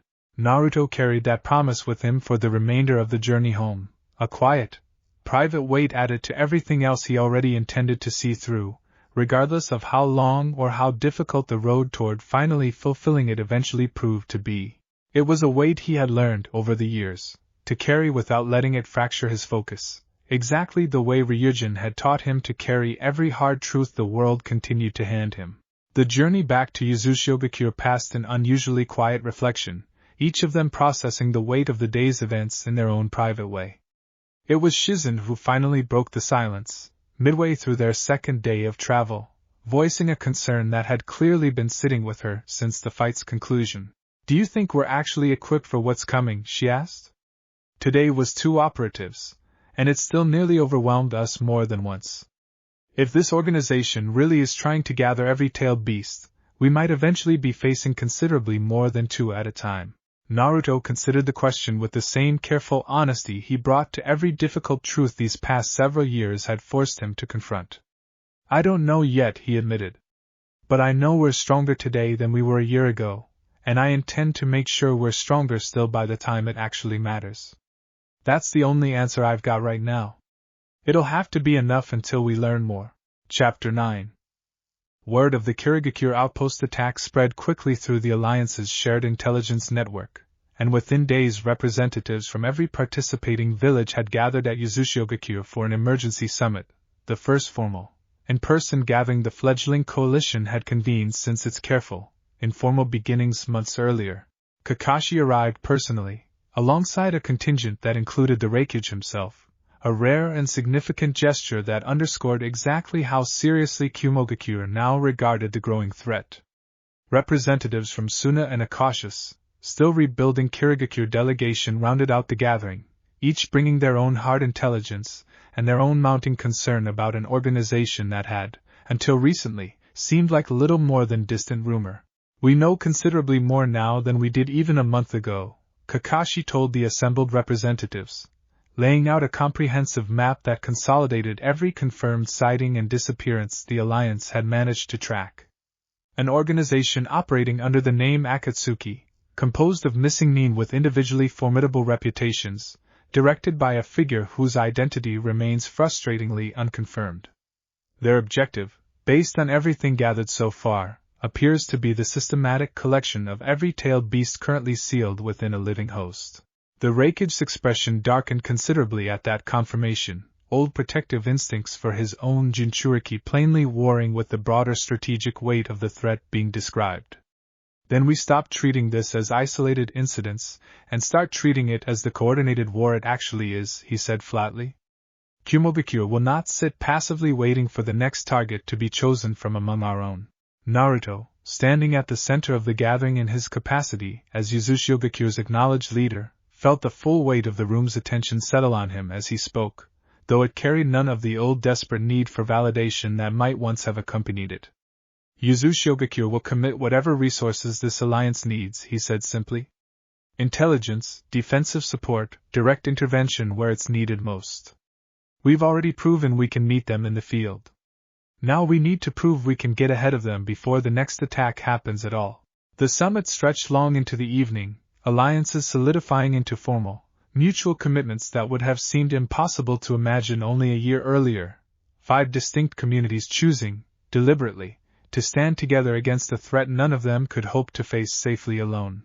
The Tsunade delegation, led by a young, notably composed shinobi introduced as Gaara, offered a perspective that carried unexpected weight given his own history as a Jinchuriki himself, a fact he mentioned plainly and without any of the old shame that might once have accompanied such a disclosure. I understand better than most what it means to be viewed as a weapon first and a person second, he said quietly, addressing the gathered representatives with a calm, measured gravity that belied his young age. Whatever this organization intends to do with the power they're gathering, I do not believe any of us can afford to treat this as someone else's problem to eventually solve. We commit fully. Naruto found himself drawn to the young Kusakage's quiet, hard-won wisdom, recognizing in him another kindred understanding of exactly what it meant to build an identity beyond the fear and expectation the world had once assigned him. We should talk more, he said, once the formal proceedings had finally given way to quieter, more informal conversation among the various delegations. I think we understand some of the same things, from very different directions. Tsunade, observing the easy rapport developing between the two young leaders, found herself quietly hopeful for the first time in weeks.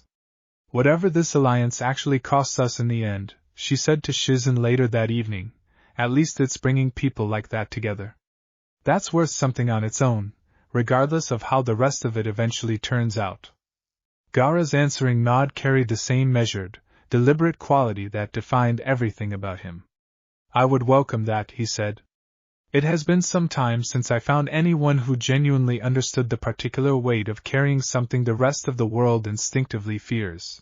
The Kirigakure delegation, still cautious given their village's own recent, difficult history, nonetheless committed fully to the Alliance's shared intelligence protocols, their representative acknowledging plainly that the attack on their own outpost had removed any remaining hesitation about the seriousness of the threat. We cannot afford old grudges when something this dangerous is actively hunting all of us equally, the representative said. Whatever divided our villages in the past matters considerably less than what we stand to lose if we fail to cooperate now. By the time the summit finally concluded, 5 great villages and 1 sovereign settlement had formally bound themselves to a shared defense pact unlike anything the elemental nations had seen in generations, built not on conquest or fear but on the simple, hard-won recognition that some threats could only be properly met together. Naruto watched the various delegations depart the following morning with a quiet, settled satisfaction, understanding that whatever came next, they would face it from a position considerably stronger than any of them could have managed standing alone. It was, he thought, watching the last of the banners disappear beyond the marsh fog, exactly the kind of unity the elemental nations had needed for a very long time, arriving at last through necessity rather than choice, but arriving nonetheless. Chapter 10. The following months brought a grim, steady rhythm to the Alliance's efforts, intelligence networks growing more sophisticated with each passing week, defensive protocols tightening around every remaining Jinchuriki across the participating villages. And Naruto himself splitting his time between continued training under Ryujin's increasingly demanding instruction and direct coordination with the coalition's rapidly expanding intelligence apparatus. 2 further attempted extractions were successfully repelled during that period, the Alliance's improved warning systems allowing rapid response teams to arrive in time to prevent Akatsuki operatives from completing their objectives entirely, though neither engagement resulted in the capture or elimination of any Akatsuki member directly.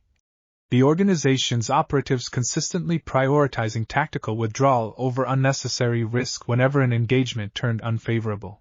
Their patient, Tsunade observed, after the second successfully repelled attempt, studying reports that described yet another orderly, unhurried retreat rather than a desperate, costly last stand.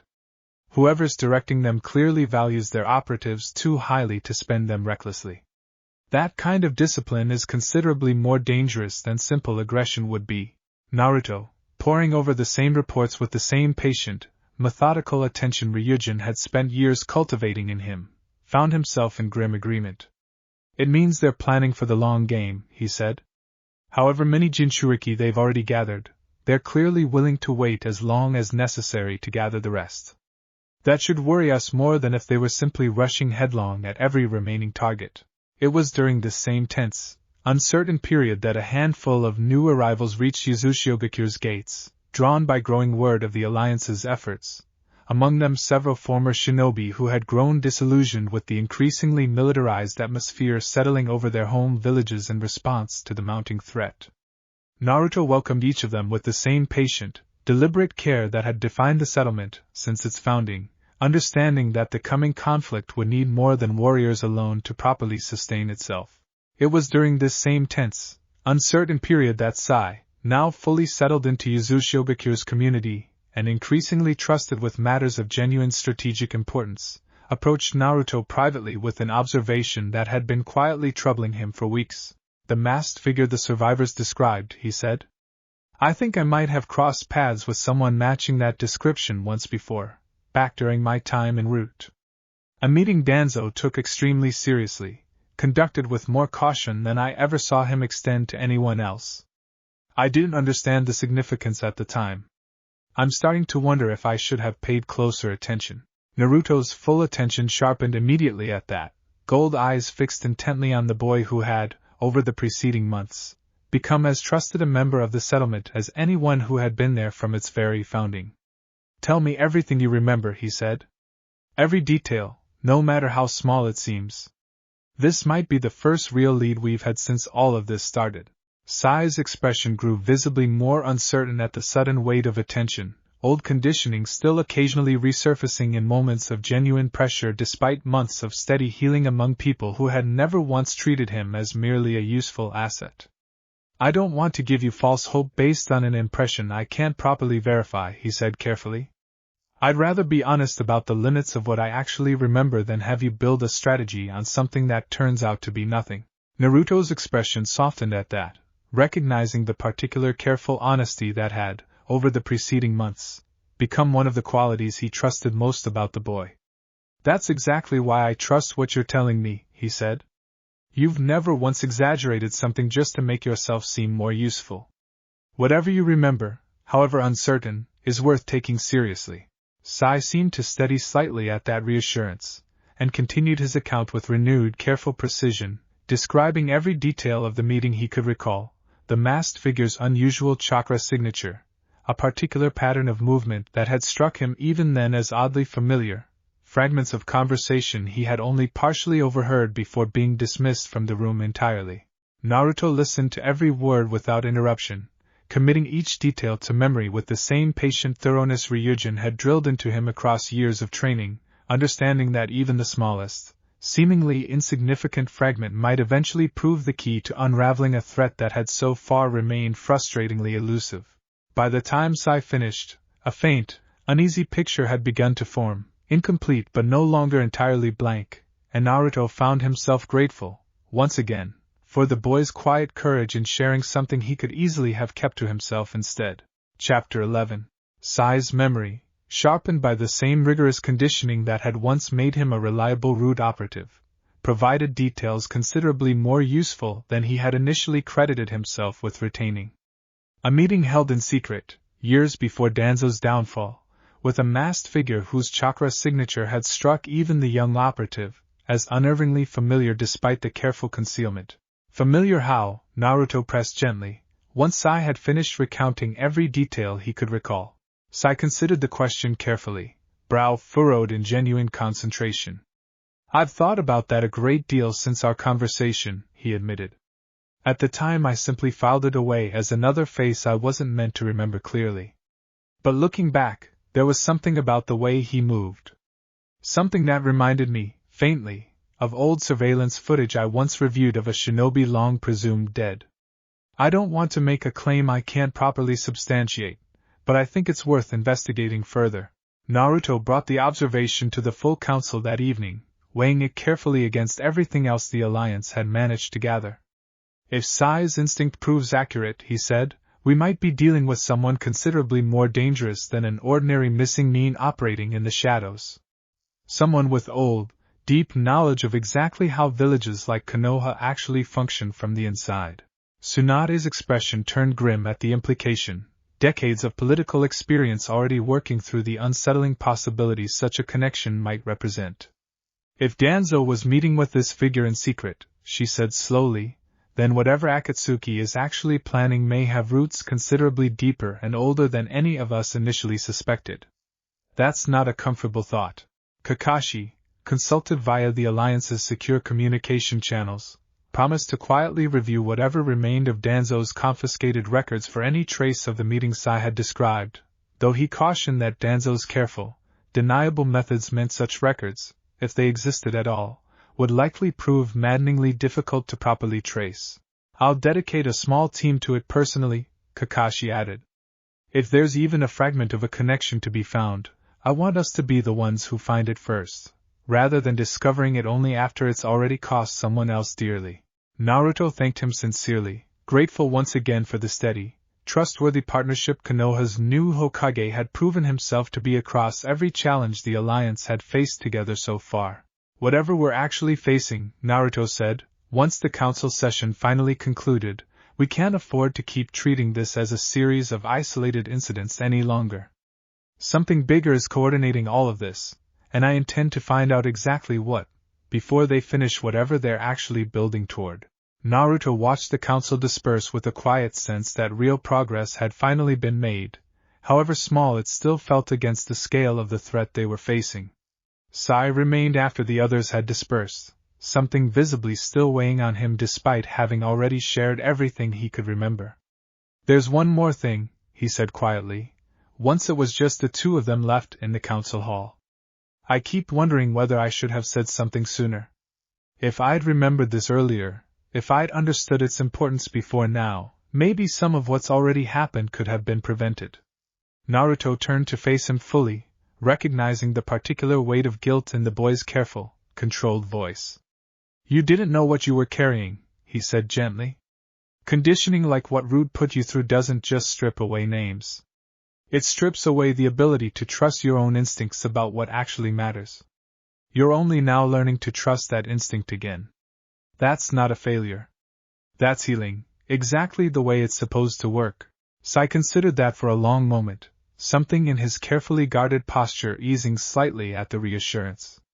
"I don't think I would have survived learning that lesson anywhere else," he admitted. "Thank you for giving me the chance to learn it here instead." Naruto's answering smile carried the same warm, settled certainty that had defined so much of what he had built since walking out of the abyss. "That's what this place is for," he said. "Nobody heals on anyone else's schedule here. You've already proven that a dozen times over since you first walked through our gates."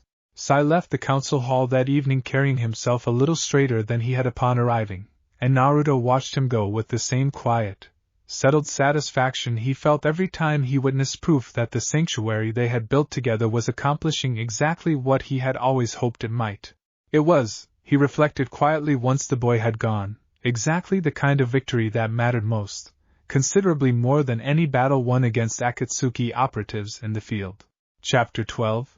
The following weeks brought no further direct attacks, an unsettling lull that left the Alliance's intelligence networks working overtime trying to determine whether the organization had simply grown more cautious following its costly encounter with Naruto's group, or whether something else entirely was quietly unfolding beyond their current ability to detect. Naruto used the relative quiet to deepen his training further, splitting his time between the abyss and the settlement with a discipline that left even Ryujin, on occasion, offering something close to genuine praise for the pace of his continued growth. The deeper forms of draconic senjutsu came to him slowly but steadily, each new layer of mastery bringing with it a correspondingly deeper understanding of exactly how much further he still had left to grow before he could consider himself truly prepared for whatever finally awaited him. Tsunade, Shizune, and Anko continued their own steady progress alongside him, their combined skill as a unit growing sharper with every joint training session, every shared strategy discussion, every quiet evening spent together processing the weight of a threat that showed no sign of simply resolving itself quickly or easily. It was during one such quiet evening, the four of them gathered on the settlement's highest tower as they had so many times before, that Anko finally voiced the question that had clearly been sitting unspoken among all of them for weeks. "So what happens if this masked guy really is who Sai thinks he might be?" she asked. "Somebody who supposedly died years ago, apparently pulling strings from the shadows this whole time. That's not exactly a comfortable thing to just sit with." Naruto considered the question for a long moment, watching the lanterns of Yuzushiobikure spread out below them like scattered stars fallen to earth, exactly as they had on the night the settlement first received its formal recognition. "Then we keep preparing, exactly the way we have been," he said finally.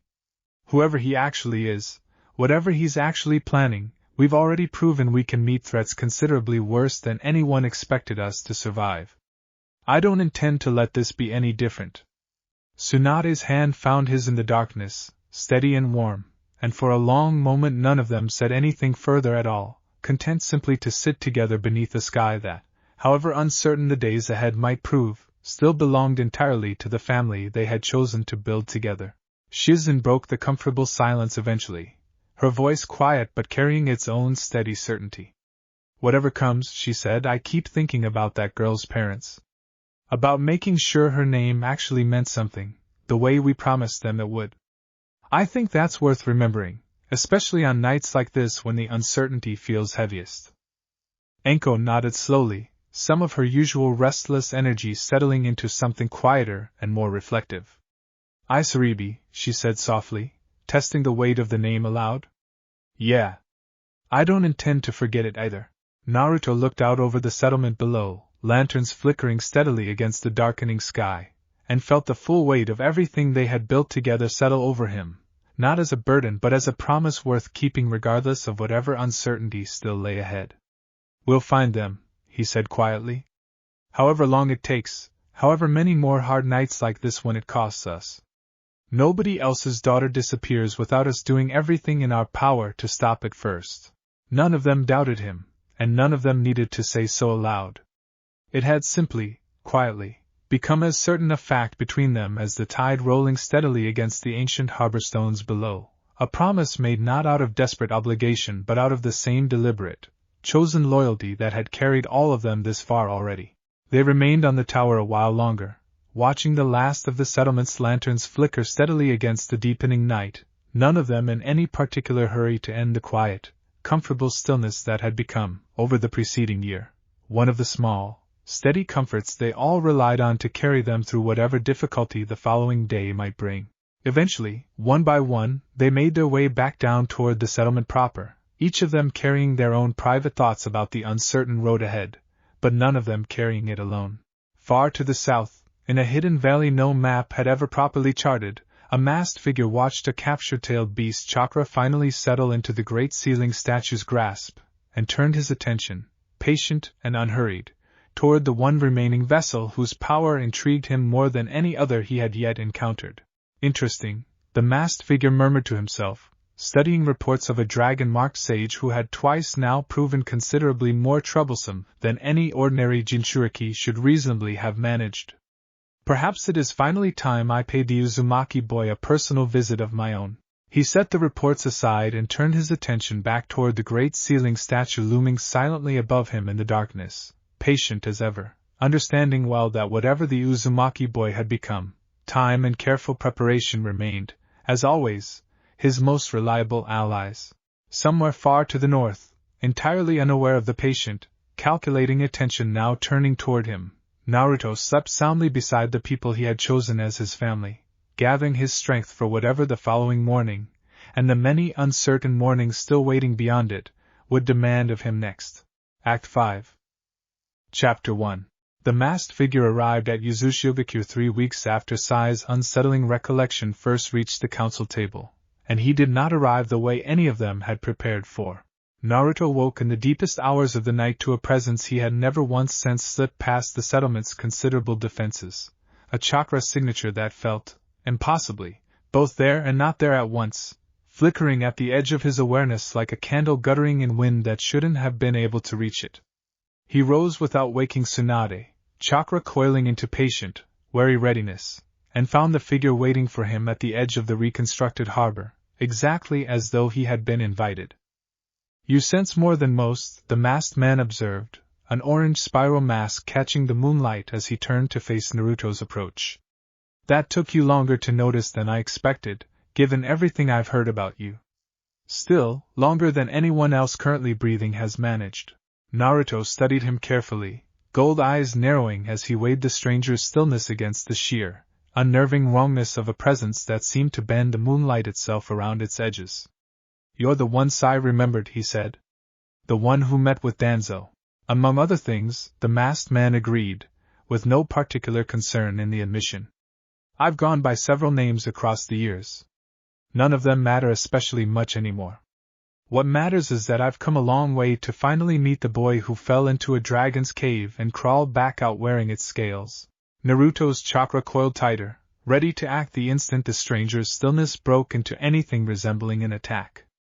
"If you're here to try taking Kurama," he said, "you should know exactly how that ended for the last several people who tried." The masked man's low, unhurried chuckle carried no real mockery in it, only a weary, patient amusement that unsettled Naruto more than open hostility might have managed. "Kakuzu and Haiden speak of you with considerably more caution than either of them extends to most opponents," he said. "That is not a small thing, coming from operatives who have each survived considerably longer than most shinobi manage across their entire careers." "I take it you're not here for a rematch on their behalf," Naruto said, watching the man's stillness carefully for any sign of the aggression he half expected to eventually surface. The masked man's posture remained loose, unhurried, entirely unlike the coiled readiness Naruto had come to expect from every dangerous opponent he had faced since walking out of the abyss. That, more than anything else, told Naruto this conversation was genuinely different from every confrontation that had come before it. He filed the observation away carefully, understanding that whatever else this strange encounter revealed, it would demand a considerably different approach than any threat he had previously faced, one built on patient understanding rather than simple, decisive force. It was a realization that would prove, in the weeks and months that followed, to be exactly the insight that ultimately mattered most. No, the masked man agreed. Their failure was informative, but hardly worth avenging directly. I have learned, across a great many years, that some questions are better answered personally than through subordinates, however capable those subordinates might otherwise prove. He studied Naruto a moment longer, something patient and unhurried in his stillness despite the strangeness of the entire encounter. Tell me, he said. Do you sleep easily, knowing what you carry inside you? Most Jinchuriki I've encountered do not. Naruto considered the question honestly, understanding instinctively that whatever answer he gave would matter more than he could currently calculate. I used to not, he admitted. Before I understood what I was actually carrying, and before Kurama and I figured out how to actually trust each other. Now, yeah? I sleep fine. Turns out most fears get smaller once you stop running from them and actually look at what they are. The masked man's single visible eye, dark and old beyond anything his voice suggested, studied Naruto with something that might have been genuine curiosity rather than hostility. I am not here to fight you tonight, he said. I am here because I find myself curious about a man who was handed every reason to become exactly the kind of bitter, isolated weapon the world expected, and instead built something worth protecting out of the wreckage instead. I would like to understand how you manage that, before I decide whether it changes anything about what comes next. Naruto studied him a long moment, weighing the strange, unsettling sincerity of the request against every instinct honed across years of learning to read exactly this kind of dangerous, patient opponent. Why does it matter to you, he asked finally, how I built anything? Because I have spent a great many years believing there was only one answer to loss severe enough, the masked man said quietly. Erase the possibility of losing anyone else, ever again, by whatever means necessary. You appear to have found a different answer. I find that I cannot simply dismiss it without understanding it properly first. Naruto's chakra remained coiled and ready, though something in him, some quiet instinct sharpened across years of learning to read genuine pain beneath careful composure, recognized the raw honesty beneath the man's unsettling stillness. Then ask me properly, he said. I've got nothing to hide from someone actually willing to listen instead of just taking what he wants. Chapter 2. They spoke for the better part of an hour at the edge of that quiet harbor, the masked man asking questions with a patient, unhurried curiosity that unsettled Naruto more than open aggression ever could have, questions about loss, about grief, about the particular moment Naruto had chosen to build rather than simply survive. You speak as though loss can be answered with construction, the masked man said at one point, something old and weary bleeding through his otherwise carefully controlled voice. I once believed that too. I built an entire plan around the idea that if loss could simply be erased at its root, nobody would ever again have to learn the lesson you learned in that ravine. Naruto's expression sharpened at that, understanding, finally, some genuine fragment of the philosophy driving whatever this man actually intended. You're not just collecting tailed beasts for power, he said slowly. You're trying to end something. Grief itself, maybe? Whatever costs you enough to make you believe that's worth this many people disappearing. The masked man went very still at that observation, and for a long moment neither of them spoke at all, the tide rolling steadily against ancient harbor stones the only sound between them. You understand more than most manage on a first attempt, he finally admitted. Perhaps that is why I came myself, rather than sending Zetsu to simply observe from a distance. I wanted to see whether the boy who refused to stay buried might also refuse to accept the world exactly as it currently, cruelly, insists on operating. Naruto held his ground, gold eyes steady despite the unsettling gravity of the conversation. The world's cruel, he agreed. I learned that better than most, a long time before I ever fell into that ravine. But erasing loss doesn't erase what made it worth surviving in the first place. It just erases everyone's reason to keep trying. The masked man considered that in silence for a long moment, something in his careful, controlled stillness shifting almost imperceptibly. You speak with more conviction than most who have not actually tested that belief against genuine catastrophe, he said. I wonder whether it would survive contact with loss on the scale I have witnessed. Then test it properly instead of just wondering, Naruto said. I've survived plenty already. I'm not afraid of finding out where the edges of what I believe actually are.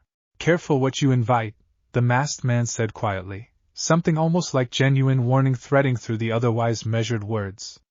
I have tested convictions before. Few of them survived the experience intact. There was no cruelty in the warning, only a tired, weary honesty that unsettled Naruto more than a threat delivered with malice ever could have. He understood, in that moment, that whatever this man had become, the path that led him there had clearly cost him considerably more than it had ever given him in return. That understanding did not soften Naruto's resolve. If anything, it sharpened it, giving shape to a conviction that had, until that moment, remained mostly instinctive. Whatever came next, he intended to meet it with the same patient clarity that had carried him through every difficult trial since the ravine had first swallowed him. He returned to the settlement as dawn began breaking over the harbor, carrying with him a resolve considerably more settled than the uncertainty that had first driven him out to meet the masked stranger alone. Then I'll just have to be the exception, Naruto answered, refusing to let the warning shake the calm, settled certainty he had carried into this entire strange conversation from the very beginning. The masked man studied him a long while longer, something unreadable shifting behind his single visible eye. We will speak again, he said finally, turning to leave with the same unsettling, half-present stillness that had marked his arrival. I have not yet decided whether your conviction changes anything about my plans. But I confess, Naruto Uzumaki, you have given me more to consider than anyone has in a very long time. Wait, Naruto said, something in the man's weary, patient grief compelling him to press just a little further before the strange encounter ended entirely. Whoever you lost, whatever it cost you to get here. I'm sorry. That's not nothing, even if it doesn't change what you've already done. The masked man went very still at that, an expression Naruto couldn't read shifting behind the mask's single eye hole. It has been a very long time, he said quietly, since anyone offered me that particular kindness without also demanding something in return for it. Then maybe that's worth thinking about too, Naruto said. Not just whether erasing loss is mercy. Whether there's still room in you for someone to actually care what happened to you, without needing anything back for it. The masked man said nothing further, but something in his departing silence carried more weight than any parting words might have managed, and Naruto stood alone at the harbor's edge for a long while afterward, turning the entire strange, unsettling conversation over in his mind with the same patient thoroughness Ryujin had spent years teaching him to apply to anything genuinely difficult. Chapter 3. Naruto brought the full account to the council table at first light, watching Tsunade's expression shift from alarm to grim, focused calculation as he described every detail of the encounter he could recall. He got past every censor we have, Anko said, something more unsettled in her voice than Naruto had heard from her in a long time. Nobody's supposed to be able to do that. Not even you managed it, the first time you came here. Naruto nodded slowly, weighing that unsettling fact against everything else the encounter had revealed. Whatever technique he's using, it's not something any of us have ever encountered before. Some kind of intangibility, maybe, or a dimension he's stepping partially out of and into. I couldn't get a clean read on his chakra the entire time we spoke. Shizune, quieter than the others, focused on the philosophical thread of the conversation rather than its more immediately alarming tactical implications. He's not simply evil for its own sake, she observed. Whatever drove him to this, it sounds like genuine grief, twisted into something monstrous by however long he's spent alone with it. That doesn't make what he's doing acceptable. But it might mean there's actually a path towards stopping this that doesn't end in simply killing him. Tsunade's expression remained carefully measured, decades of hard political experience weighing the philosophical possibility against the immediate, practical dangers still gathering around them. Maybe, she said. But we can't build our entire strategy around the hope that a conversation changes his mind. We prepare for both possibilities. Diplomacy if there's genuinely a path toward it. Force if there isn't. Naruto nodded slowly, understanding the wisdom in that measured caution even as some part of him, the part that had spent years learning exactly what it meant to be given a second chance he hadn't necessarily earned, hoped fiercely that the first path might yet prove possible. Then let's make sure Kakashi hears about this immediately, he said. If there's any chance of identifying who he actually is, we need every resource the Alliance can bring to bear on it. Anko, still visibly unsettled by the notion of an enemy capable of slipping past defenses she had spent months personally perfecting, pressed for more practical detail. Did he say anything at all about numbers, she asked? How many tailed beasts he's actually gathered so far, how close he might be to whatever he's actually building toward? Naruto shook his head slowly. He wasn't interested in tactical details tonight, he said. This wasn't a negotiation. It was closer to an interview. I think he's genuinely trying to decide something about himself, and I happen to be the mirror he chose to hold up while he does it. Tsunade's expression sharpened at that observation, old political instincts working quickly through its implications. That's either the most dangerous thing you could have told me, she said, or the first genuine opening we've had in this entire conflict. Possibly both. Shizune, ever practical beneath her quieter nature, moved the conversation toward immediate action. Whatever he's deciding, we should assume he's also testing our defenses in the process, she said. We need a full review of every sensor and ward around the settlement by morning. If he found a gap once, we can't assume it won't happen again. The review, conducted over the following days with the same meticulous thoroughness that had defined the settlement's defenses since its earliest founding, revealed nothing conclusive, no obvious gap or weakness the masked man could have exploited. Whatever technique had let him slip past their defenses so completely, it operated on principles none of them, including Naruto himself, could fully account for or reliably defend against. That's the part that worries me most, Tsunade admitted, once the review had finally concluded without producing any actionable answers. Not that he got in once. That we still don't know how, or whether it'll work again the next time he decides to visit. Naruto found himself in quiet agreement, though he kept his own private thoughts on the matter mostly to himself, a growing suspicion, sharpened by everything Ryujin had ever taught him about ancient, unusual chakra, that whatever technique the masked man possessed drew on principles considerably older and stranger than conventional shinobi practice typically accounted for. He resolved, quietly, to ask Ryujin about it directly the next time circumstances allowed, understanding that the old dragon's centuries of accumulated knowledge might hold answers even the Alliance's considerable combined intelligence network could never hope to uncover on its own.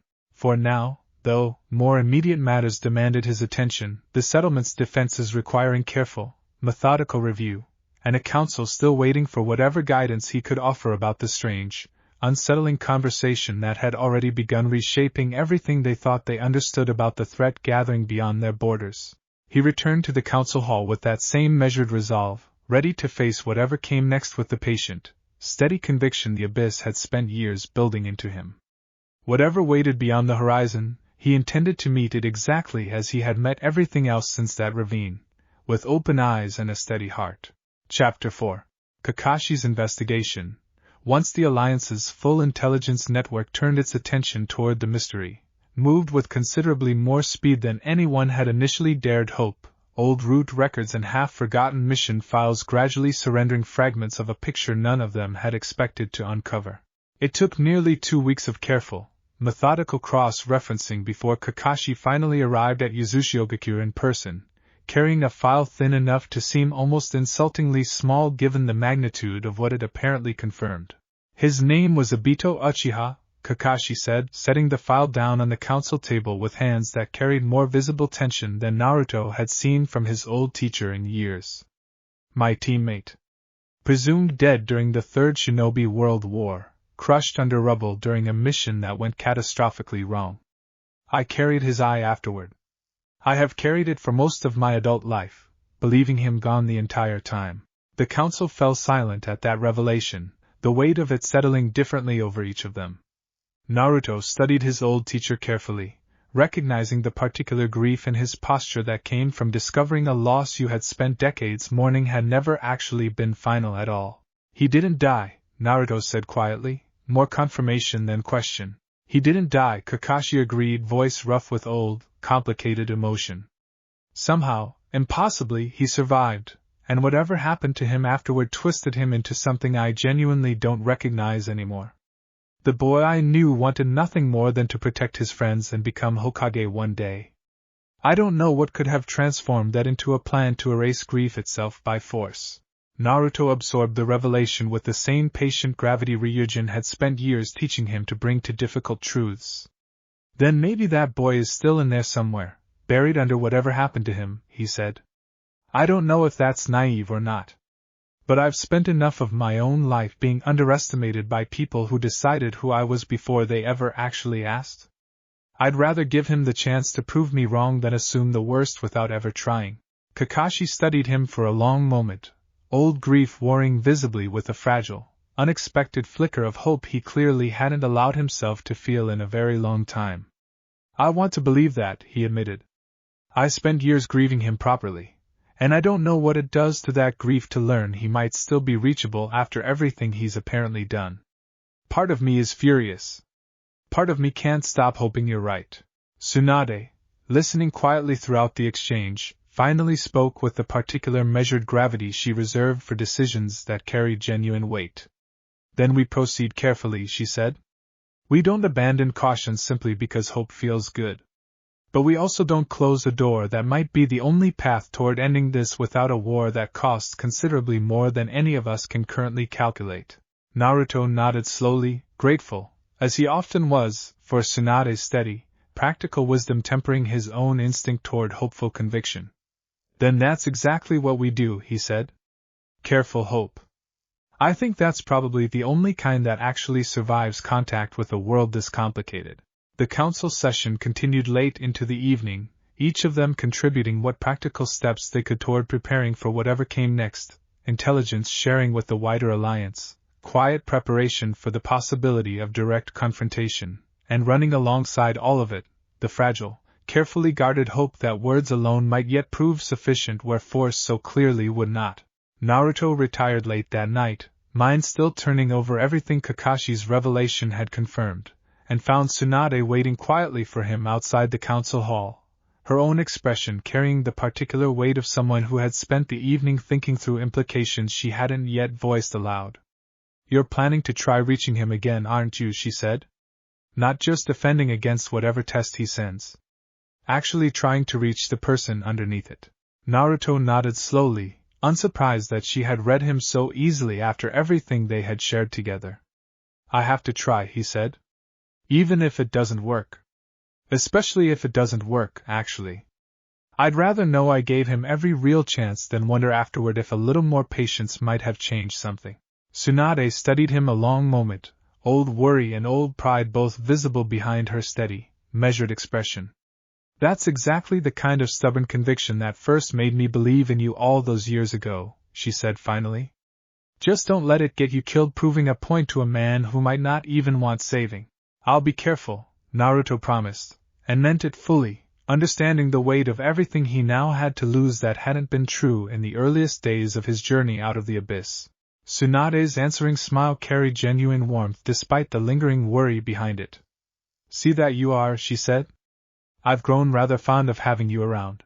He pulled her into a brief, steady embrace before finally turning back toward the council hall, carrying with him the quiet reassurance of a promise he fully intended to keep, whatever the coming days demanded of him.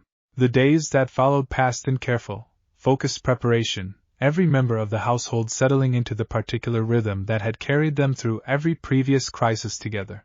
Chapter 5. Kakashi remained at Uzumaki for several days following the revelation, sharing what fragments of memory he still carried of the boy Obito had once been, a teammate who had taught him, in his own stubborn, well-meaning way, the very philosophy of protecting one's comrades that Kakashi himself had spent decades trying to properly live up to.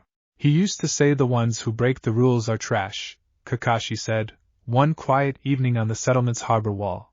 But the ones who abandon their friends are worse than trash. I've carried that lesson my entire career.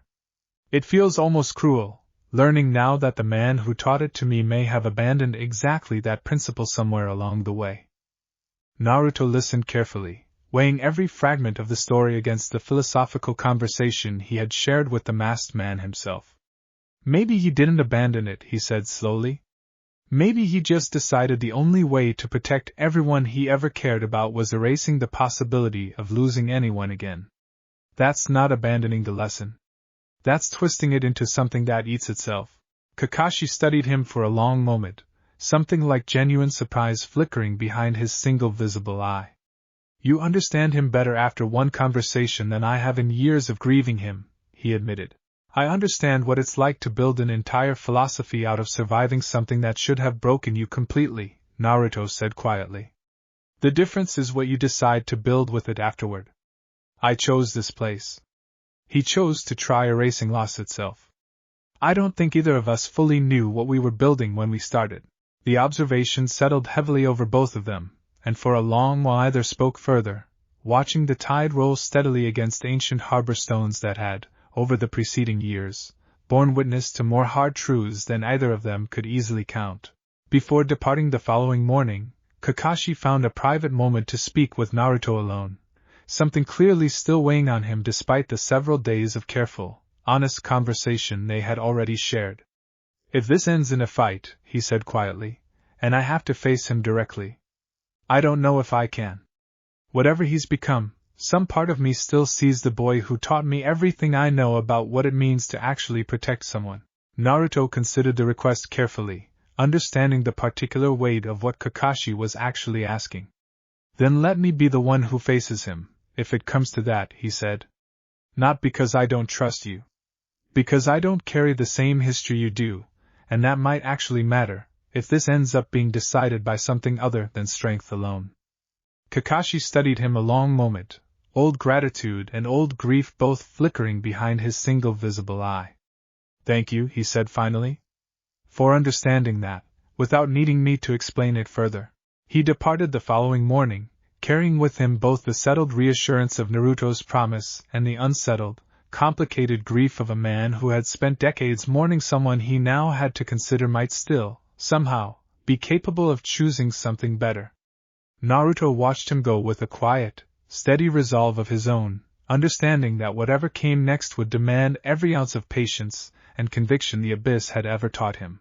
He spent the following days deep in additional training, pushing the deeper forms Ryujin had taught him during his month back in the abyss toward a level of readiness he hoped, fervently, would prove equal to whatever test was still waiting somewhere beyond the horizon. Tsunade, Shizune, and Anko trained alongside him throughout that period, their own combined skills sharpening with an intensity born of genuine, shared urgency, understanding that whatever came next would likely demand everything each of them had built together across the preceding years. The rest of the settlement, sensing the mounting tension without needing every detail explained to them directly, quietly rallied around the preparation effort, volunteers reinforcing walls, restocking medical supplies, and rehearsing evacuation protocols with a steady, unified resolve that spoke to exactly how deeply Uzushiobikure's founding principles had taken root among everyone who called it home. Sai contributed his own careful, detailed knowledge of Zetsu tactics to the preparation effort, his insights proving invaluable to the settlement's defensive planning in ways nobody could have anticipated when he first arrived seeking sanctuary. It was, in its own quiet way, a full-circle moment for the boy who had once been merely a tool of the very organization now threatening everything he had come to call home, and Naruto made certain to tell him so directly. Chapter 6. Obito returned exactly 1 month after his first visit, arriving once more in the deepest hours of the night, though this time Naruto felt him coming from considerably farther away, a testament to the deeper sensory training Ryujin had continued refining during the intervening weeks.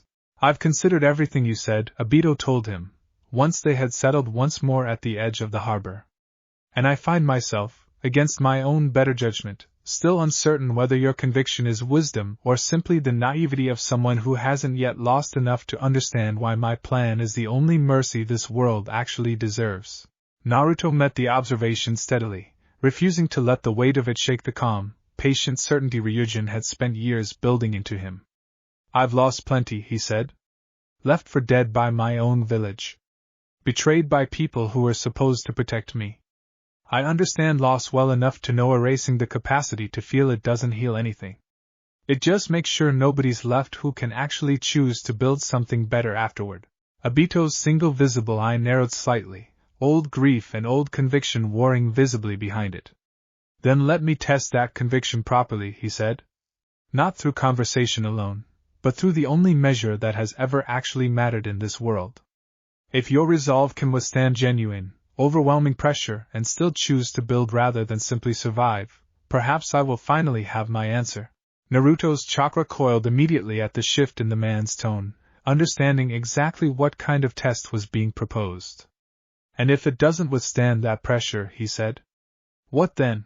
Obito's answer carried no cruelty in it, only the same weary, patient certainty that had defined the entire strange, unsettling conversation. Then I will have my answer regardless, he said. I take no pleasure in what comes next, Naruto Uzumaki. But I have learned, across a great many years, that conviction untested is simply comfortable belief. Yours deserves to be tested properly, before I decide whether it changes anything at all. Naruto studied him carefully, weighing the genuine weariness in the man's voice against the very real danger of whatever test he was about to unleash. If this is really about finding your answer, he said, then answer me one thing honestly first. Do you actually want me to fail this test, or are you hoping, somewhere underneath everything else, that I don't? The question hung between them in the quiet dark, the tide rolling steadily against the harbor stones, the only sound filling the long silence that followed before Obito finally answered. It was, Naruto reflected later, one of the longest silences he had ever sat through, longer even than some of the more difficult stretches of his training in the abyss, and he found himself grateful, in retrospect, that he had resisted the urge to fill it prematurely. Some answers, Ryujin had once told him, only arrive once you stop demanding them and simply allow the silence room enough to finish its work. It was a lesson that proved itself true again that night.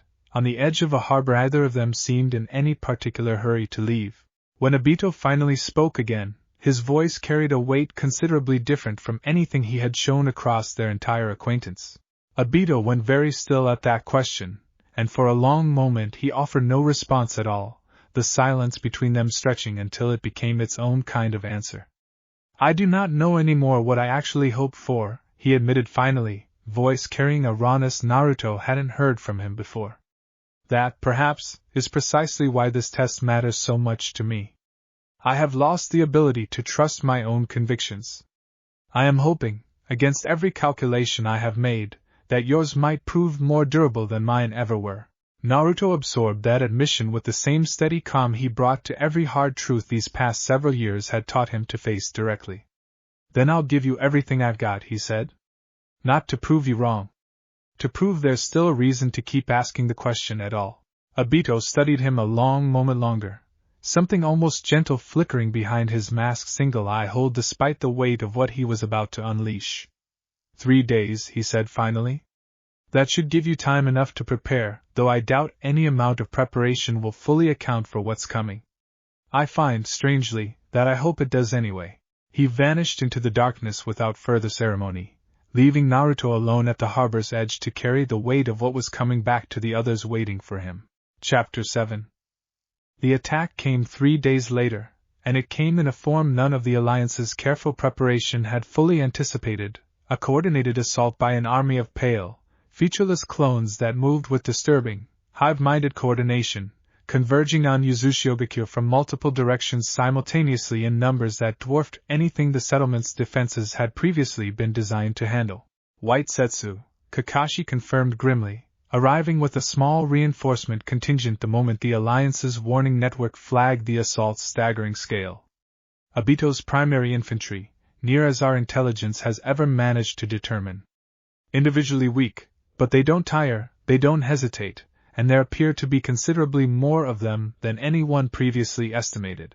The 3 days since Obito's warning had not gone to waste, the Alliance mobilizing every available resource toward preparing for exactly this kind of overwhelming assault, defensive positions reinforced, coordinated response protocols rehearsed, every Jinchuriki cluster and allied village placed on the highest possible alert. Even so, the sheer scale of the advancing force, stretching in pale, featureless ranks across the marshland as far as Naruto's chakra senses could reach, tested the limits of even that careful preparation. Naruto stood at the settlement's outer wall as the first waves broke against Uzumagaku's defenses, gold chakra coiling around him impatient, controlled waves as he weighed the scale of the assault against everything Ryujin's deeper training had prepared him to face. This isn't meant to actually conquer us, he said, understanding the true shape of the test even as the battle began in earnest. It's meant to see how we hold up under genuine pressure. Everything about this is exactly what he told me it would be. Tsunade, already moving into position alongside Shizune and Anko, offered no argument to that grim assessment, only fierce, focused readiness. Then let's give him an answer he won't forget, she said. The battle that followed tested every ounce of the Alliance's careful, months-long preparation, coordinated squads from Kumogakure, Suna, and Kirigakure fighting alongside Yuzushiyogakure's own defenders in a defense considerably more organized and effective than the disorganized chaos Obito's assault had likely anticipated. Killer B arrived partway through the engagement, having traveled at considerable speed the moment word of the assault reached Kumogakure, his own overwhelming strength turning entire sections of the White Setsu advance into scattered, disorganized wreckage.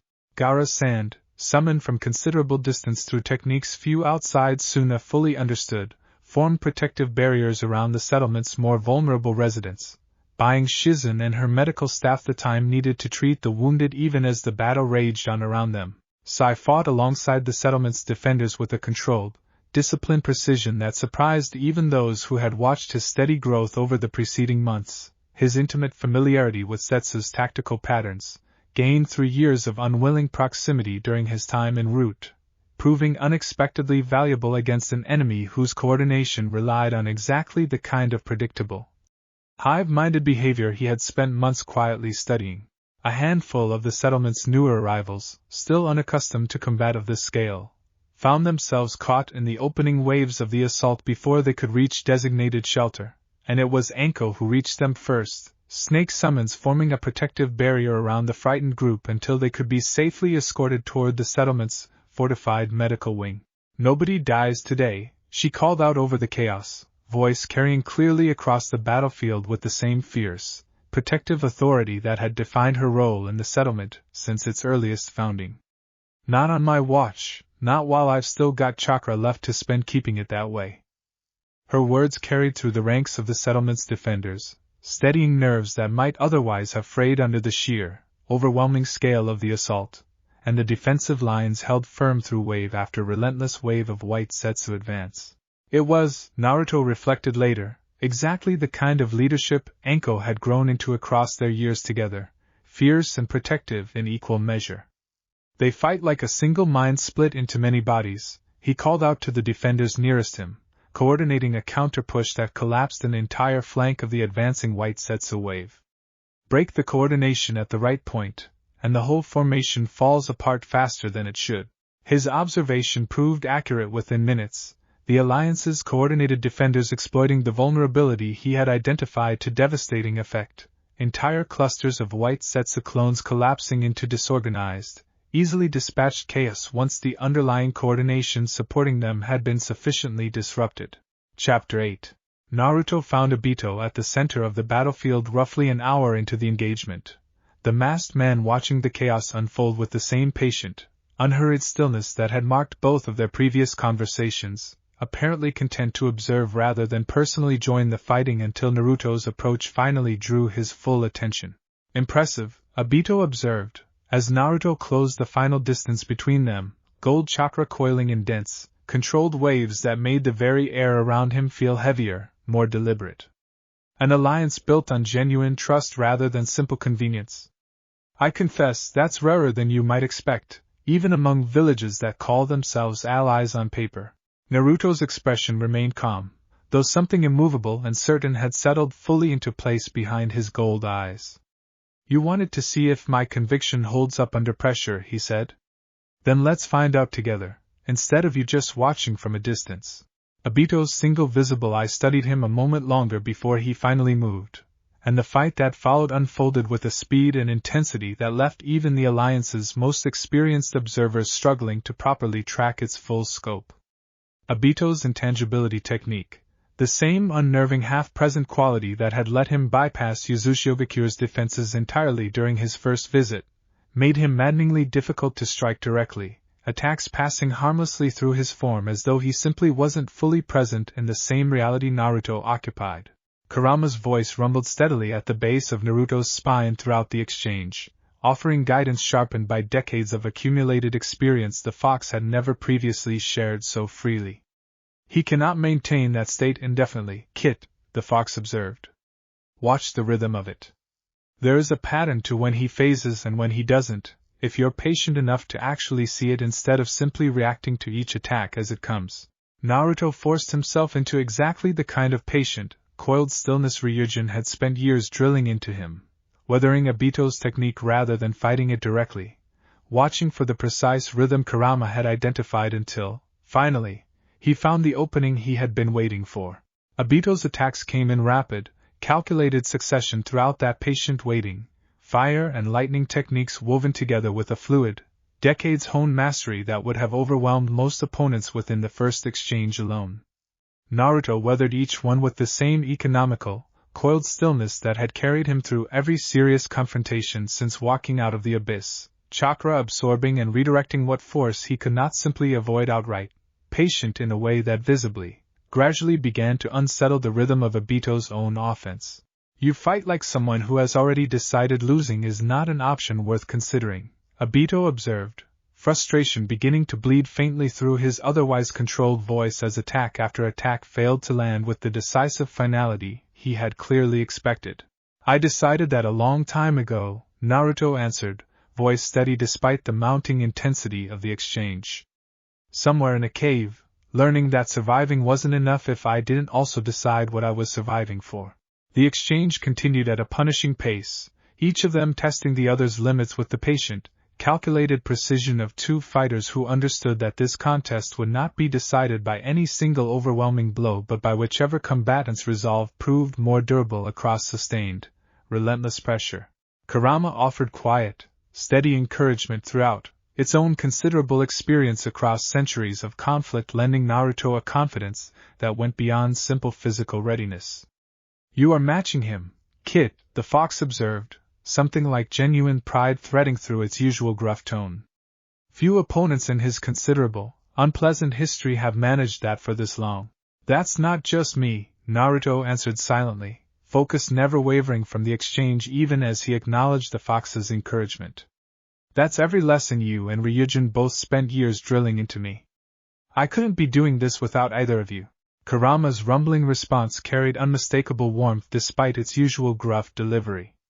Modesty is a fine quality, Kit, but so is recognizing your own hard-earned strength when it matters most.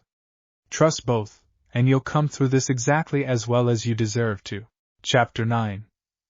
The strike landed cleanly, gold draconic chakra connecting with solid, physical force at the exact instant Obito's intangibility technique briefly lapsed, sending the masked man skidding backward across scorched, cratered ground that had, only hours earlier, been the settlement's peaceful training grounds.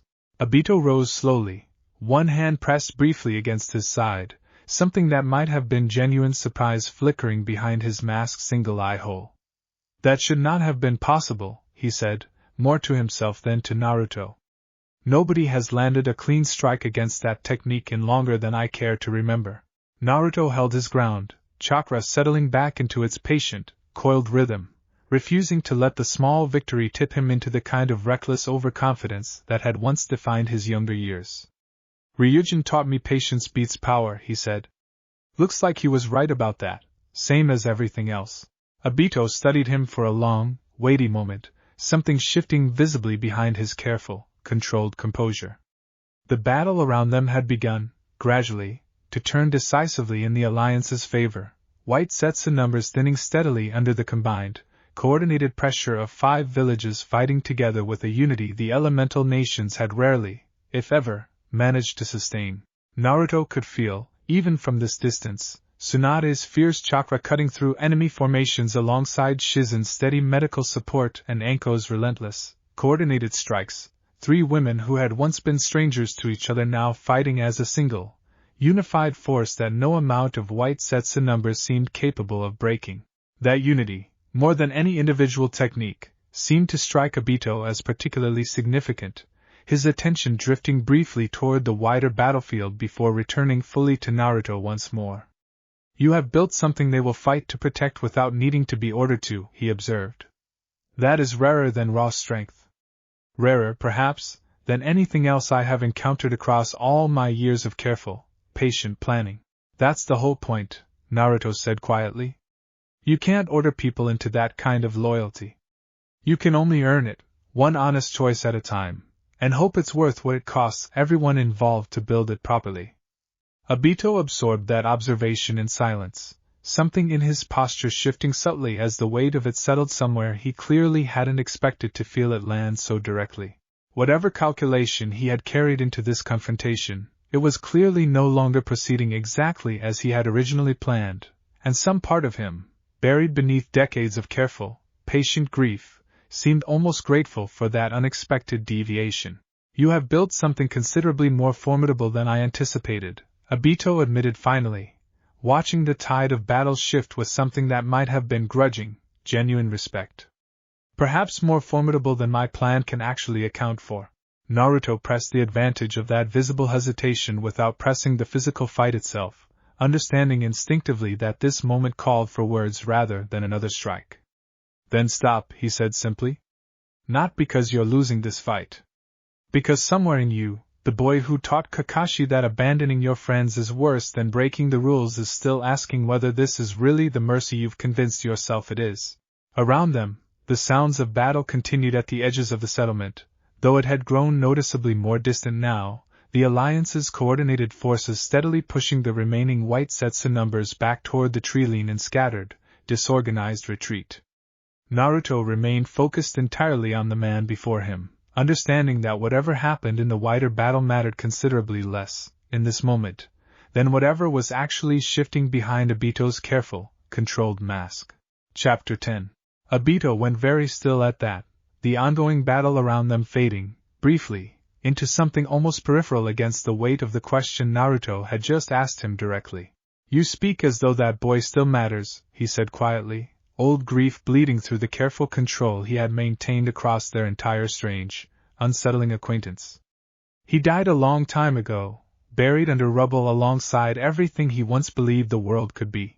Naruto shook his head slowly, gold eyes steady despite the enormity of what he was attempting to argue against. I don't think he died, he said. I think you buried him yourself, somewhere along the way, because it hurt less than carrying what he believed forward into a world that kept proving him wrong. But burying something isn't the same as it actually being gone. I know that better than almost anyone alive. I buried plenty of myself in a ravine once too. It came back anyway, eventually, once I stopped running from what it actually meant to still be here. Obito's mask tilted slightly, some old, private calculation working visibly behind his composed exterior. And if I stop, he said finally? If I abandon everything I've built toward across all these years? What then? The tailed beasts I've already gathered don't simply return themselves to their hosts. The damage already done doesn't undo itself because I've had a change of heart in the middle of a battlefield. Naruto held his gaze steadily, understanding the genuine weight of that practical, unresolved question. Then we fix what can actually be fixed, he said. Together, if you're willing. I'm not asking you to erase what's already happened. I'm asking you to stop making it worse, and to start helping undo some of the damage instead. That's not nothing. That might be the only kind of mercy that's ever actually real. The battlefield around them had grown noticeably quieter by then. White sets of numbers finally broken and scattering under the Alliance's sustained, coordinated pressure, leaving Obito standing alone at its center, mask tilted toward a boy who had somehow, against every reasonable expectation, made him genuinely reconsider a plan he had spent decades of patient, isolated grief constructing. Rin, Obito said suddenly, the name emerging almost involuntarily, carrying a weight that made even the mask's blank, unreadable surface feel momentarily transparent. Her name was Rin. I watched her die because I could not reach her in time, and I have spent every year since convinced that if I had simply been strong enough, fast enough, present enough, none of it would have happened at all. Naruto absorbed the name, and the raw grief behind it with the same careful, respectful gravity he brought to every hard truth these past several years had taught him to hold properly. I'm sorry, he said quietly, and meant it completely. That kind of loss doesn't just go away because time passes. I don't think it's supposed to. No, Obito agreed, voice barely above a whisper now. It doesn't. I simply decided, somewhere along the way, that if it could never go away, I would rather make certain nobody else ever had to carry it either. I told myself that was mercy. I am no longer certain I ever properly examined whether it was actually grief instead, wearing mercy's shape because grief alone felt unbearable to simply sit with. Naruto let the admission settle between them without rushing to fill the silence that followed, understanding that some truths needed room to breathe before anything useful could be built from them. That sounds like the loneliest thing I've ever heard, he said finally. Carrying something that heavy, all alone, for that many years, and convincing yourself it was strength instead of just untreated grief.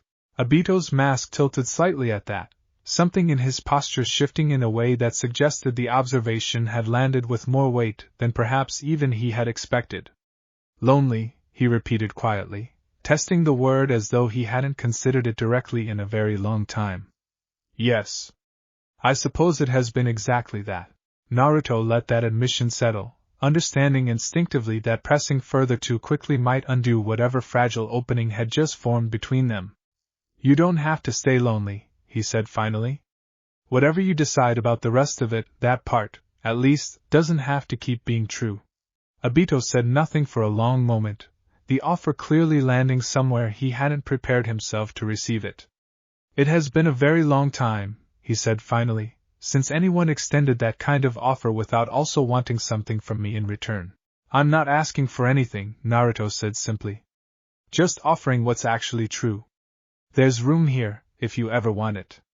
That doesn't go away just because you walk away from this conversation tonight. Obito said nothing further to that, but something in his stillness had changed, subtly but unmistakably, the careful, guarded distance he had maintained across their entire acquaintance easing, just slightly, towards something that might, given time, eventually resemble trust. Chapter 11. Obito did not answer immediately, and Naruto did not press him to, understanding instinctively that whatever decision the man reached now needed to be genuinely his own rather than something extracted through pressure or exhaustion. I will not promise you redemption today, Obito said finally, voice carrying a rawness Naruto hadn't heard from him across either of their previous conversations. I do not know if that word even applies anymore to whatever I've actually become. But I find, against every calculation I made coming here, that I am no longer certain my plan is the mercy I once believed it to be. He paused, gathering himself with visible effort before continuing. I will withdraw what remains of my forces, he said. I will not pursue the remaining Jinchuriki I have not yet gathered. And I will consider, seriously, everything you've said today, though I make no promise of where that consideration ultimately leads me. Naruto studied him carefully, weighing the genuine uncertainty in the offer against everything he already understood about the dangers of premature trust. That's more than I expected when this battle started, he admitted. I won't pretend it's everything. But it's a real beginning, if you actually mean it. I mean it as much as I am currently capable of meaning anything, Obito said, something almost like exhaustion bleeding through his careful composure. This is not over, Naruto Uzumaki. I do not know yet what comes next for either of us. But you have given me more to genuinely consider than I believed possible when I first came looking for you. He vanished then, the same unsettling half-present quality that had marked both of his previous appearances swallowing him entirely, leaving Naruto standing alone amid the wreckage of a battlefield that had, against every reasonable expectation, ended not in total victory or total defeat, but in something considerably more fragile and uncertain, and perhaps, ultimately, more valuable than either. Tsunade found him there minutes later, having finished coordinating the Alliance's final push against the retreating white sets of forces, and took in the scene before her with the same fierce, protective attention she had brought to every crisis since the ambush that had first reunited them. He's gone, she said, more observation than question, studying Naruto's expression carefully for any sign of what had actually transpired. He's gone, Naruto confirmed. But not the way any of us expected when this fight started. He's actually considering everything I said. I don't know what that means for what happens next. But it's not nothing. Kakashi arrived shortly after, having heard the account second-hand from soldiers who had witnessed the confrontation's final moments from a distance, and absorbed Naruto's fuller account with the same complicated mixture of grief and fragile hope that had defined his entire relationship to the revelation of Obito's survival. He mentioned Rin, Kakashi said quietly, once Naruto had finished. That means something. He doesn't speak her name lightly. I don't think he's spoken it to anyone in years. Anko, arriving alongside Kakashi with Shizune close behind, offered her own grim but cautiously hopeful assessment of the battle's aftermath. Whatever else happened out here, she said, surveying the scattered wreckage of the White Setsu retreat, we didn't lose anyone. That's not nothing, considering the size of what just hit us. Shizune nodded her own quiet agreement, already moving to assess the wounded scattered across the battlefield with the same steady, practiced efficiency that had defined her medical work since the settlement's earliest founding. We'll need the next several days to properly treat everyone, she said. But nobody's beyond saving. That's the outcome that matters most tonight. The allied representatives from Kumogakure, Suna, and Kirigakure gathered to assess the battle's aftermath with a mixture of relief and cautious wonder, several of them openly acknowledging that they had not expected to survive an assault of this scale so thoroughly intact. Whatever this alliance has become, the Kirigakure representative said quietly, surveying the scattered but largely unbroken defensive lines, it proved itself tonight in ways I don't think any of us fully anticipated when we first agreed to this partnership. Gaara, arriving to survey the aftermath alongside the other representatives, offered his own quiet, measured assessment. We did not simply survive tonight, he said. We proved that trust, properly built, can withstand considerably more than any of us dared hope when we first committed to this alliance. That is worth more than any single battle's outcome. Naruto found himself nodding in quiet agreement, the weight of the night's events settling over him with the particular clarity that came only after genuine crisis had finally passed. Whatever Obito ultimately decided, tonight had proven something none of them could easily unlearn, that unity, patiently built, could withstand pressure that would have shattered any single village standing alone. That lesson, he suspected, would outlast whatever came next, regardless of the uncertain road still stretching ahead of all of them. Chapter 12.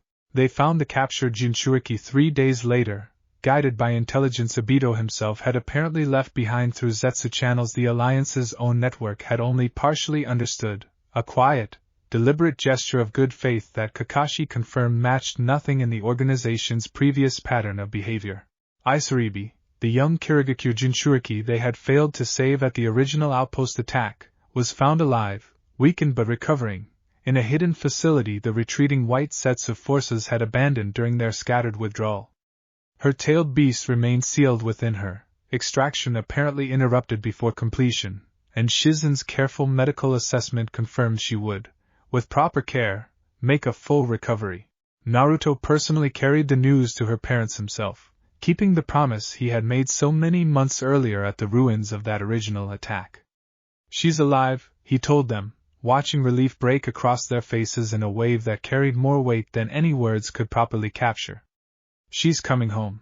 The weeks that followed brought a cautious, uncertain peace to the elemental nations, Akatsuki's activity dropping off almost entirely as whatever internal reckoning Obito was working through played out somewhere beyond the Alliance's ability to directly observe.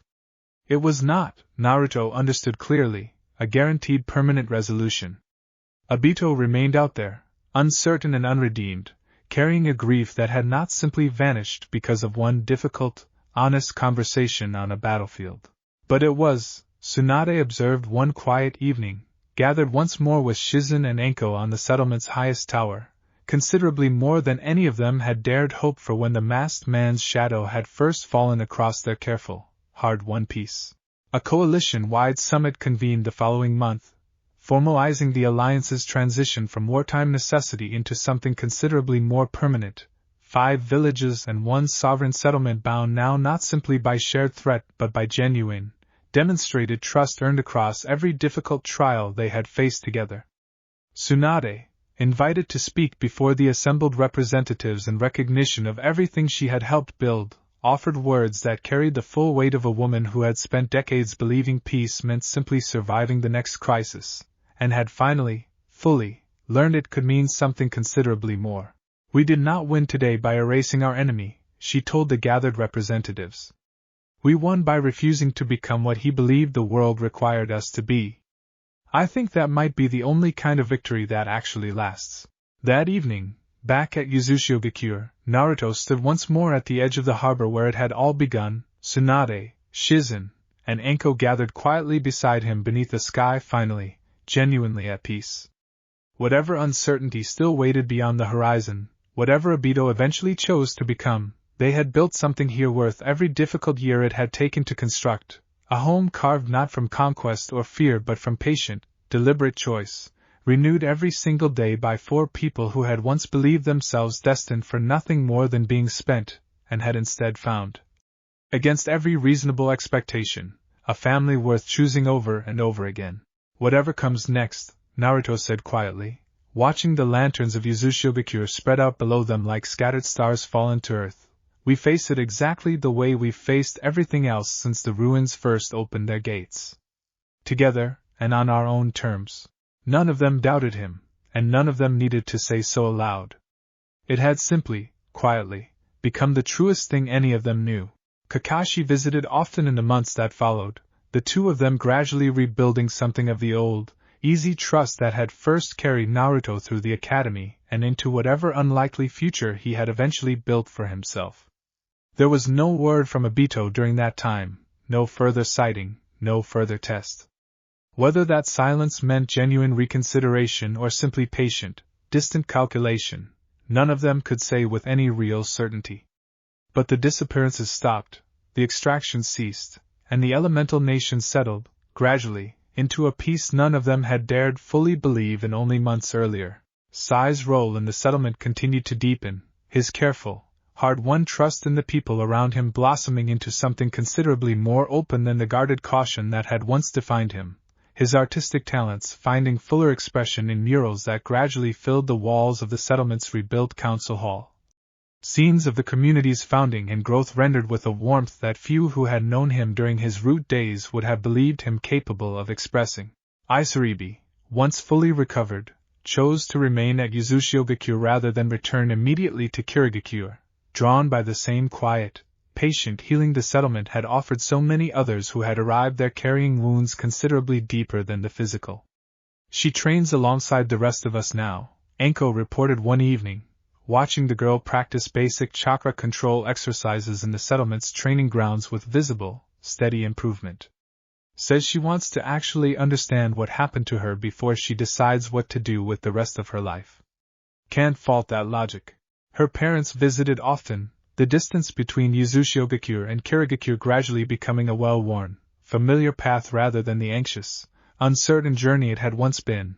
And Naruto found genuine satisfaction in watching a family slowly, carefully rebuild something that had so nearly been lost entirely. Kakuzu and Haiden were not seen again in the months that followed, whatever remained of their loyalty to Obito's organization apparently fraying alongside whatever internal reckoning their leader was quietly working through. Intelligence gathered through the Alliance's steadily improving network suggested the two had simply scattered, pursuing their own separate interests now that the coordinated purpose that had once bound Akatsuki together had grown considerably less certain. Naruto remained watchful regardless, understanding that peace this hard-won deserved vigilance rather than complacency.